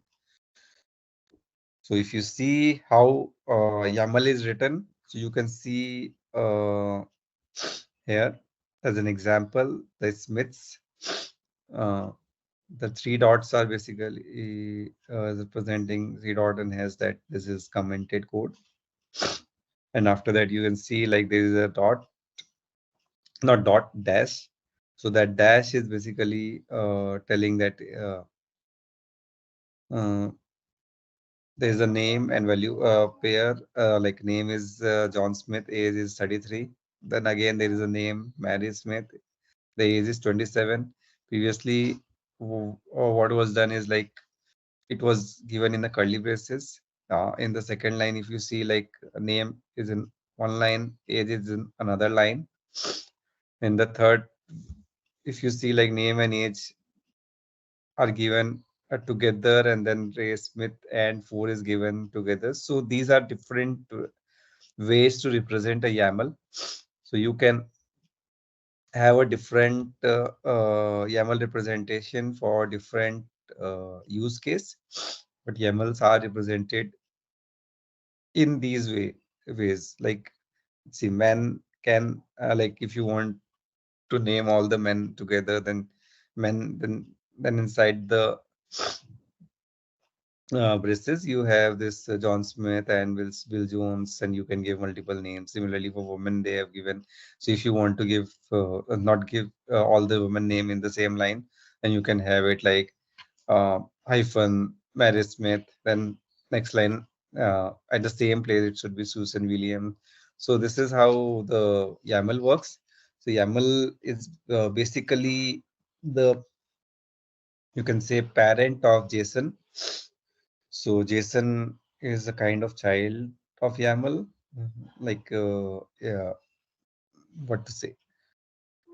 JSON is one of the format which YAML support, you can say. Okay. So so that's JSON and YAML, which we studied just now. So let's see what is given here.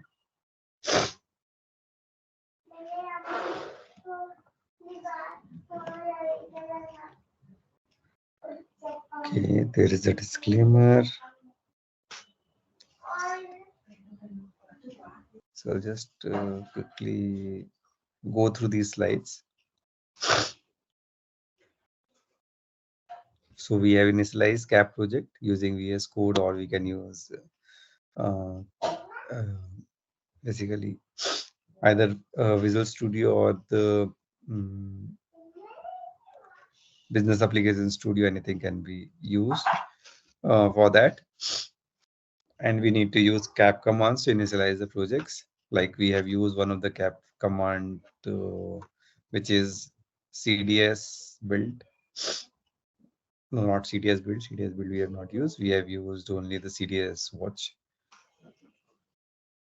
CDS build we will use later on. Then we have provide okay, metadata. We have created a metadata.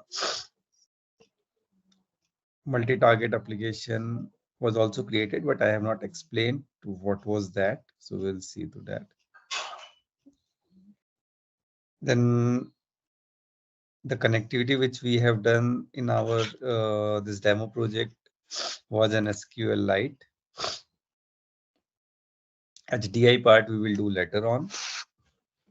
So generally in CAPM project, for any database, like for doing testing on your what do you say, test environment, we generally use SQLite. For deploying to server, we generally use HANA DB. So what we have done on Friday was with SQLite. I'll show you that as well. Where is it? How we know like our database is SQLite.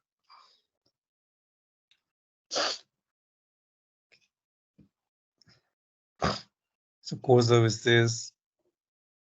So we can add many cap commands to add services.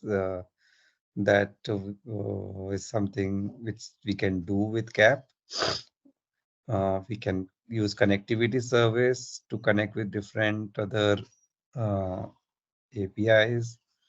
We can connect to workflow to send our work item to another, what do you say,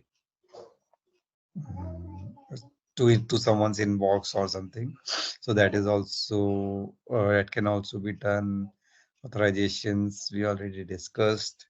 We can authorize someone so that only that person can access that application, or even if that person is accessing the application, it's not necessary that they need to have all the access for that application. Some users will be given the access only to read, and some users may be given the access to create also, or to delete also. So it depends on different users. We give the different authorizations to them. Then it helps in the analytics also. Okay, so use generations command. So we have seen like we could use different command to build to basically build a base app.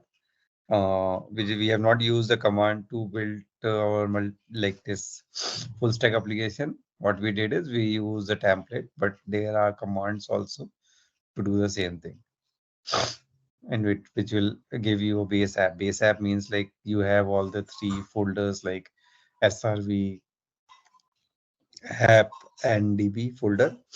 So that base app will be generated with the help of this generation commands. And cross-cutting aspects like logging and UI security, that can also be added on the top of that. What else? Like this CAP is not only used to build an application, it can also be used to build a microservice based architecture where you are just building an API to expose it for the exposure to some other third-party application.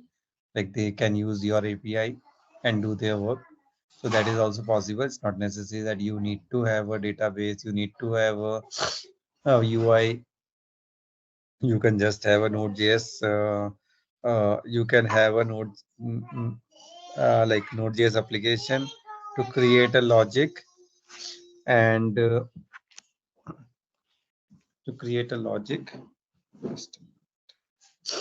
and you can just expose that application to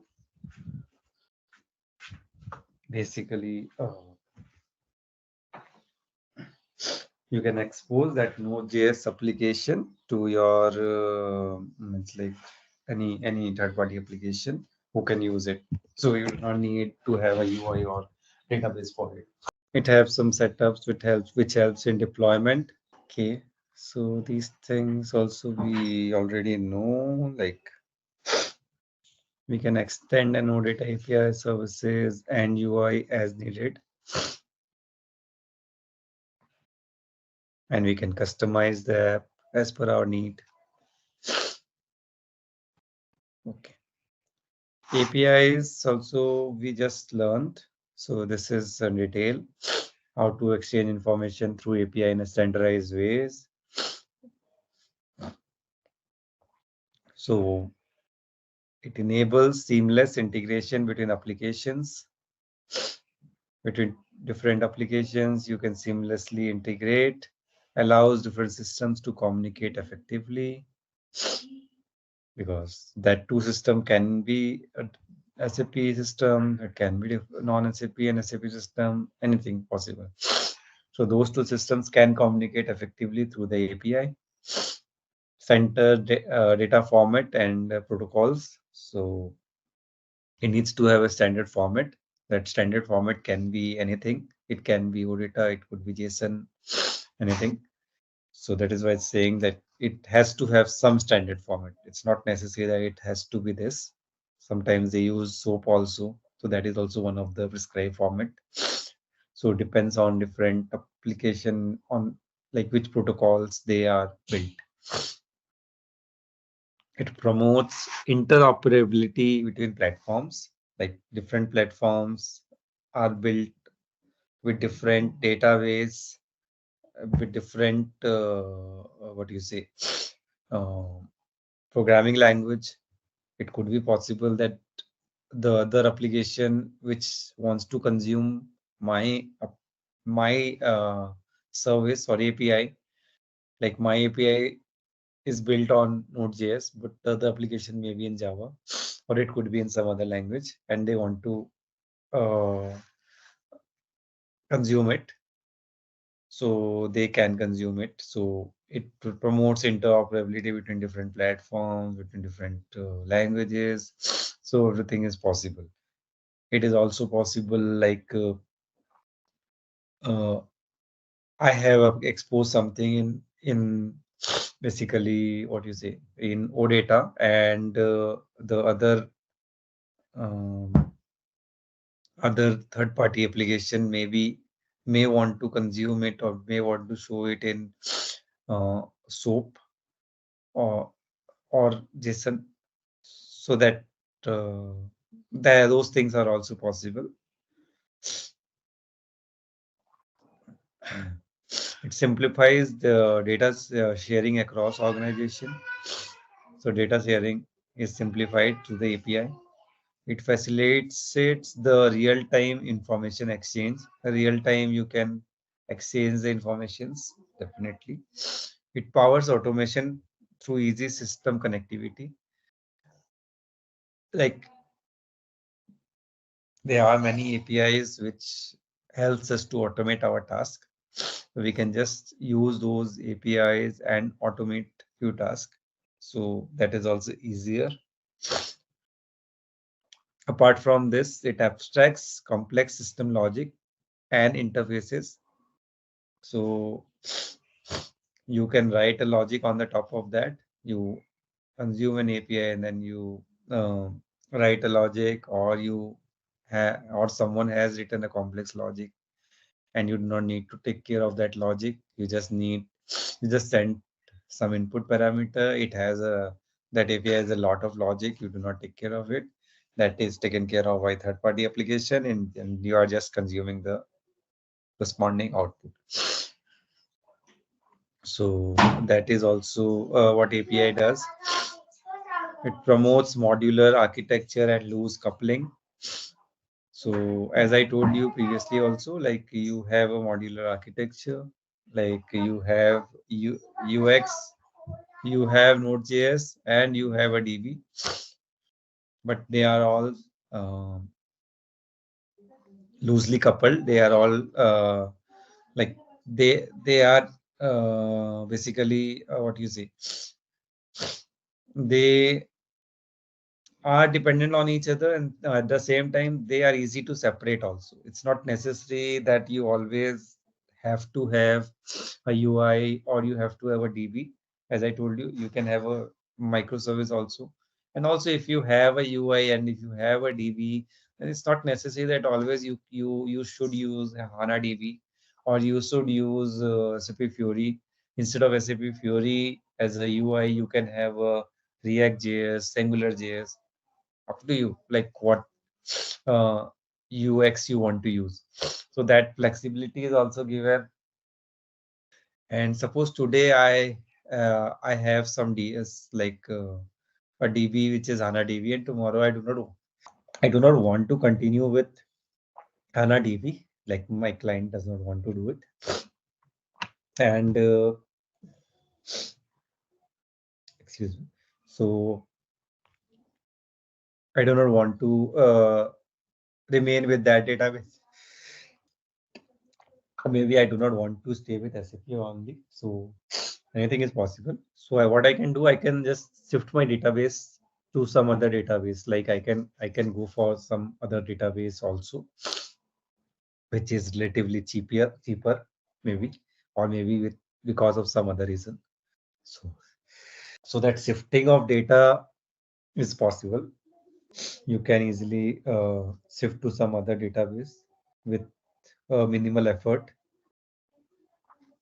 if you are basically working in CAPM. Okay, so that is why we call it a loose coupling. It provides interface as abstractions and encapsulation. So you do not need to know like what is basically inside something, and like what is the logic and anything like that is something which is encapsulate. Like you do not need to know. You just need to know the name of the attribute, and that's it. You just send that attribute name. You just know what is the input, what will be the output. That was field name. That's it. You do not need to know like what is the logic written inside that API to consume it. So that API is basically abstract the code. Apart from that, it enforces discipline in exposing business capability. So it also enforces a discipline that you need to do it in certain ways. So that is we call it like APIs is used to exchange information in the standardized ways. Okay, let's go down. OData. OData is an OSS and ISO approved standard. So it is also one of the standard to expose data. So JSON is one of the standard. OData is another standard. It's not standard protocol basically, which is approved by OSS and ISO standard, and it is used to build and consuming REST APIs. It enables creation of REST APIs that expose resources identified by URLs and defined in a common data model. Okay.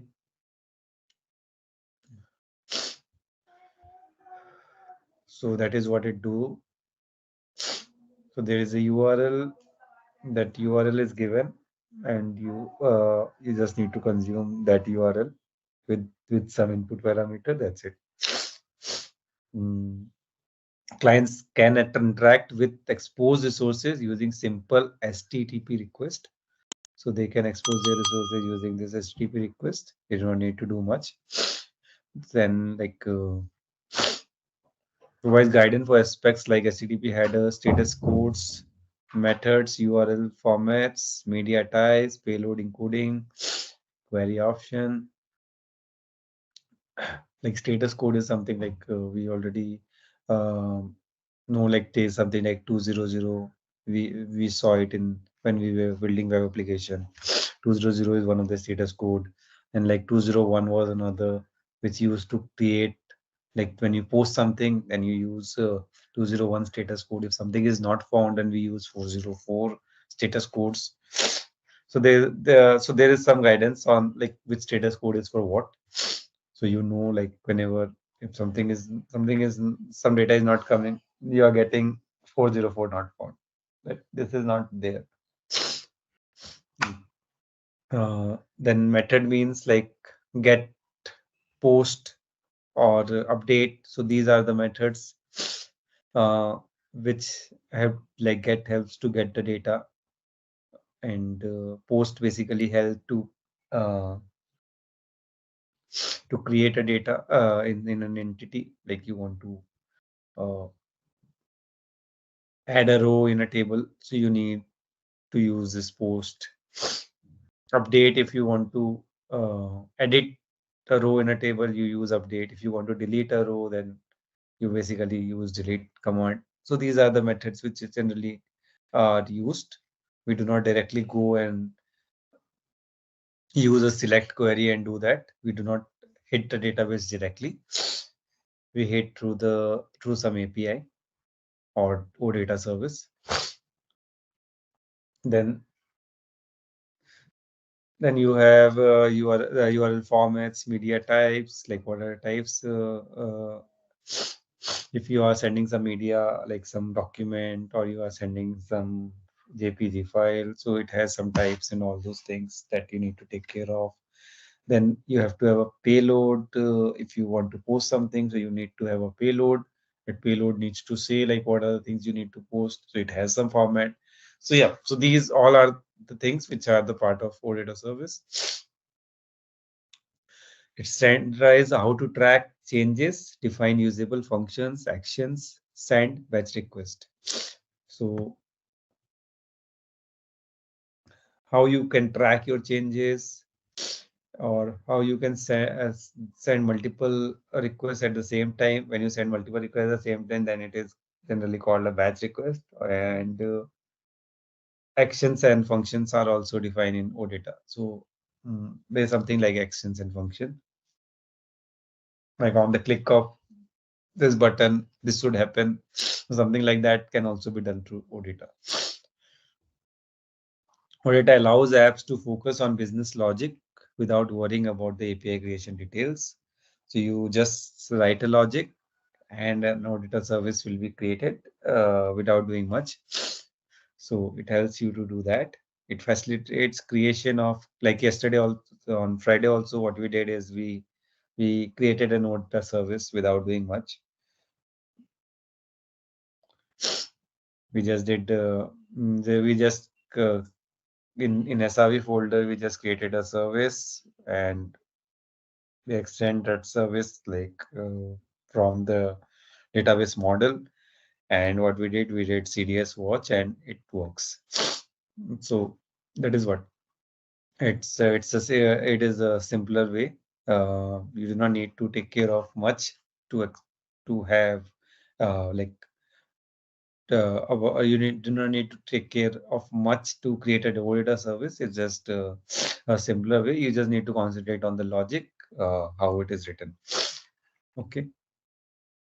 What else? It facilitates creation of queryable, interoperable, reusable REST APIs over the web. Okay. So queryable means something like you want some data, but based on certain conditions. Like you want to get a data from a particular table, depending on a query. Like you need to give a select query, that is one of the query, but select query is basically can bring everything from that table. So you can have something like filter to filter that query. So whatever you want specific, you can just give that. So those kind of thing is facilitate from OData service. It is interoperable, as I told you. Like it can be used not just by Node.js or something. It can be used across multiple technologies. So it's a reusable REST API over the web. So that you can see. Next. Principles of OData improve semantic interoperability within the systems. So that we know that it helps in interoperability, like between two systems, we can communicate through OData. It follow REST principles. It keep it simple, address the common cases, and provide extensibility where necessary. So you can. All right, let's test your knowledge. Here's a question for you. What is the primary runtime environment for SAP CAPM applications? Option A, Cloud Foundry. Option B, Kubernetes. Option C, Docker Swarm. Option D, OpenStack. Take a moment to think, and when you're ready, choose the correct option. Remember, each choice holds a key to unlocking the answer. Good luck! Type the correct answer in the comments sections. consume an OData service, and then on the top of that you can add more things. Like it could be possible like you have only 3 fields in one of the entity, and you consume that 3 field from another entity, and then you on the top of that you can have you can add 3-4 field more. So that is possible. So that is why saying extensibility, provide extensibility where necessary. You can extend that particular OData service in your application, possible. Then build incrementally. A very basic compliance service should be easy to build. It is easy to build with additional work necessary only to support additional capability. If you are implementing some additional capability, then only you need to do additional work. Otherwise, it's easy to build. Extensibility, as I told you, it is important. Services should be able to support extended functionality without breaking clients unaware of those extensions. So it does not, even if you are extending something, it's not breaking anything. So it's on the top of what is already there. So something which is already there and someone is using it, they can use it. And on the top of that, you can extend that functionality. So basically, it's not breaking anything. Like you do not need to tell the client who do not need that extended service that we have done these changes. They can just use whatever they were using previously, and it will not impact their work. It prefers mechanism that work on variety of data sources. So there could be a variety of data sources. It's not necessary it has to be a HANA database or something like that. It's not necessary. In particular, do not assume a relational data model. Okay. So so this is something how data communicate between server and client. So this is just a diagram. JSON and YAML we just learn. It is just to give you a more detailed explanation of that and nothing else. So JSON stands for JavaScript Object Notation. It derives from JavaScript data formats. So it's not a JavaScript. It's a JavaScript object notation. Object notation means it helps to store data. So it's not a JavaScript, but it is JavaScript object notation. Like whenever JavaScript was created, they needed something to store the data. So it's a kind of context of the JavaScript, but it is not really only used for JavaScript. It is used across multiple technologies. Okay, and it is an open standard, lightweight, text-based format with limited data types.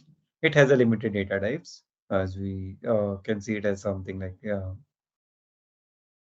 it supports array, it has string, but there could be many data types. Like everything is not supported. Boolean is supported, integer is supported, but there could be more data types which everything is not supported here. But yeah, it supports limited data types. The main data types you can say. Then JSON has a simple syntax and structure that makes it easy to read and use. So it is very easy to read and use. Anybody can see and say like what is what, because like it's basically following the name value. So you know like which value is for which name and all those things. It's not complicated at all. It is used to send data back and forth between client and server, like an envelope enclosing the data. So you can send data, you can receive a data in JSON format, possible. Programmers use it in mobile apps, database, user interaction. So it is more friendly than XML. The simplicity, speed of processing, and high compatibility of JSON across system make it popular. So it's simple and easy. Also, the speed of processing is high. So that is why it's used across the system. So apart from OData, we have JSON also. And YAML, as we already saw, like YAML has multiple use. Like it is used for communication between, like it can be used as an API, but it also used as a configurator file. So there are multiple use cases for YAML. So YAML is a digestible data serialization language often used to create configurational files with any programming language. So it helps in configurational file. Designed for human interaction, YAML is a superset of JSON. So it's a superset of JSON. Like JSON is a child of YAML. So JSON's like JSON structure is one of the structure which YAML supports. YAML also support many other structure which we saw it in the last slide. So for different purpose, it basically supports a different kind of structure. And because it is a strict superset, YAML can do everything that JSON can and more. So definitely what JSON can do that YAML can do, plus YAML can do many other things. So what is the difference between JSON and YAML? So JSON is a data serialization format to exchange structured data between software application and service. So it is just, that is what it is used for, to exchange data between two different applications and all. So it prioritizes application use over human use. And YAML is basically a serialization format to exchange structured data between software application and service. It prioritizes human over application use. So it is mainly used for humans done by the applications, like for configurations. That was one of the examples. Main use case. So widespread across platforms, languages, distributed software communication, web apps, config files, and APIs. So these are the use case for the JSON, like it used in web application, configuration files, APIs, and all. Then YAML is the configuration files in many automation, DevOps, and infrastructure as a code tools and service. So it is used there as a DevOps, as an IAC, and for automation. Readability, JSON is easy, YAML is easiest. Data type, what it support? It support number, Boolean, as I told you. These are the few of the data types which are supported: null, string, array, and all. But YAML supports all the data type through collections of nested data comprising sequences, scalars, and mapping. So it has a wider range of data type. Support comment. JSON does not support a comment. You cannot give a comment in JSON, but in YAML you can give a comment. Then suppose data object as values. So that is supported in JSON and not in YAML. And versioning, yes, but it's not as simple to scan and comprehend difference between versions at a glance. Like you cannot means easily see the versions of JSON, but it's simple to see the versions of YAML. So yes, it's simple to scan and comprehend differences between the versions at a glance. So okay, let me share my screen.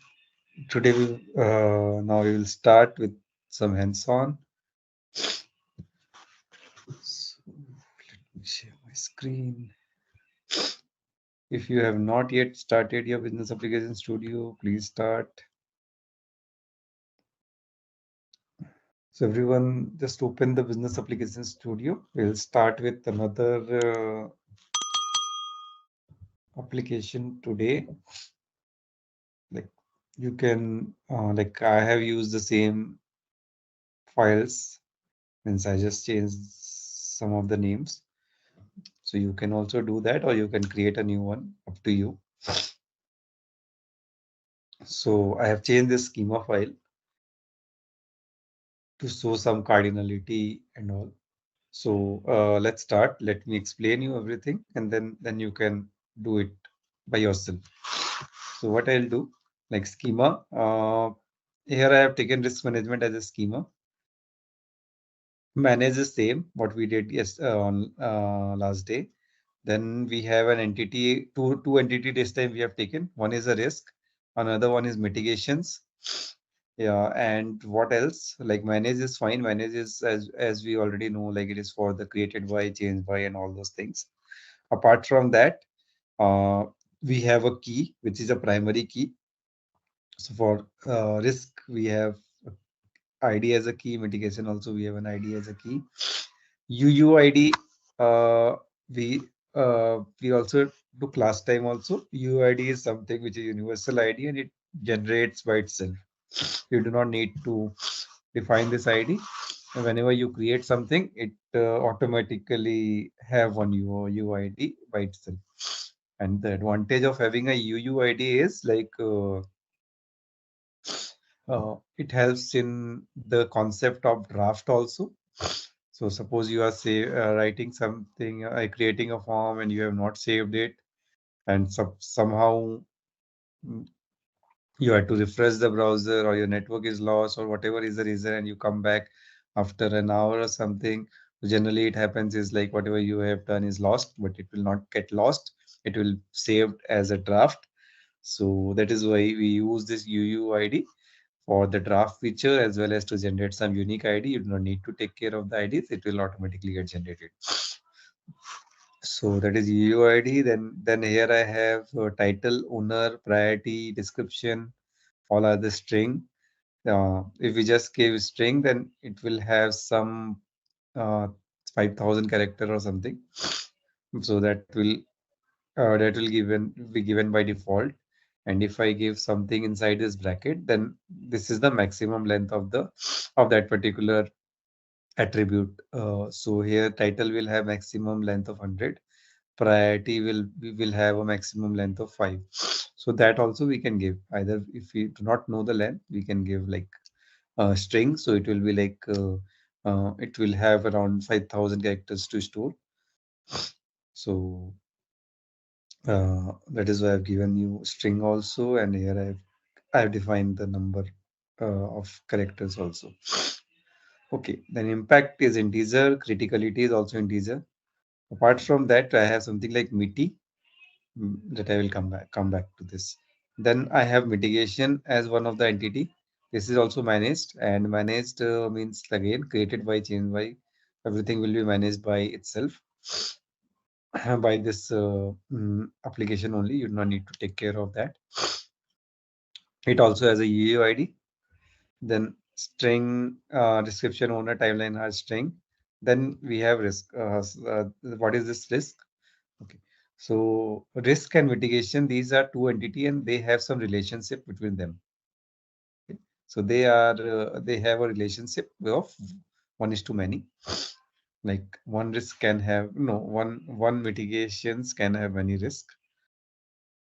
So that is why it's a 1:many relationship. So you have association defined here, too many risk, where what I am doing is in the risk entity, I have something like MITI as an attribute that I am basically associating with this risk uh, as a dollar sign. So this is the syntax which we use to basically establish the cardinality between two different entity, so that we can uh, like connect to them. Like it's not necessary that uh, it's like it could be like there could be multiple entities which have some relationship between them. Like previously we were doing of like what you can say, um, department. So department can can have a cardinality of uh, cardinality with students. Like once one department can have many students, right? So that is 1:many cardinality, and student can have their own ID, name, and all those things. So that is why that kind of relationship we we can have with this. Uh, so so mitigations and risk here, these are the two. There we could have something like a student and department. So that student has their own entity where all the students' informations are there, and you just connect them with the department by using their ID. So that you do not need to write like what are the students who are in which department. We just need to connect their cardinality, so it will be easier to have a relationship than writing the same data again and again. So that is what is recommended when we create a data model. So So this is the risk. This is the schema.cds, and what else? So this is how the structure we have built. Apart from that, let me go to service.cds. Here I have created a risk service. Again, this is something we have already done. Risk management as mine, because I have given risk management as a namespace here. What else? I have defined two entity risk mitigations, and this risk has my.risk as a projection. Then I have done what? I have enabled the OData draft. Similarly, in mitigations also I have enabled a draft. So almost the similar thing, just I wanted to show the cardinality. So I have just used another example. So you guys can copy this and then we will proceed, or else let me show you some more thing and then you do it all at once. So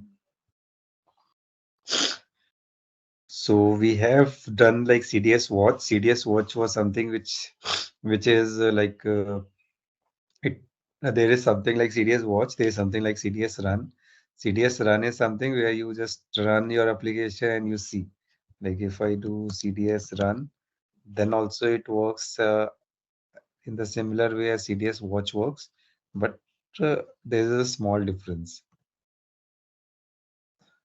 The CDS run also did the same thing, and if you open in a new tab, you have this. Okay, CDS watch was doing the same thing, but CDS run is like it. Whenever you are doing any changes, suppose I do this, I change risk to risk, so it's not uh, saving and again executing this. It's just whatever we already execute, that is only there. But if we had done CDS watch, then what it had done is like it will run also and it will save also your data at runtime. So that is the advantage of CDS watch. So suppose I am now doing Control C and I will do CDS watch. So this is similar to what we have done for CDS run. Now what I will do, I will just remove this risk to risk and see what happens. See it again started executing. Means I have not asked it to do it. It is again doing it, and now it has given me an error. So I do not need to again and again run my application. It will automatically refresh my application. So this is wrong. That is why it's giving an error. Now it will not give any error. It will again refresh by itself. So that is why we use CDS watch. Apart from this, like if I open as we saw here,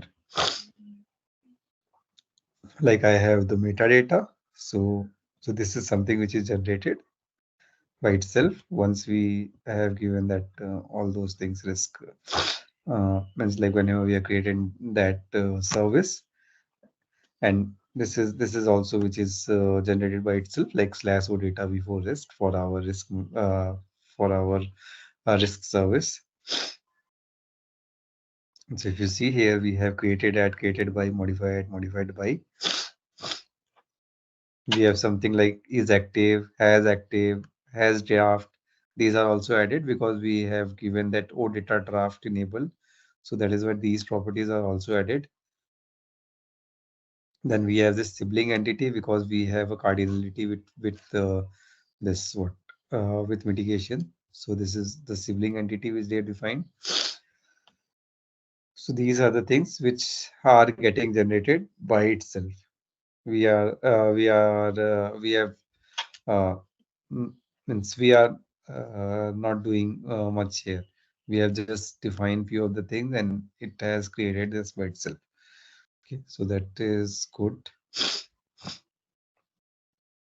So this OData service, you can give it to someone else and they can use it. Right now it is in the like in the local, so you cannot. Once you deploy it, then only like you will have a proper URL. Right now, whatever we are testing in the local environment. Apart from that, we need a data also. Last time we have not we had not input any data. So for data purpose, we need to we need to create a CSV file. So for each entity, we have created a CSV file here. So for risk entity and for mitigation entity, we have two entity file, two CSV. So we have two different CSV file. Risk management is the namespace hyphen the entity name. If you see here, I have some data.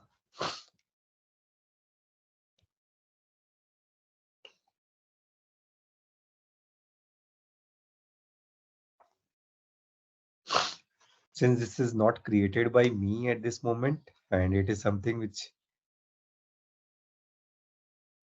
we are just pre-populating it to see the data.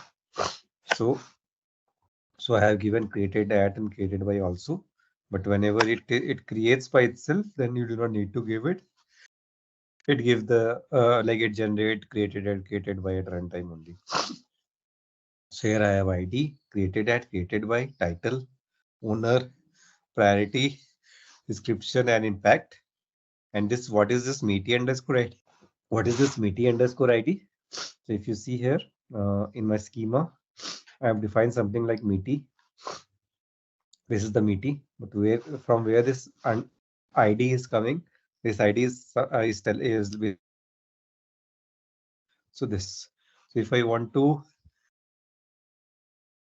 say like this is related to this, like suppose I have a department and students, so this department is for this student. So if I want to do something like that, so I need to give that relationship underscore that key name or that this name, so that generally key name only. So we need to give that here, so that it can establish an establish a relationship between them. So that is why meaty underscore ID, and in meaty underscore ID I have given this ID which will be there like this. You can see this is ending with P11. If I go to this mitigation, I should have some ID with B11. See here we have B1. Okay. So that is how we established a relationship. So if we go to this now, let's go back and see the data. So I'll just go to Fiori preview. Let's see if the data is coming or not. What I'll do, I'll just select few of the things. Okay, and also I'll select something.